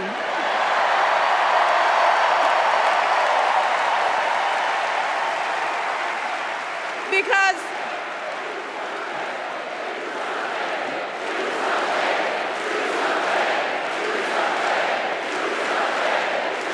you all,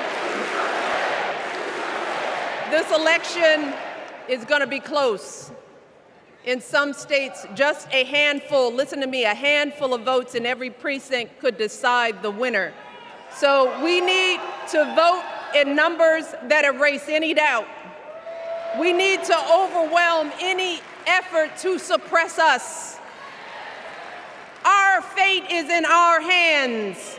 In 77 days, we have the power to turn our country away from the fear, division, and smallness of the past. We have the power to marry our hope with our action.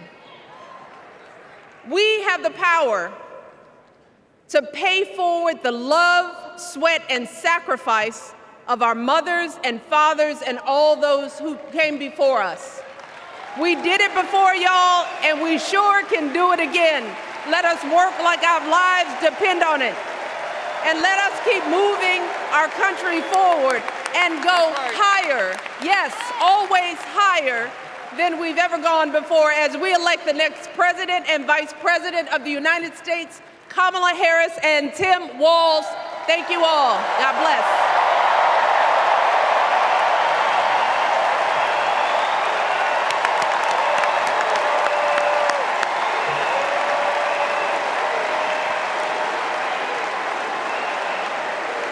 Now, before I go, I have one more job tonight.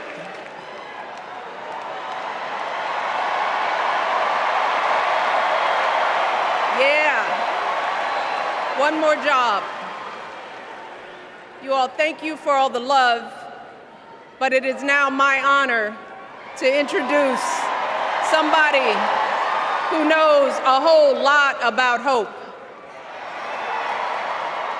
Someone who has spent his life strengthening our democracy, and let me tell you, as someone who lives with him, he wakes up every day, and thinks about what's best for this country. Please welcome America's 44th president and the love of my life, Barack Obama.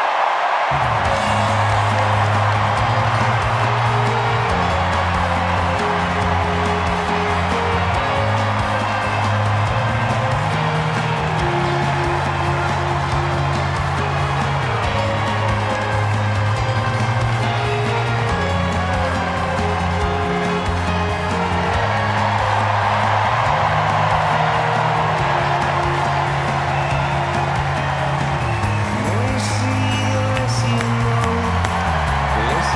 Chicago!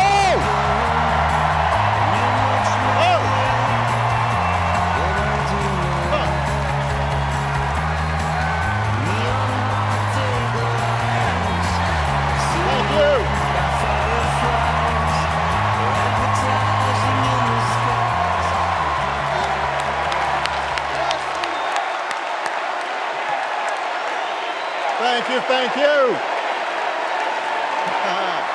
Thank you, everybody. Thank you.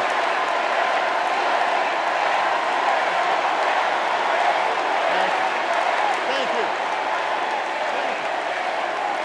All right. That's enough. Thank you. Chicago, it's good to be home. It is good to be home, and I don't know about you, but I'm feeling fired up.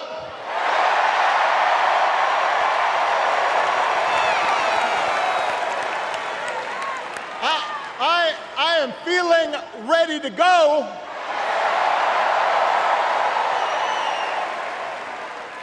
Even if I am the only person stupid enough to speak after Michelle Obama.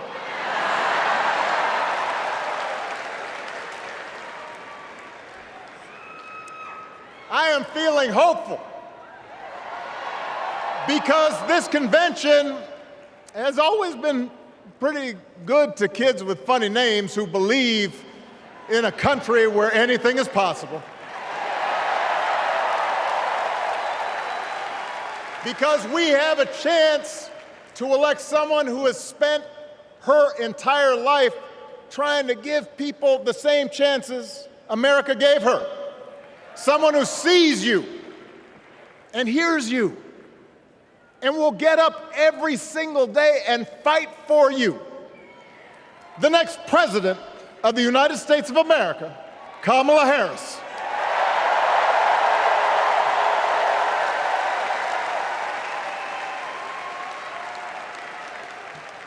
It's been 16 years since I had the honor of accepting this party's nomination for president. And I know that's hard to believe because I have not aged a bit. But it's true. And looking back, I can say without question that my first big decision as your nominee turned out to be one of my best. And that was asking Joe Biden to serve by my side as vice president.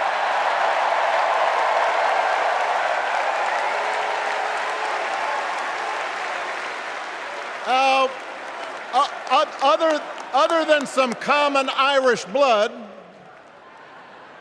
Joe and I come from different backgrounds, but we became brothers. And as we worked together for 8, sometimes pretty tough years, what I came to admire most about Joe wasn't just his smarts, his experience. It was his empathy and his decency and his hard-earned resilience, his unshakable belief that everyone in this country deserves a fair shot.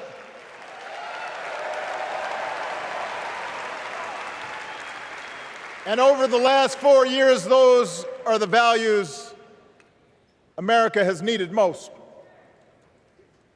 At a time when millions of our fellow citizens were sick and dying, we needed a leader with the character to put politics aside and do what was right. At a time when our economy was reeling, we needed a leader with the determination to drive what would become the world's strongest recovery. 15 million jobs, higher wages, lower health care costs.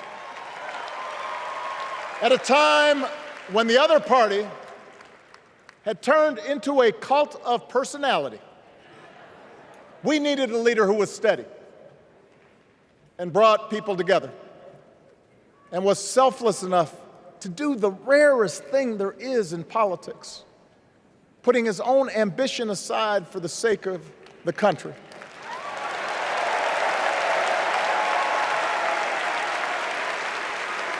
History will remember Joe Biden as an outstanding president who defended democracy at a moment of great danger. And I am proud to call him my president, but I am even prouder to call him my friend.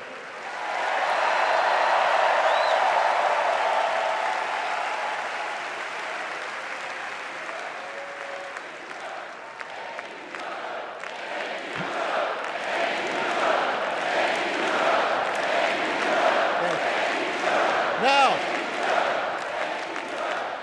the torch has been passed.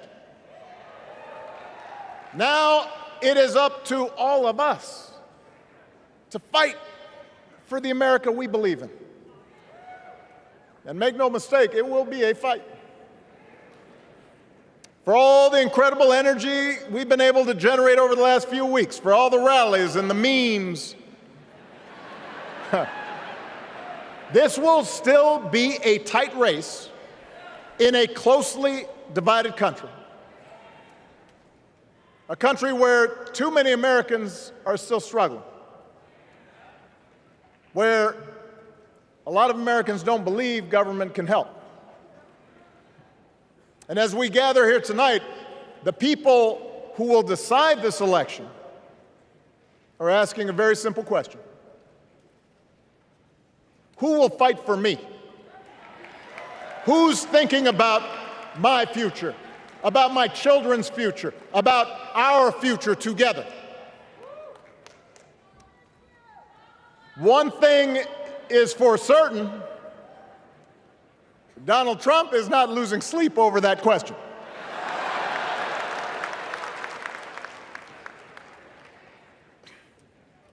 Here's a 78-year-old billionaire who has not stopped whining about his problems since he rode down his golden escalator 9 years ago. It has been a constant stream of gripes and grievances that's actually been getting worse now that he's afraid of losing to Kamala. There's the childish nicknames, the crazy conspiracy theories, this weird obsession with crowd sizes.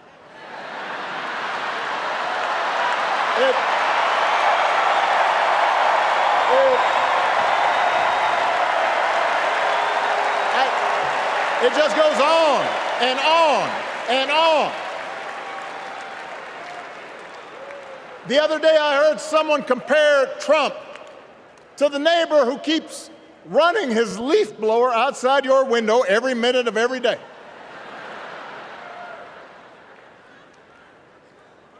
Now, from a neighbor, that's exhausting. From a president, it's just dangerous.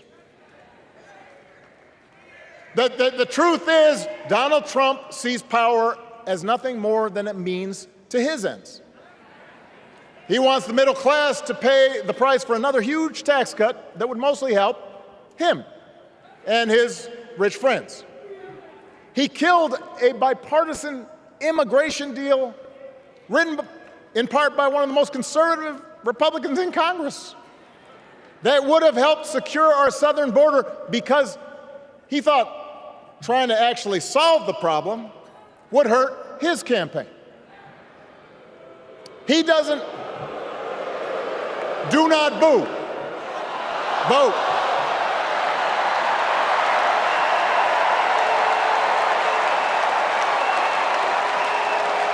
He doesn't seem to care if more women lose their reproductive freedom since it won't affect his life. And most of all, Donald Trump wants us to think that this country is hopelessly divided between us and them, between the real Americans, who of course support him, and the outsiders who don't.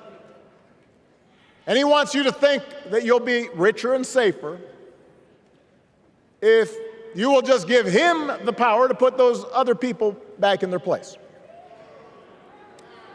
It is one of the oldest tricks in politics from a guy who has let's face it, gotten pretty stale. We do not need 4 more years of bluster and bumbling and chaos. We have seen that movie before, and we all know that the sequel is usually worse.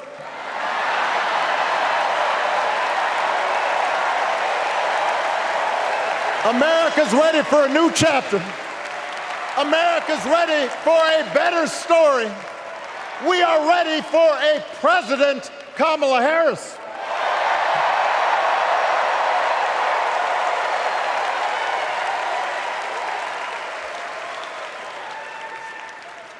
And Kamala Harris is ready for the job. This is a person who has spent her life fighting on behalf of people who need a voice and a champion.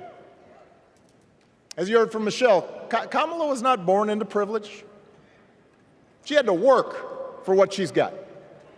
And she actually cares about what other people are going through. She's not the neighbor running the leaf blower. She's the neighbor rushing over to help when you need a hand. As a prosecutor, Kamala stood up for children who had been victims of sexual abuse. As an attorney general of the most populous state in the country, she fought big banks and for-profit colleges, securing billions of dollars for the people they had scammed. After the home mortgage crisis, she pushed me and my administration hard to make sure homeowners got a fair settlement. Didn't matter that I was a Democrat. Didn't matter that she had knocked on doors for my campaign in Iowa. She was going to fight to get as much relief as possible for the families who deserved it.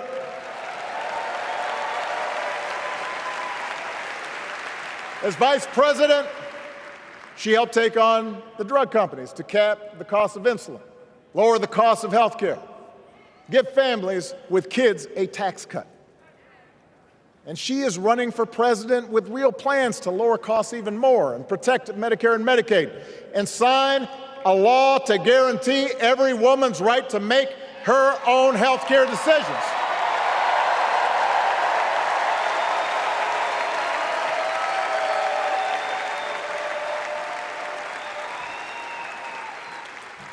In other words, Kamala Harris won't be focused on her problems. She'll be focused on yours. As president, she won't just cater to her own supporters and punish those who refuse to kiss the ring or bend the knee. She'll work on behalf of every American. That's who Kamala is. And in the White House, she will have an outstanding partner in Governor Tim Walz.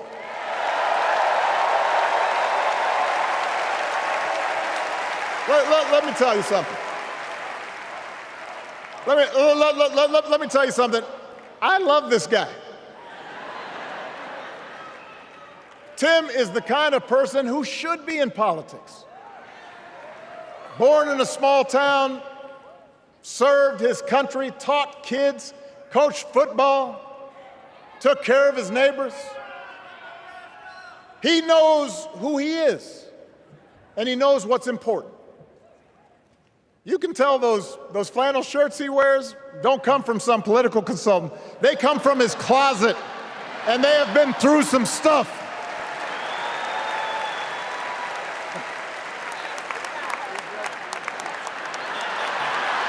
They have been through some stuff. That's right.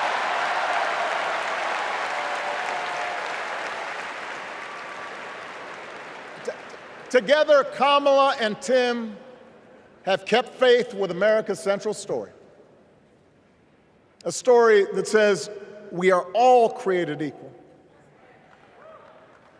All of us endowed with certain inalienable rights, that everyone deserves a chance, that even when we don't agree with each other, we can find a way to live with each other. That's Kamala's vision. That's Tim's vision. That's the Democratic Party's vision. And our job over the next 11 weeks is to convince as many people as possible to vote for that vision. Now, it won't be easy. The other side knows it's easier to play on people's fears and cynicism, always has been. They will tell you that government is inherently corrupt, that sacrifice and generosity are for suckers. And since the game is rigged, it's okay to take what you want and just look after your own. That's the easy path. We have a different task. Our job is to convince people that democracy can actually deliver. And in doing that, we can't just point to what we've already accomplished. We can't just rely on the ideas of the past. We need to chart a new way forward to meet the challenges of today. And Kamala understands this.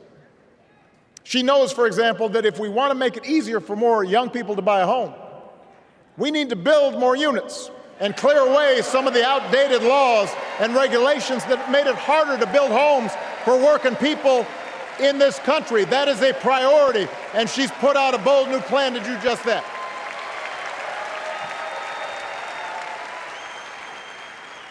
On health care, we should all be proud of the enormous progress that we've made through the Affordable Care Act, providing millions of people access to affordable coverage, protecting millions more from unscrupulous insurance practices. I noticed, by the way, that since it's become popular, they don't call it Obamacare no more.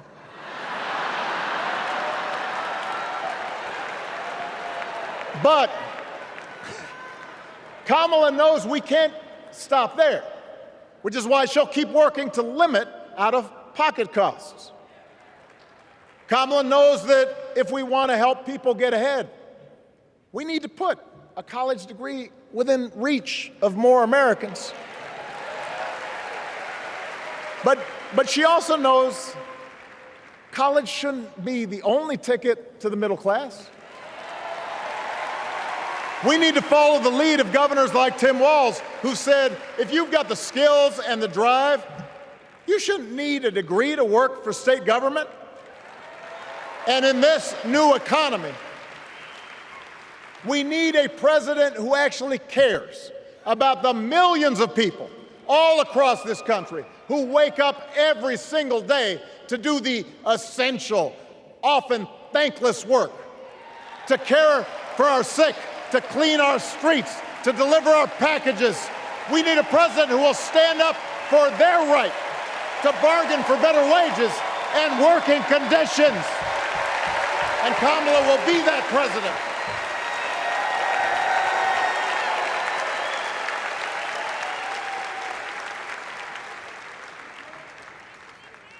Yes, she can.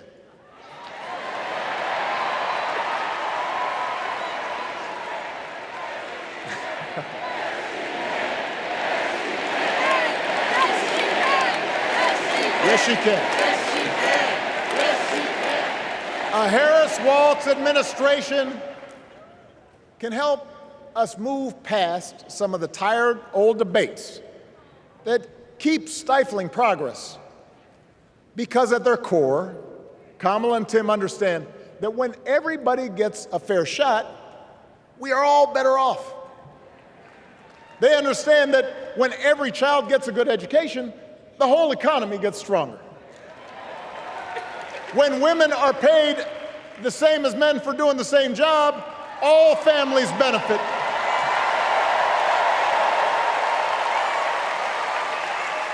They understand that we can secure our borders without tearing kids away from their parents, just like we can keep our streets safe while also building trust between law enforcement and the communities they serve and eliminating bias.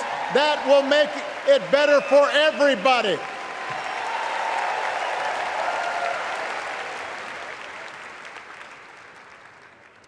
Donald Trump and his well-heeled donors, they don't see the world that way. For them, one group's gains is necessarily another group's loss. For them, freedom means that the powerful can do pretty much what they please, whether it's fire workers trying to organize a union, or put poison in our rivers, or avoid paying taxes like everybody else has to do. Well, we have a broader idea of freedom. We believe in the freedom to provide for your family if you're willing to work hard. The freedom to breathe clean air and drink clean water and send your kids to school without worrying if they'll come home. We believe that true freedom gives each of us the right to make decisions about our own life, how we worship, what our family looks like, how many kids we have, who we marry. And we believe that freedom requires us to recognize that other people have the freedom to make choices that are different than ours. That's okay.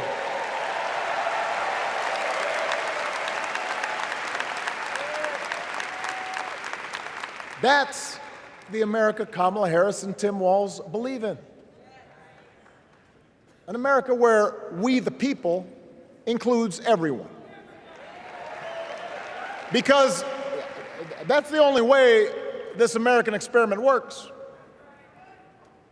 And despite what our politics might suggest, I think most Americans understand that.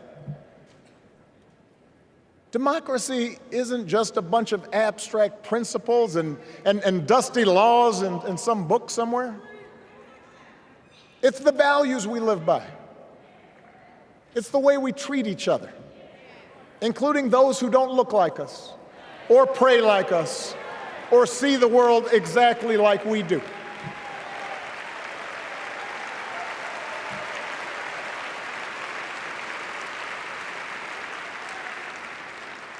That sense of mutual respect has to be part of our message. Our politics have become so polarized these days that all of us across the political spectrum seem so quick to assume the worst in others, unless they agree with us on every single issue. We start thinking that the only way to win is to scold and shame and out-yell the other side. And after a while, regular folks just tune out, or they don't bother to vote. Now, that approach may work for the politicians who just want attention and thrive on division, but it won't work for us. To make progress on the things we care about, the things that really affect people's lives, we need to remember that we've all got our blind spots and contradictions and prejudices, and that if we want to win over those who aren't yet ready to support our candidates, we need to listen to their concerns and maybe learn something in the process. After all, if a parent or grandparent occasionally says something that makes us cringe, we don't automatically assume they're bad people. We recognize that the world is moving fast, that they need time and maybe a little encouragement to catch up.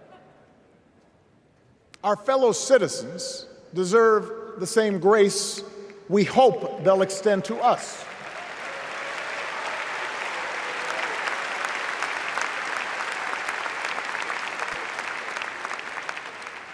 That's how we can build a true Democratic majority, one that can get things done. And by the way, that does not just matter to the people in this country. The rest of the world is watching to see if we can actually pull this off.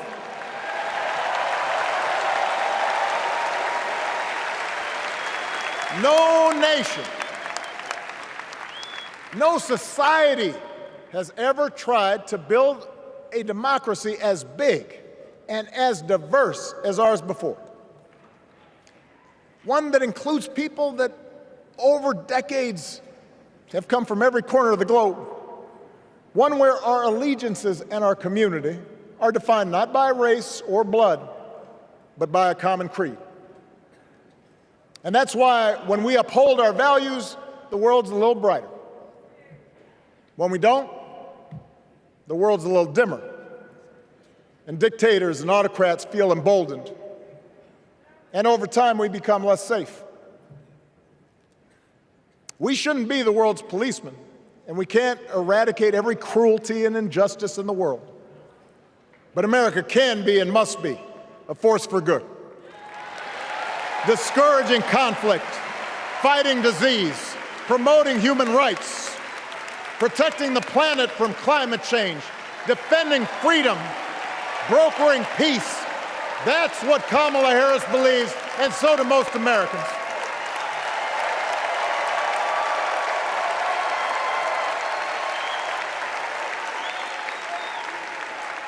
Now,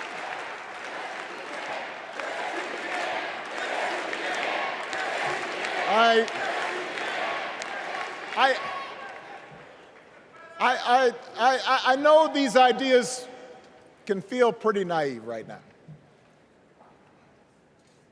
We live in a time of such confusion and rancor, with a culture that puts a premium on things that don't last. Money, fame, status, likes. We chase the approval of strangers on our phones. We build all manner of walls and fences around ourselves, and then we wonder why we feel so alone. We don't trust each other as much because we don't take the time to know each other. And in that space between us, politicians and algorithms teach us to caricature each other and troll each other and fear each other. But here's the good news, Chicago. All across America, in big cities and small towns, away from all the noise, the ties that bind us together are still there. We still coach Little League and look out for our elderly neighbors. We still feed the hungry in churches and mosques and synagogues and temples. We share the same pride when our Olympic athletes compete for the gold. Because the vast majority of us do not want to live in a country that's bitter and divided. We want something better. We want to be better. And the joy and the excitement that we're seeing around this campaign tells us we're not alone. You know, I've spent a lot of time thinking about these past few months because, as Michelle mentioned, this summer we lost her mom, Ms. Marion Robinson.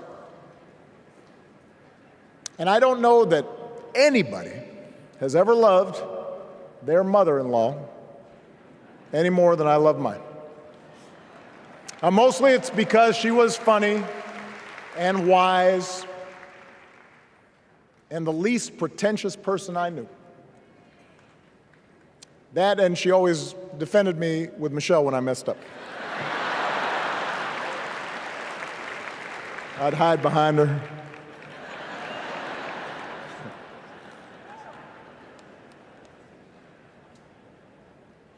But I also think one of the reasons Mary and I became so close was she reminded me of my grandmother, the woman who helped raise me as a child.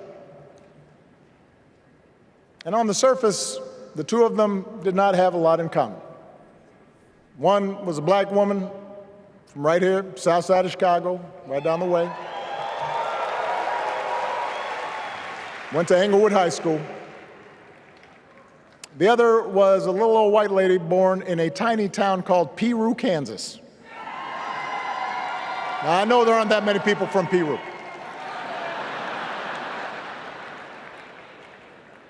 And yet they shared a basic outlook on life.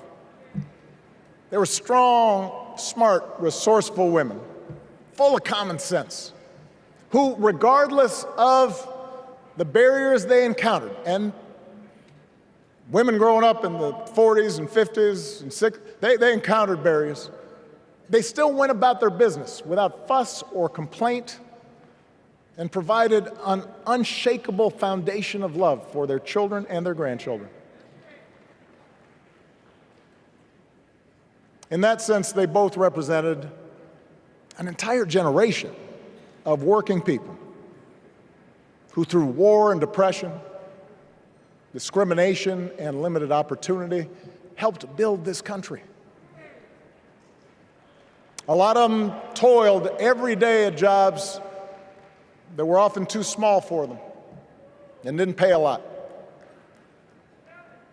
They willingly went without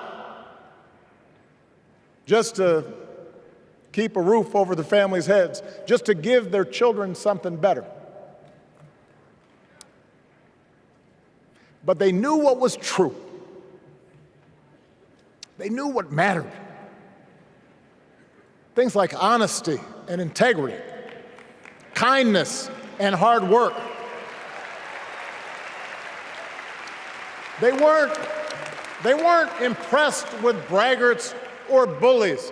They didn't think putting other people down lifted you up or made you strong. They didn't spend a lot of time obsessing about what they didn't have. Instead, they appreciated what they did. They found pleasure in simple things: a card game with friends, a good meal, and laughter around the kitchen table,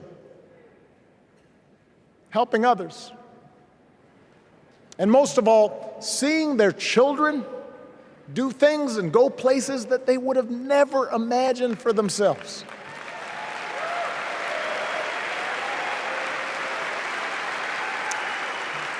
Whether you are a Democrat or a Republican or somewhere in between, we have all had people like that in our lives. People like Kamala's parents, who crossed oceans because they believed in the promise of America. People like Tim's parents, who taught him about the importance of service. Good, hard-working people who weren't famous or powerful, but who managed in countless ways to leave this country just a little bit better than they found it. As much as any policy or program, I believe that's what we yearn for. A return to an America where we work together and look out for each other. A restoration of what Lincoln called, on the eve of Civil War, our bonds of affection. An America that taps what he called the better angels of our nature. That is what this election is about. And I believe that's why, if we each do our part over the next 77 days, if we knock on doors, if we make phone calls, if we talk to our friends, if we listen to our neighbors, if we work like we've never worked before, if we hold firm to our convictions, we will elect Kamala Harris as the next President of the United States, and Tim Walz as the next Vice President of the United States. We will elect leaders up and down the ballot who will fight for the hopeful, forward-looking America we all believe in, and together we too will build a country that is more secure and more just, more equal, and more free. So let's get to work. God bless you. And God bless the United States of America.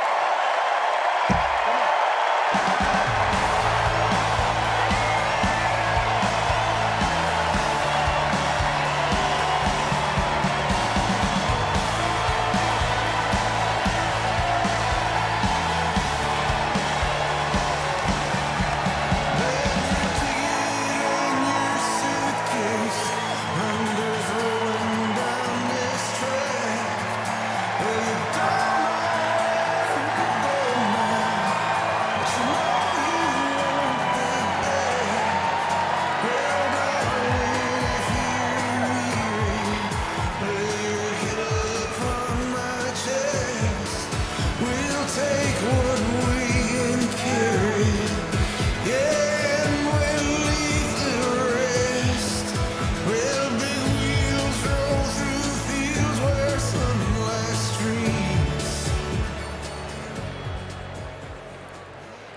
Please stand if you are able for this evening's benediction, offered by Bishop Samuel L. Green Sr. and His Eminence Archbishop Alpidophoros of the Greek Orthodox Archdiocese of America.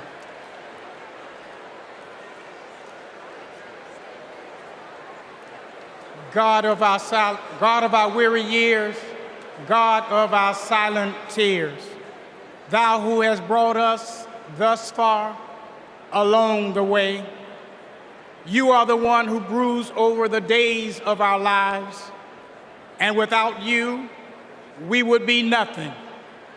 So we lift our hopes and hearts to Thee, and we pause tonight to say thank You. Thank You for loving us. Thank You for not giving up on us. Thank You for giving this nation the benefits of Your mercy, because all of us can feel that something enthusiastic is rising in the soul of America. And all of us can tell that the tyranny of resentment has finally met its match. The candidacy of Kamala Harris has ignited an era of joy across America. Tonight, we thank You that even in the darkest of our pessimistic nights, love has not failed us, and hope has stood its ground. We who gather do so with audacity to believe that there will be compassion in America. So God, deliver us from racism. Deliver us from sexism. Deliver us from evil, and keep us forever in the path we pray. Amen.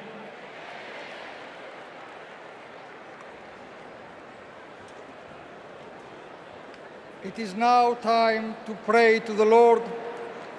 Let us pray to the Lord. Eternal and ever-living God, source of goodness and grace, we come before You, seeking Your heavenly benediction upon this democratic national convention. Grant unto the nominee for President of these United States, Vice President Kamala Harris, and her running mate, Governor Tim Walz, to pursue the highest offices in the land with love, with hope, and with faith in our nation. Grant unto the delegates to engage with their fellow citizens in a spirit of joy and duty, always seeking the best for our country.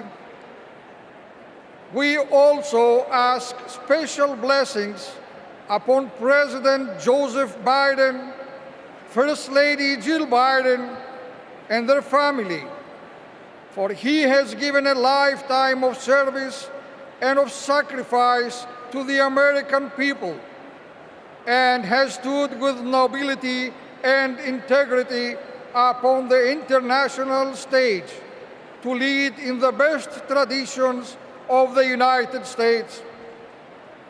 Finally, we ask that You protect and defend the armed forces, protect and defend us, so that in peace and security we may offer to You, the one true God, the praise that is in Your due. Amen.